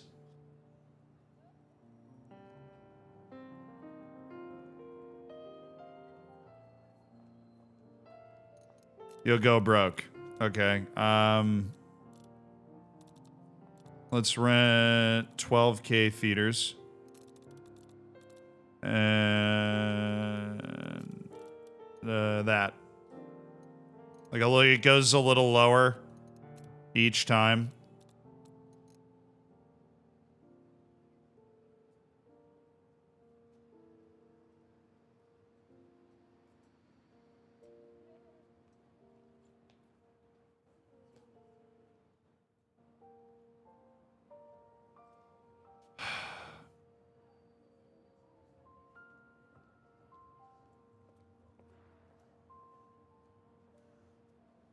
You don't need that many?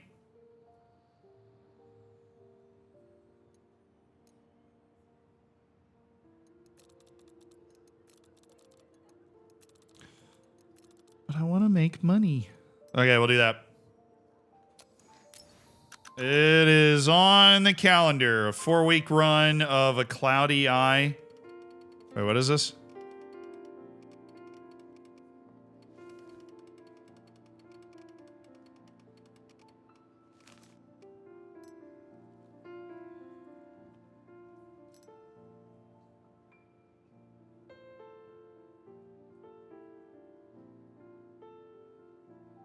For the whole family. Please tell me that's right.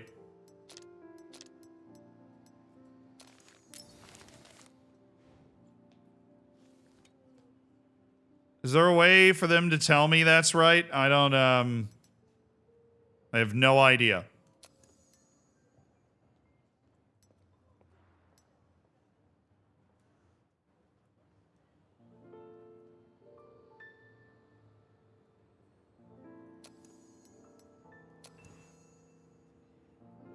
One unresolved scandal. Yeah, well, I don't have the 10 reputation to take the hit and release the frickin' film. Okay, so... The film's going out. All right? I have no money. At all. Apparently, I have to pay for the renting fees now, and I have no money. So, we are going broke. Now. Instantly. And we'll see what happens when that happens. We have delayed production everywhere. We didn't realize we could build production houses. We hired a ton of people. We've got the teams to make great movies, but we don't have the infrastructure to make great movies.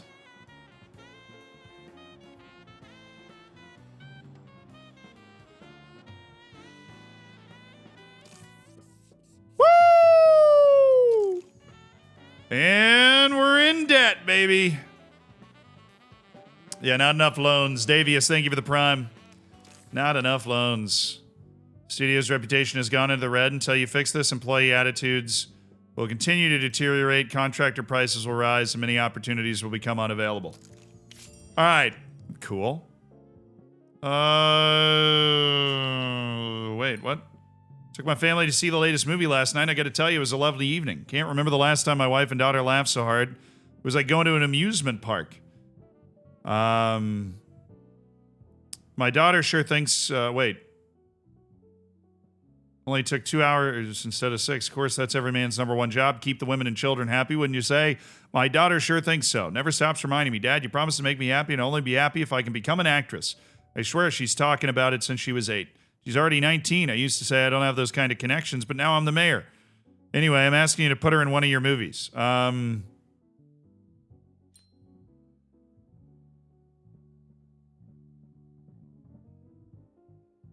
Sure, yeah. I'll put her in a movie. Oh, she's like real bad. Okay. Good to know.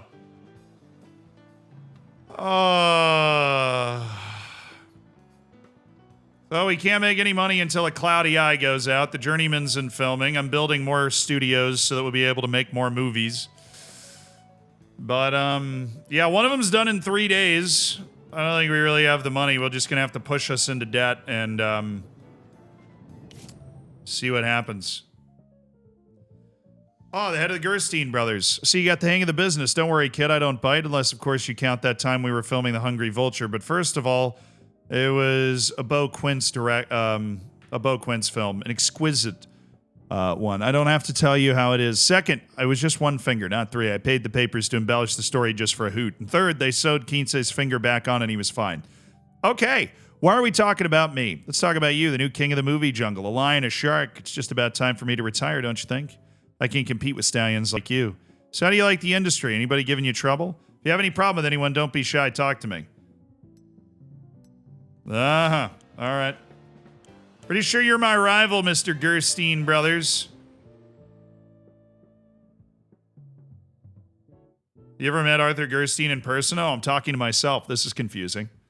They say he's like an emperor who never leaves his chambers. Well, last night, by surprise, he suddenly called me. And he offered me a contract to sign. As you can imagine, he said all kinds of nasty things about our studio. I don't want to leave. I like it here, but I'd like to get a small reward for my loyalty if you can come to an agreement.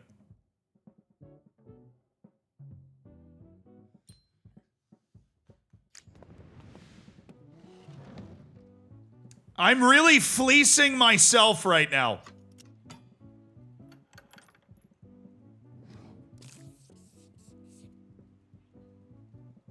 Yo! Bro, this game is unhinged. What? Yeah, I think we're gonna go with the money on that one, Huss. Dude, this game is uncomfortably realistic, bro. Okay, yeah, we're gonna go with the $20,000 to balance out that offer, Mr. Zealand. That sounds good. Told you the game's dark, bro. I know. They warn you at the beginning. They're like, they have a very nice message about we wanted to reflect all the realities of the industry and all of this, but like, we believe that all of these things are important and good. That's crazy that I did not expect them to go that hard with it. They went that hard with it. I'm just gonna pay myself $20,000, and yeah, we'll just call that a day. I'm gonna dodge that one. Said very realistic. I mean, have you ever heard anything about the movie industry, bro?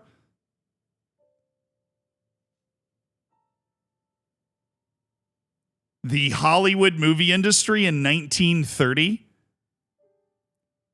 was not a nice place. The mobs, I know the mafia's in this game. Drake has entered the chat. Oh my God. Hey, Drake.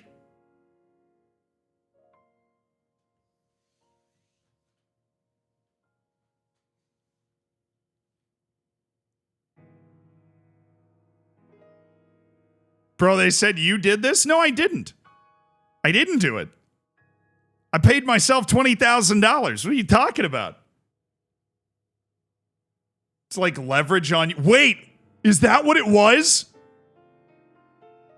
It's leverage?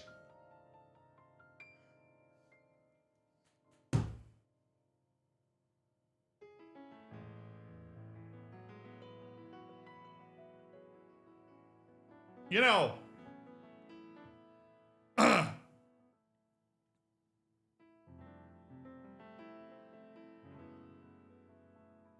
I thought it was going to be real fun to be in a, I thought it was like something you offered. Like, I don't know, like everything else that was in that side. I thought it would be fun to be in a video game. I'm rethinking that now.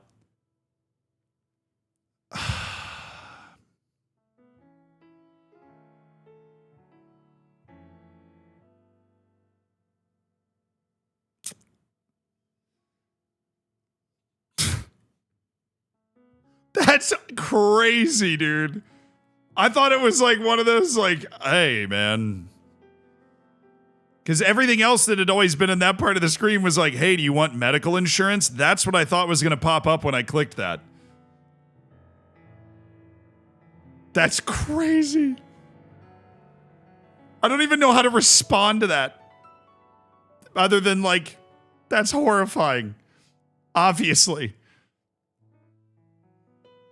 Yeah, I thought it was like an, like an Epstein thing where you're just like, we have these 15-year-olds because it's 1930 Hollywood. Like, I don't know. The other way around is so much worse. Give the soundstage a name. Forgive me. Okay.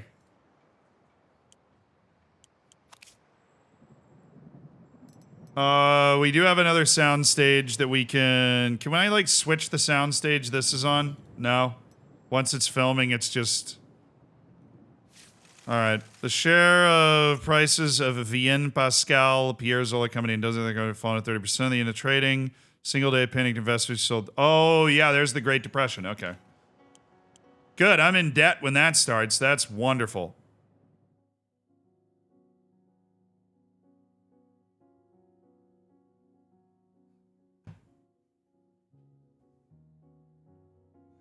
Oh, dude, I flopped out of the demo. What?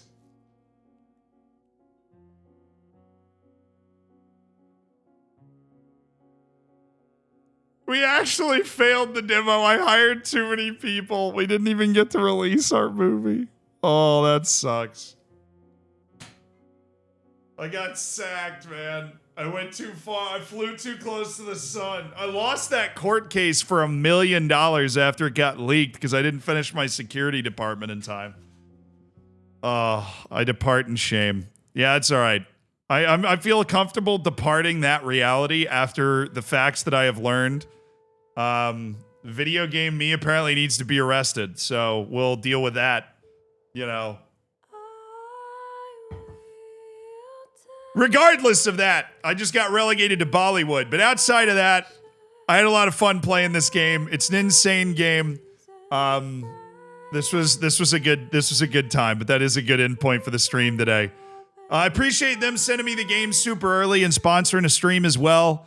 Obviously, I checked the game out before to know that I'd like it and watched a couple of the videos that they sent me and stuff, and I liked it. And I had a lot of fun playing it, and I hope you guys enjoyed watching it. It was great fun. It was a cool game. When it comes out in April, I'm definitely going to play the hell out of it. I might send them some messages about changing various proclivities. But yeah, that was cool. And if you want to try it out, you can wish list it. The demo's up. I think somebody said it's up until a couple days from now if you want to try the demo. So there is a demo for that. The 14th, yeah, you can play the demo, you can play it, you can add Zealand, who I'm assuming in most iterations is not, the next Drake. So, that's great.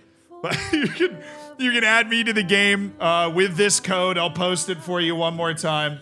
I'll cut the music, I have to cut the music off to post this, but that's the code, right there. There you go. If you press Q and P on the main screen before hitting new game, you can add Zealand to it. And I think you can play up to 3 years in the demo version, so that would be a lot of fun. But thank you guys for watching. I'll see you guys tomorrow. Have a good one, everybody. And thank you to Hollywood Animal. They made a really good game. Bye, guys.